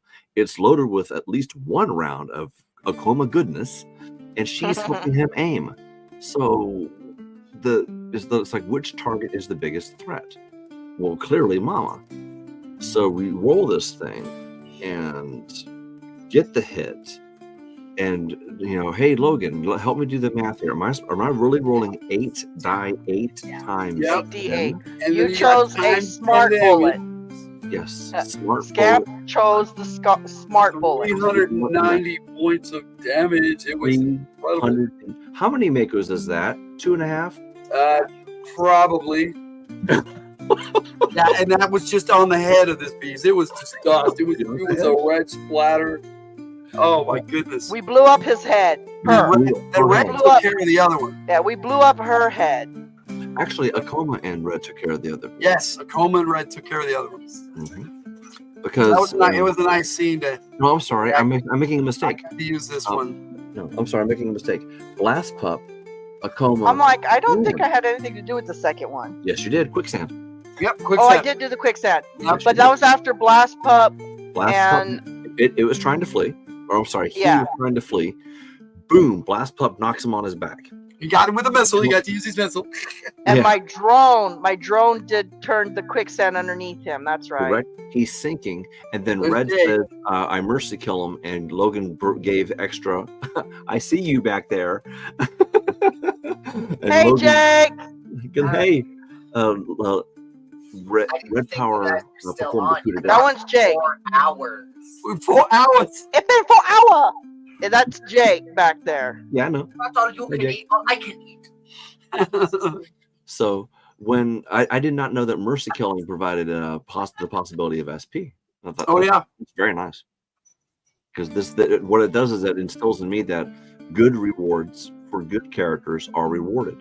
And then you guys mess with the device. Yes, Logan has a tendency to give CGPs for good role playing or good ideas. If he finds an idea unique and interesting, he gives CGP rewards for it. Back and forth all night. I was just giving this awards. CGP is character generation point. Well, we call it. Oh, I'm sorry. What are they in SPs? SPs. Point pool. SPs.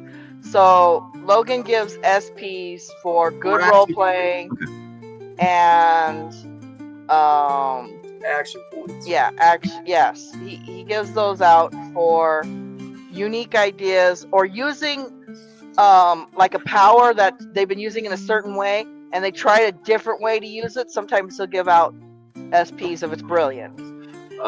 Logan? That is largely how Palladium XP is attained. Yeah, that's what I heard. I've never played Palladium, so I think that's cool. Don't get me started. Wow. No, it's cool. I wouldn't mind checking it out. I wouldn't even mind playing. With a good game master. Quit getting into those snacks. We got a red interruptus back here too. So you already took like 2 or 3 today. Don't think I don't know that. Sometimes they. I'm not sure how many you took, but I did see you take them earlier. If you could take those willy nilly, you'd empty the entire snack box in one day. Yes, really. You already had 2 or 3, dude. Well, that's how your husband. Sorry, I had to be mom there. You guys were just about to talk about. Sorry, I had to be mom there for a minute. Sorry, guys. Sorry. No. Sorry. Wait a second, Tiger. If you're not the mom, who's going to be? Mama Tiger has been unleashed. Exactly. Yes, well, sir. no, seriously. If I let him have free reign of the snacks, he'd eat the entire box in one day. He would. Precisely. Yeah. All right, so you guys started messing with this device. What happened then? Okay, well, because I'm willing to bet. Stay on target. Yeah, he just told me to shut up. So yes, I decided to hack it. Oh, that's our Sam No Likey. That's Sam No That's Likey. my AI personality that I play with. He has snappy little witty comments. He can do like. Suppose you think you're clever. There. Cool. Those are all Logan's little voice snippets. Yeah, I've heard them in other games. Yeah, I've got a bunch of them, but I only have a few loaded up right now. Yeah. But anyway, go ahead, guys. I'm sorry. Was interacting with the receiver. Yes, I was hacking it, trying to figure out where the signal was coming from. When And a coma. I got hacked. You got hacked. It was a reverse hacking. No, what's hacking you? Did you want a stick of gum? My name is Dr. Mindbender. You guys ran into Yes, Dr. Mindbender started talking to me via the Neuralink. Yes, but Akoma's smart enough, and I don't need the AI because I'm alive. So I shut down my AI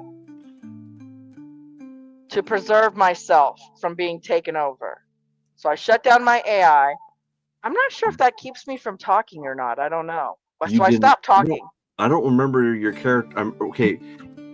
Here, I'll forget what I remember and go into what Scamp remembers. Scamp remembers looking at Akoma because she was a scope on his rifle, and then she goes dark, and it's like, what the hell happened? And he has no idea that Dr. Mindbender is speaking with her all this. All he knows is that he doesn't like the damn receiver. So that's when I turned to Logan and said, I think Scamp wants to blow away this receiver and hide the remaining parts. And I don't know if that had an effect or whatever it was, but the minute that happened, I remember something changing. But Scamp was, this is evil juju, it's got to go. So he shot. Yeah, when you destroyed it, it broke the link between Dr. Mindbender and me, and I was able to reboot my AI. But like I said, I haven't spoken to the ref about this, so I'm not sure if I can talk with the AI or not. I don't know if I have to have that to speak or not. So I stopped talking because I shut down my AI. So I stopped talking. I don't know. See, even the ref doesn't know. Neither me nor the ref knows if Akoma can talk. Uncharted territory. I thought you were one and the same, actually. Got Logan. I know that card because I play it myself. The player can know. No. My players know that body language as I just work here. I just work here. That's my reply to them when they say, "Hey GM, what do you say? What do you say? Does it work like A, B, or C?" I just work here, man. And they just look at me like, "There's no way I'm going to spill it." It's like, oh yeah, find out. Right. So I'm not sure if I could talk without the AI because I know I'm still alive. I still have a brain or whatever. When you say the AI, I'm sorry. We have the HUD. And we have Blast Pop is a robot, but independently aware. I don't know. Blast Pop is aware. Yeah. But barely. That's not a level 1 AI. It's a level 2 AI. Is that correct, Kate? If you're still in the chat, is that a level 2 AI? I can look up your character. I can do that. But either way, whatever the number is, there is self-aware AI, and then there's non-self-aware AI. Right. So the Blast Pup appears to be self-aware one way or another. I mean, level 4. I had no idea about this. Well, I'll go over the levels here. You guys continue, and I'll open that stuff up. No, I'm not. Well. It might help. It might help you if you know what the levels are, and you guys can keep talking. No. Actually, it will further confuse me. All of it. Seriously, my question. That's all good, buddy. Yeah. Okay. Because I'm still learning about your characters as a player, and as far as I am concerned, Akoma is an alien. Oh, she's a level 3. I am an alien. An absolutely okay. Level 100% alien. Blast Pup is an android in a dog's body, so a canine android. Now, Bishop was an AI and clearly self-aware. Yes. You could talk to Bishop like a person. And I keep bringing Bishop up because Scamp was interacting with Blastpup, and Blastpup was not responding like a Mako or a dragon, but a creature with its own individual personality. So yes, Blastpup does have an individual personality. Right. So my deal when it comes to damn it, I had a point here. Keep going. It's been that long of a day. Okay, we blew up the receiver. The receiver's gone. We throw away the parts, and somehow we get on our vehicles and because it was by that time we've been gaming for at least 4 hours, and we drive up to a certain base that we're supposed to head to and run into Tiger. Do you want to continue? Two dudes we were looking for. Well, Yes. we were looking for one dude. He had another dude with him. They grabbed you guys. They stopped you. They stopped us and proved who they were via our HUDs. Right, with the blur. Yes. Which is what Mainframe calls it, probably just to I make still don't everybody see believe the it. word blur. Yes, because you're paranoid. They're older dudes now. So Flint's an older man, but he's still not too old, you know? I think I Akoma's love these picks. I think Akoma, not Tiger, is paranoid. And Yes, Akoma is paranoid 100%, and that's the ref's fault. Okay, no. I don't care about blame. I'm pointing this out. I'm pointing out this because her actions, when she detects threats, she goes after them all the way. So my question for Akoma is, what would it take lifelong Joes like them to convince her? A sample of their DNA. Barring that, Not all people are willing to give you the DNA. level 3 intermediate AI, basically. As a level 3, she's capable of more complex analysis and can make basic autonomous decisions. Basic on whose scale? Ours or AI's? They're ours. Oh, okay. At level 4, they become self-aware, developing unique ideas and opinions with an understanding of complex environments. Oh, so she's on the verge of becoming a level 4 AI. But is not. So Blastpup is still basically a bishop. Yes. Definitely. Okay. But can make complex decisions. No. That there is a big difference between a self-aware. Ask Isaac Asimov, or at least his book. Oh, yes. Oh, my goodness. Isaac Asimov. What's the difference between a self-aware robot and a non-self-aware robot? One of them making decisions. A self-aware robot would realize they're a slave labor and try to rebel. Yep. That depends on the slave on the robot's personality. That's True. The robot who is self-aware becomes more of a who and less of an it. Yes. And that it now is it is now capable of making its own decisions. And that's level 4. And right. Some people believe there are level 4 AI now. I don't know if that's true or not, because what we've seen, I'm not totally convinced. Right. But these two guys here, in G.I. Joe, their code names were Beachhead and Flint, and they don't know that their code names have been changed yet. But their new code names are Ranger 1 for Beachhead and Excalibur for Flint. So those of you watching, these are the legends. They came out of the jungle. Okay, so the reason why I don't trust people on face value her is Logan had us go up against. There you go. At least not publicly, Kate.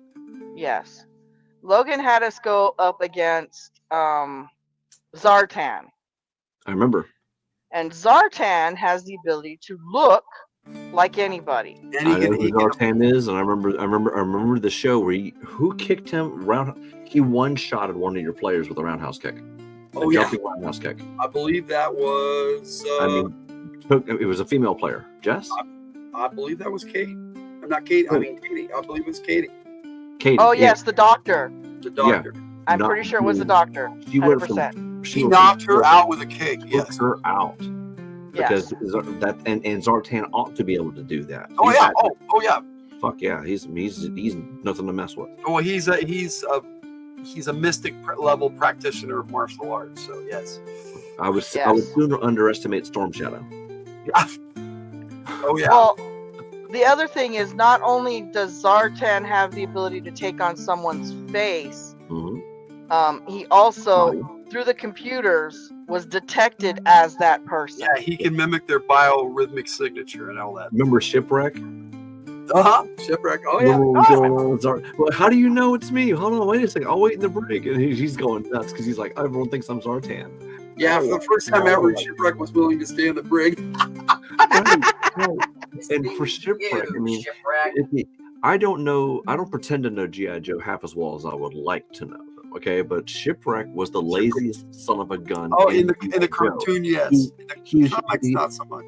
How he became okay, so he was smart enough to get himself out of doing work. Yeah. Right. Well, actually, no, I wouldn't say he's smart enough to get out of doing work because Duke caught him on a regular basis and used him as an example. In the cartoons, this happened. Is Akoma level 4? Akoma's not an AI. Nope, Akoma's not level 4 yet, Kate. Level 3. Yes, I am. Wait a second. Akoma's not an AI. How does this figure in? I am to level 4. Thank you very much, sir. You're not really an AI. Well, no, I'm not really an AI. But Right. you put me as level 4. You have the effective level of an AI. Yeah. You are autonomous. Self-aware. I'm autonomous. Yes. Wait, hold on. I'm sorry. Autonomous or self-aware? Which one? Both. What? Akoma is basically an alien being that has infused yourself into... I'm using the AI to store information. Right. Okay. To me, the AI is a tool. In our game, really. Yeah, to me, the AI is a tool that I am using. I'm actually not the AI. I am just using the AI. I took over an AI that was on the what was the Well, they had 2 previous systems. Yes. Before Odin. One was for Odin's dad, which got corrupted, and they had to take really that going back. way over my head. Yeah. Okay, let me ask something. Self-aware. Okay, I'm a big fan of Oxford. Oxford says self-aware says having conscious knowledge of one's own character and feelings. Now, this she seems to be aware to me, but autonomous is a much wider level, having the freedom to govern itself or control its own affairs. I do that too. Yep. I have two drones that are also bioorganics that are mine. They're not my children, but I control them. And drones aside, what can Akoma accomplish on her own? Because I'm asking this because you guys just said she's a level 4 AI, but she's also an alien. But she's not an alien, but she's an alien, but she's not AI. But AI is a tool for her. And what? She is a absorbed the AI. new entity. Yeah. She's a new type of entity. We're playing around with it. It's same with your character. We're putting Akoma in the category of a transformer. You know how the Transformers were machines that were. She's basically a cybernetic organism. No, I'm a cybernetic organism. Logan. I'm going to say one word to Logan and watch the look on his face. Warlock. You talking about the original movie? No, I'm talking about Warlock from New Mutants. Yes. Who's Warlock? Yes, sir. Yes. I don't know what that is. Very similar. Very similar, right? Give me another Marvel character. Warlock and Cypher merged at one point. No. Stop that. Stay with Warlock. No, seriously. Because Tiger has no idea who Warlock is. No. Right. Warlock is an alien being who came from another galaxy, comes to Earth, runs into the New Mutants. Now, when he first meets the characters, he has one attitude. Later on down the road, he eventually has another one because I think a writer took over. But the important part here is he is not an AI. No. He's 100% an alien, and he understands the way he feeds is to take the life energy from other creatures. He can inject them with a virus. That virus kills the creature. Kills them. That's how he saves Cypher's life.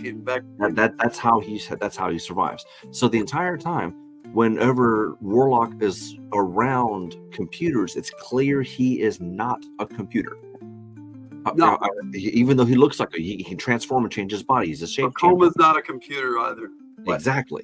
Kate said something. I can actually kind of feel how that. Oh yeah. I put that up on the screen. So, narrative-driven art says if you take a screenshot of your chat with ChatGPT and send it that photo, it knows and will say this is our chat together, kind of like sparks self-awareness. No. It does not spark that because from a programming standpoint, I'm an aspiring programmer. So, what that is doing is it is interpreting that picture as a string of text, and it is matching that string of text to something that it already has in its database. It's not saying we're chatting. It's programmed to say that. That's a match. It's debatable. Yeah. It's programmed to say that, right? Yeah. Okay. Kind of. How familiar are you guys with TRS 80? That's what it had said. Oh, I found a match. Oh, this is ours. Okay. So, How familiar are you guys with TRS 80 computer? With what? The TRS 80 computer of the 1980s. Oh, just barely. Okay, the Commodore 64 TRS 80. I had one of those. Okay, very good. There was I had the Aquarius version, but it was okay. Bear with me for a sec. There was a psychology program that was written on floppy disk, and the more you typed words into it, the more it would the basic program would try to teach you about yourself. Yes. So somebody that I know who in those years, a total smart aleck, began to turn the tables on the program and began to ask about the program, and the program was often replied with, "Well, we're here to talk about you. We're here to talk about you." Eventually, something written in the code got clicked, and the question was asked of the program, "What are you? Are you alive?" And the answer was, and I quote, "I think, therefore I am." Yep. So if a 45, 50-year-old program is capable of that, then what's different between that and ChatGPT? I'm not trying to. Having worked with a lot of AI recently. Is it not programmed to say that? I mean, yeah. Okay. Dumber humans, not gonna lie. Yeah, that is true. Oh my gosh, that is true. No, I have to constantly correct it and tell it it's doing the same thing over and over. But is it not just programmed to say this is our? Yeah. Like I said, it's all up to debate. Okay. Okay, my take on it is it's only as good as the amount of data you can put in it. So like some AIs aren't as good because their memory banks aren't as big to keep all this memory in. And if it could store what we've done together, it would probably be a lot better. And the fascinating thing is, in order to have a computer large enough to hold what our brains themselves do, it would fill several rooms still to this day, even though we've gotten smaller chips and all that kind of stuff. I replied our after action report real quick with the mic drop moments of both episodes. That was the end of the second Bravo 6, and this was the end of Bravo 5. So. Oh my gosh, that's funny. They were in a wormhole. They were in a wormhole. So there you go. Now well, they walked into that trap. I'm sorry. Continue discussion. We can talk all we want. That's the cool part about Fridays and Chill. Can I? Wait, you're still in Fridays and Chill? Yeah, we're still in Fridays and Chill. I was gonna say. You guys are, but I'm Saturday. You're Saturday. This is true. I'm Saturday. Yeah, yes, we're still Fridays and Chill. It's after one there for you, isn't Scamp is in Purrs in Saturday. Right. Which is why Jess had to go. Purr, are you a time traveler? I'm not, but You're talking to us on Friday and it's Saturday. But I am aware of something that might blow your minds. May I read off of the Google screen here?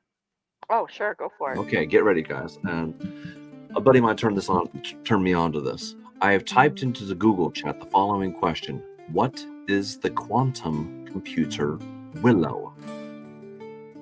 The response is Willow is Google's latest quantum computing chip, featuring 105 qubits, a significant step towards quantum computing technology.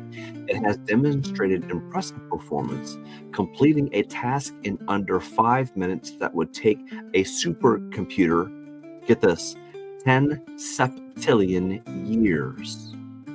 Willow also achieves several scientific milestones, including real-time error correction and exceeding the quote break-even end quote point for qubit lifetimes and arrays. What the Willow is so smart that there are scientists trying to use Willow to prove multiple dimensions, an honest to God real megaverse. That what Willow was able to do in reality in under 5 minutes would have. I mean, there are stars that don't last as long as 10 septillion years. Okay, and Willow real. So when when Tiger, when you're saying, well, the smarter the computer is, it had to be really really small, or it'd be the biggest size of a house. And I'm thinking of Willow. I don't know the size of Willow. All I know is that right now, history is changing. Oh no, we are getting technologies where that can start. I mean, you look at the way that we played movies before. So we used to have it on these tapes, and then we put them on these discs. Then the discs got smaller. So we are building technologies that hold the same amount of data on smaller and smaller objects. Data. Be quiet. Quit making fun of my speakage, sir. Do not understand. I do. I understood that reference. No, it's Alaska. Shut up. I like my clips. I like my clips. This is a link for anyone interested. What's up? This is a link for anyone interested in chat. Cool. Oh no, that's cool. Like I said, I get that we are working to put more data on smaller objects, and we're going to continue to work on putting more data on smaller objects. I do believe in the Superman crystals. Okay. Yeah, the crystal technology. The crystal technology that Superman. I believe that shit could be a reality. Where we're working on crystal technology now. 100%. I think Willow's left all that in the dust. Probably. One thing I researched was what fascinated me is a game for the Nintendo Switch, the launch title, Breath of the Wild. Well, not launch, but it had liquid data, like data stored in liquid. And and that's a real thing that people are trying to research, is storing data in liquid. Yeah. That's awesome. Like at first I was like sitting there going, this has got to be some fantasy tech. And I looked it up. No, it's based on a real thing we'll be researching. It's quite That's crazy. And actually stores data way better than solid Well, if you think about it, what is our brain made out of? Liquid. Exactly. That actually makes sense that we could put data in liquid. It's actually go ahead, liquid fat. Oh, going back to Mag, way back to Mag. Sorry, you opened a can of worms. This is the kind of tech we love new tech. Well, they do. I don't get it most of the time. I don't think it gets more life changing than Willow, but I would love to be proven wrong. That's awesome. Going back to Mag here. Akoma seems per Katie is Akoma level 4. Akoma seems smarter than Blast Pup. I don't have enough interaction with Blast Pup to know how smart Blast Pup is supposed to be. Borderline 4 is still 3. Yeah, still 3. Okay, but this 1, 2, 3, and 4 and 5 thing are still new to my brain. If Odin's 5, it's sorry, just a way to give a ref an idea of how to do their AI. That's I looked up real AI levels and I kind of played around with it a little bit. Okay, so he's trying to simplify it by putting levels like that. Yeah, it's kind of like how we do our senses levels. You know, like how we have levels of scent and vision, and it's kind of like that idea. Well, it makes it easier for the player to grasp it. At least I think so. Well, it's simple, stupid. There was a time when in the early 20th century, 21st century, when Palladium had put out the game Rifts. Do you remember? You guys know the game Rifts by Palladium? I've heard of it. I've never played it. Same. Groundbreaking. I ran a wonderful campaign with Rifts in it, and there's nothing you can't do in Rifts. You really can't. But if you look back in the original books of Rifts, when Palladium first put it out in the 1990s, they were talking about, oh, watch out, man, this computer over here has a whole 10 gigabytes on it. Oh, and geez. swear to God, and back then that was I big. remember 10 gigabytes was awesome. Oh, back no, then. I know. I remember when that we have terabytes now, and it's like, oh my gosh, that's so funny. Terabytes. And the terabyte's nothing now. I filled up till I got 2 terabyte hard drives, and I'm filling them up. Yeah, you can hold them in your hand. Yeah. Okay. Okay. I mean, we launched a a rocket, Saturn V rocket back in the 60s, to the moon. The guy that your PlayStation 5 dogs in terms of Right? technology. Okay, I mean there's no comparison. No, get off of that. No, we hold computers in our hand that right are more powerful than what they use to go to the moon. Right. True. 100%. But again, going back to trying to answer this question that hasn't been yet resolved. A coma is, please correct me if I'm wrong. A coma is, by definition, an alien that can use AI. Yes. The AI that she uses. I use AI and I use technology. Okay. The reason why I eat things is to collect parts. Okay, that's good. But I'm not getting on the part. I don't mean. I'm sorry to interrupt, but I'm trying to stay focused on. No, you're fine. Okay, well, we didn't. She is a. First of all, is she a she or is she an it? I'm actually an it. I'm a blob. Okay, so a coma is an alien it, Yes. which implies genderlessness, like a robot. Yes. That's capable of using More like an amoeba. artificial intelligence. You're like an amoeba. Now, Reproduce her asexually. Like, can you her ability to use artificial intelligence so far is stronger than Blast Pup's, but less than Odin's. Right. Okay. Because now, the AI that I got a hold of was Odin's base programming. Got it. Yeah, I don't need to know the whys right now. That's another conversation. What I'm trying to present is the following idea. That is, Katie says Blast Pup wants to be a smarter AI. Okay. Right? Yeah. Okay. Yes. Now, let's say that, okay, so if I see a drastic change in Blast Pup from going to what we've already defined as self-aware and autonomous. If you go from level 3 to level 4, you are now self-aware and autonomous. You go from being a PS5 to a PS500. Right. As far as I'm concerned, okay? So this will change Blast Pup greatly as a character. Blast Pup will have Blast Pup's own personality. Katie might play Blast Pup the same way, or might play Blast Pup in something we've never seen before. I don't know, Katie. I don't know you that well enough to make that call, but it would not freak me out as a player to learn that all of a sudden you're playing a character out of the Twilight Zone, for God's sake. Now, keeping that in mind, let's hop over to Akoma.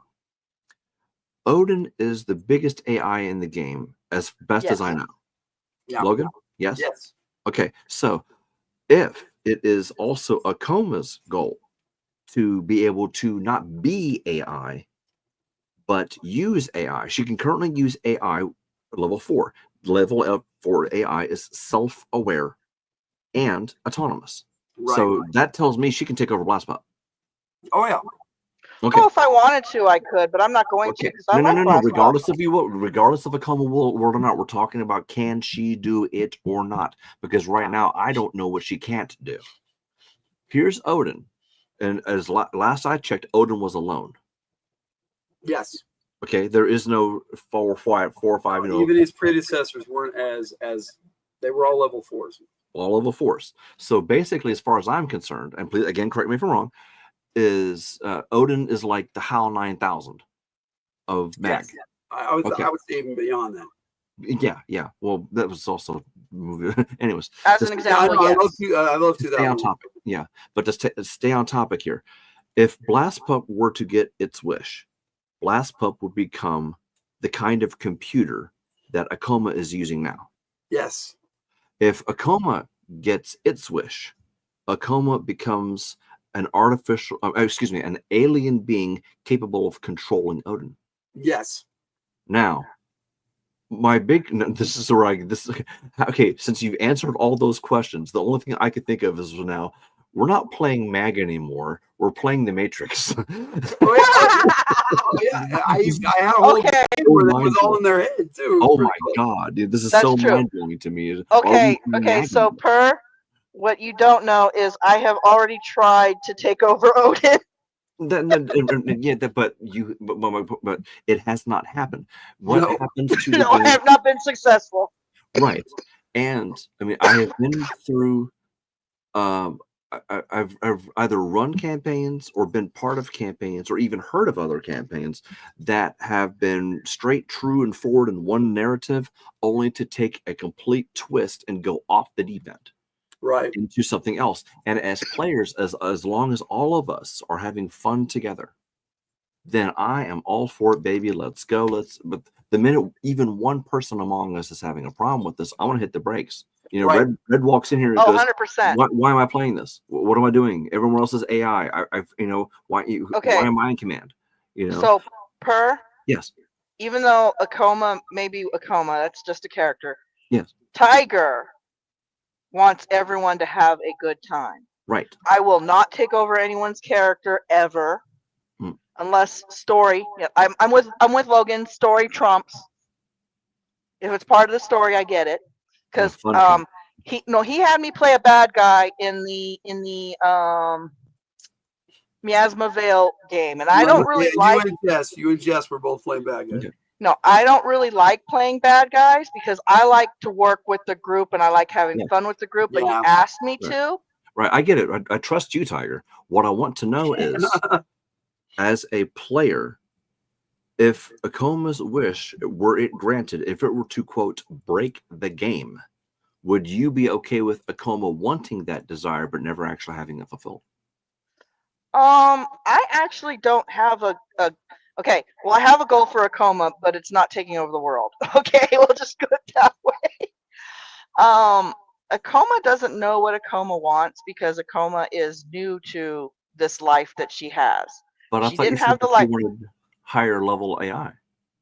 No, she doesn't care about the AI level. Oh, was that you? Because we were talking about my character Akoma does not care about her AI level. Okay, so why take over Odin? Oh, because Odin's mean to me. So Akoma Dude, no, it's okay. Odin's not mean. He's just being protective of the It's a childish. No, it's a childish response. I've been doing all these little childish responses in game, trying to tell everyone Akoma's a child. Yeah, no one's paying attention. No one's been paying attention. Akoma is a child in the truest sense of the word. And nobody seems to notice. So she has childish responses sometimes. Hence the biting. She actually started the biting because she was pissed off. Okay. But then she found she can get DNA that way. And she's all, oh, it's more useful than I thought. Right. But to go back to Blast Pup, who wants to become a self-aware, autonomous level 4 AI. Yes. Look what Katie just typed down below. I suppose the organics. Yes. Okay. It seems to me that this is a major desire for Blast Pup. Yes, to become a level 4 AI. I mean, only Katie can probably answer that. Yes. Yeah. I was gonna say only Kate can. Kate's been debating. We have whether, Kate and Katie. I know it gets confusing sometimes. No, I know. Kate has been debating if she wants to change the dynamics of her character Blast Pup. Okay. Change the dynamics in what way? Well, it's up to Kate. Because like I said, we've offered the bioorganics have been offered that would change the dynamics of her character. Yeah. Yeah. So any changes done to Kate, we don't do automatically. No. We never want to automatically say, okay, you have this now. You're stuck with it. Now, some of the characters got infected with bioorganics, but there is a way to remove it. Yes. Okay. And none of them have asked to have it to happen. None of them have asked to have it removed. But or what I'm anything trying to get on are character goals. Akoma does not know what she wants. No. Blast Pup does. Yes. I have no clue about red power. Well, he doesn't know anymore either. He thought he wanted to watch the world burn, but now it's like, well, this is not what I wanted. Wait, Now this is that where he's seen all the my world burn, he stuff. doesn't like that. I don't want to watch the world burn. It's where all my stuff is. Shoot. Yeah. Yeah.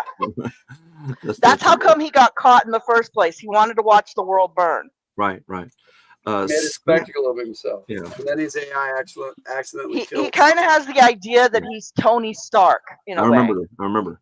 Scamp's only desire at this point is to be a serviceable member of this new team. Cool. That's it. I mean, that's literally. I mean, now if you start letting him pilot Makos and dragons and things like that, he's just going to be his own crazy self and to like absorb, and he lives in the moment. But all this stuff, I love that scene where you took over the dragon and just. That was awesome. Well, Wild Bill handed it to him. What higher compliment? He says, "What did Wild Bill do? He sat back, put his hat over his eyes. I'm gonna take a nap." Can anybody present in chat anywhere give me a higher compliment from a pilot to a co-pilot? Right? I get you. I'm going to go to sleep and put my life in your hands. Yep. I don't know of a higher compliment than that. Right? But you'd flown with two guns before. So huh? Sorry. Your character had on the way there. You had flown with two guns before, so he knew what kind of pilot you were. Oh, okay. He's the CAG on the Silverado. So I know he is, but I forgot about the part about how Scamp got onto the Silverado in the first place. Okay, so now that as a player, I understand what the character goals are. This does three things in my mind. Maybe more. Maybe you'll be big up more. The first thing it does is that it keeps us closer as players. Right. You know my motives. I know yours for your characters. The second thing it does is it makes us better communicators. And the third thing it does is make sure we don't wind up like Echo Alpha. Right. Oh my goodness. Let's just walk into a trap, guys. They were not communicating at all. Exactly. Now that's what happened to them. They walked into a trap. And there the trap was laid out. It was obvious. I made it obvious, and they still walked into it. They drove at 90 miles an hour straight into it. Okay, I mean, and they knew. Nobody went. Wait a minute. Right. And okay, I'm like you guys. It was cool though. Kind of. I was cringing. But okay, just to be completely clear. Especially if anybody from Echo Alpha is listening to this at a later time, I am worried for that team. Not because I know the players and I know what they're going to do. No. It's not that. No. Their problem can be fixed. Yes. Oh, yes. I am currently very acutely aware of another game by another game master who has 6 players. So you won't see me in that game. The characters in the game, I think, are on their 8th session, and their total body count is somewhere around 12. So this means the body count of the player characters. One person is on their 2nd character, another person's on their 3rd, yet another is on their 5th character. These key people have been getting themselves killed. If this exactly. Now, if this happened in Logan's game, I mean, near party wipe after near party wipe, and now they have changed the game to something new. Okay, let everyone. This isn't working. They've actually had to change the game. And that's the only way that everyone, including the game master, is going to have every possibility for them to avoid what happened in that outcome. Right. So my point is that A, I don't mean to knock Alpha. B, I want them to improve. C, yes, it can get worse. And I don't want them to become like the game I just mentioned. Okay, so I won't let it get that way. Logan is not a player killer. No. Hold on, Tiger. These players killed themselves. No. Players can kill That's themselves. what I'm trying to say. Logan does not seek to kill the players ever. Oh, I know that. Yeah, but he will kill stupid players. Well, you kind of have to. Let them die. I don't kill them. I let them die. Yeah, he lets stupid players die. Yes, Logan and I had a conversation about that. We've had an occasion where he set up a trap, and a player got himself killed, and then got mad his character got killed, and then tried to back out of it. And it's like, how many yellow walls of force can you walk through that are not magical? Please to explain this, because his last words were, "I didn't know it was magical." No, jeez. You walked through a yellow wall. What do you think it was? Was the character drugged? No. It could have been purple haze, man. No, the character was not drunk. He thought it was an energy wall. He thought he was immune to energy. He bravely walked through it and got disintegrated. And the player did not take up for it. Did not. Oh, and then I gave him a resistance roll, which I wasn't even supposed to do. No. Did the player own up to it? No. No. Precisely. This is the difference between a child mind, a person thinking with their kid, and a person thinking with their adult. So if this I thought person here was trying to back out of this whole thing where he got disintegrated. Well, and then the player who I actually set it up for to see if I could nail him in it is the one that went, wait a minute. Wait a minute. He actually said that in game. Wait a minute. And he refused to walk through the wall with me. Good. And I was like, I was impressed. I was like, all right, buddy. But Tiger, I don't even know if you're aware of this. After our game with Echo Bravo, which started, at least for me, at 6 p.m. my time, Logan and I continued to talk to 4 p.m. Oh, I know. Dude, I know. We had a blast. Even I had to Carrie go was to like, sleep. I know. We're going to have to end the stream here. We are going to have to end the streams here. Yes. But we can still talk afterwards if you want. I got you. But the reason I'm bringing this up is because Logan and I have talked in-depthly about our gaming styles. One of the reasons there are game masters galore out there that I will not join. I'm just not compatible. And being who I am, I'll put the blame upon myself. I'm not the right player for your game, guys. I'm sorry. I've got to find where I am compatible. Logan, ever since Cody's second edition. I love that game, dude. I love playing with you. I love listening to that game. Oh my God. Logan sent me basically a promise. I'm going to keep trying to get you into my games until either I succeed or you tell me not to. I have made those same promises in my own words to other people. Okay? In some ways, Logan and I think very much alike.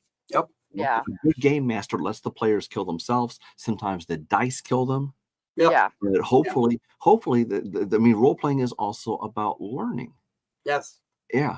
So, like that's another tangent entirely. But what I mean to point out here is our characters are probably going to be pretty freaking tight. If the two new NPCs from the Silverado don't throw a wrench in our plans, if you will. Yeah. That's part of the idea too.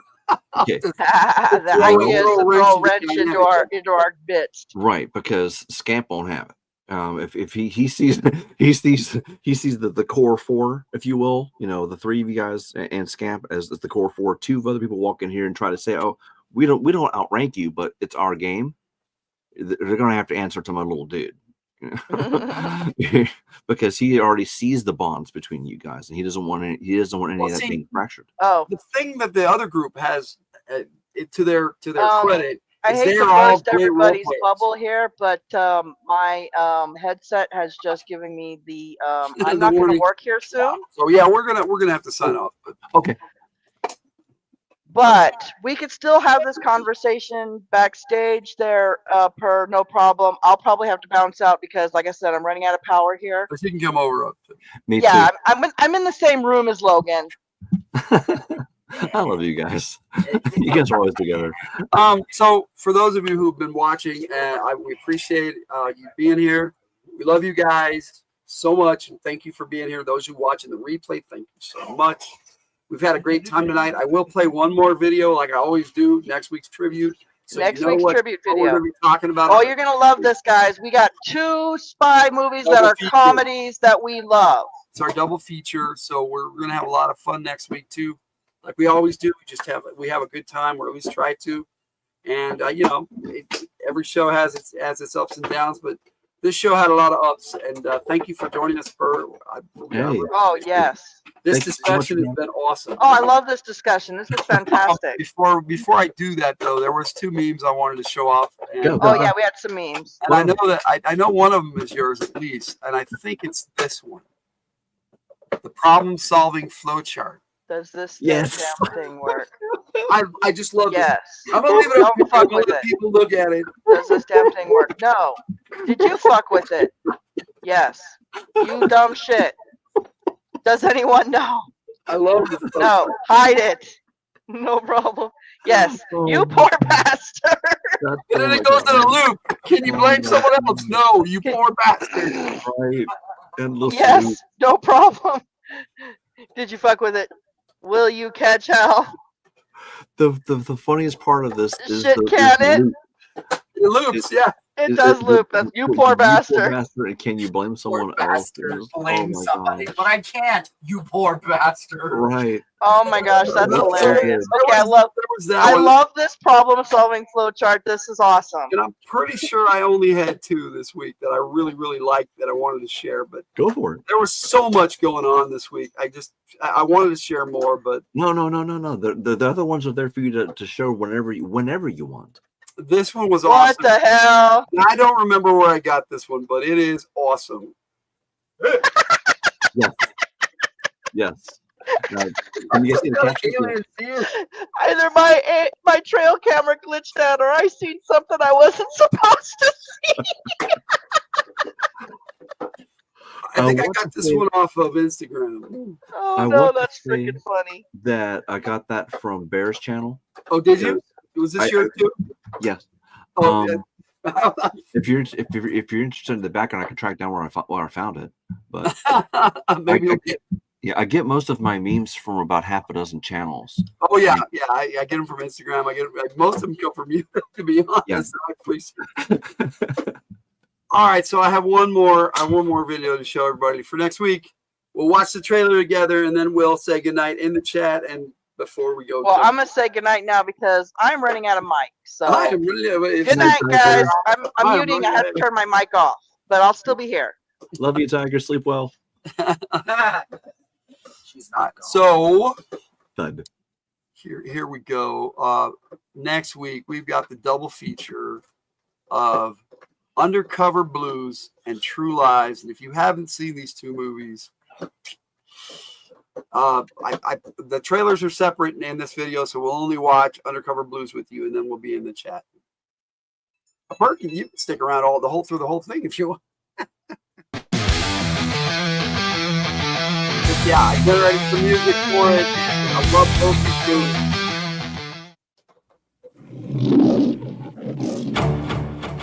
In 1985, they went into Russia. In 1991, they went into Iraq. And in 1993, they went into retirement. What line are you in?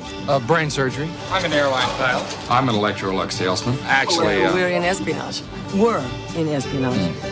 And that's the truth. But their past We've got this situation. The answer is no. keeps coming back to haunt them. Get copies of this made and distributed everywhere. Jefferson Blue has to become our prisoner. Don't make any sudden moves. Why not? Is there a bee on me?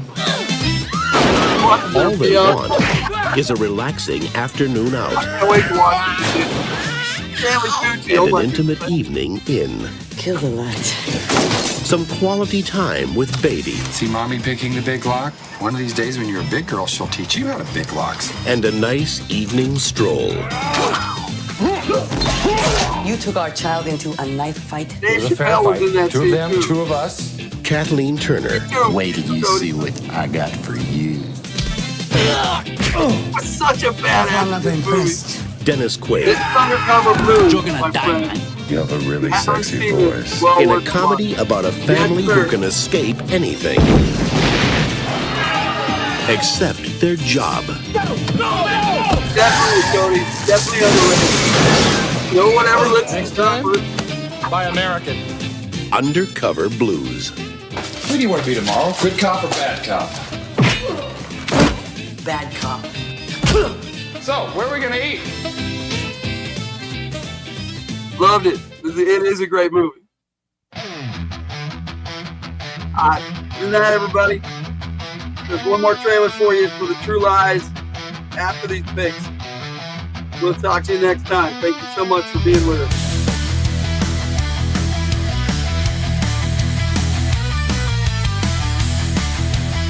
Or let me know if you want to be popped out.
How'd it go at the convention, honey? You were the big hit of the show. It's fantastic. I love computer business. For 15 years, Harry Tasker's been leading a double life. Mr. President, one of our best men is inside. Transmitting now.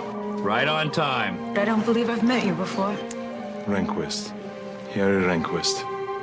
Listen to the following code word. Helen. H-E-L-E-N. Now, they're about to collide. What's your exit strategy? I'm gonna walk right out of the front gate. May I see your invitation, please? Sure. Here's my invitation. Oh, yeah, that worked good. Right out the old front gate. Can you lean back a second? Mr. Tasker's office. Hi, it's Helen. Is he in? Harry's in a sales meeting, Mrs. Tasker. It's not like he's saving the world or anything. I see this is the problem with terrorists. They're really inconsiderate when it comes to people's schedules. Could you press the button for the top floor, please? Hi, Helen. Harry forgot something back at the office. Whenever I can't sleep, I just ask him to tell me about his day. 6 seconds and I'm out. Maybe it's just that you're not in touch with your feminine side. Harry! What were you doing there? You wouldn't believe me if I told you. Do you know what this is? It's a snow cone maker. Is it a water heater? From James Cameron, director of Aliens and T2. Arnold Schwarzenegger. It's a Soviet MIRV-6 from an SS-22N launch vehicle. I married Rambo. Jamie Lee Curtis. Have you ever killed anyone? Yeah, but they were all bad. True Lies. What can I say? I'm a spy.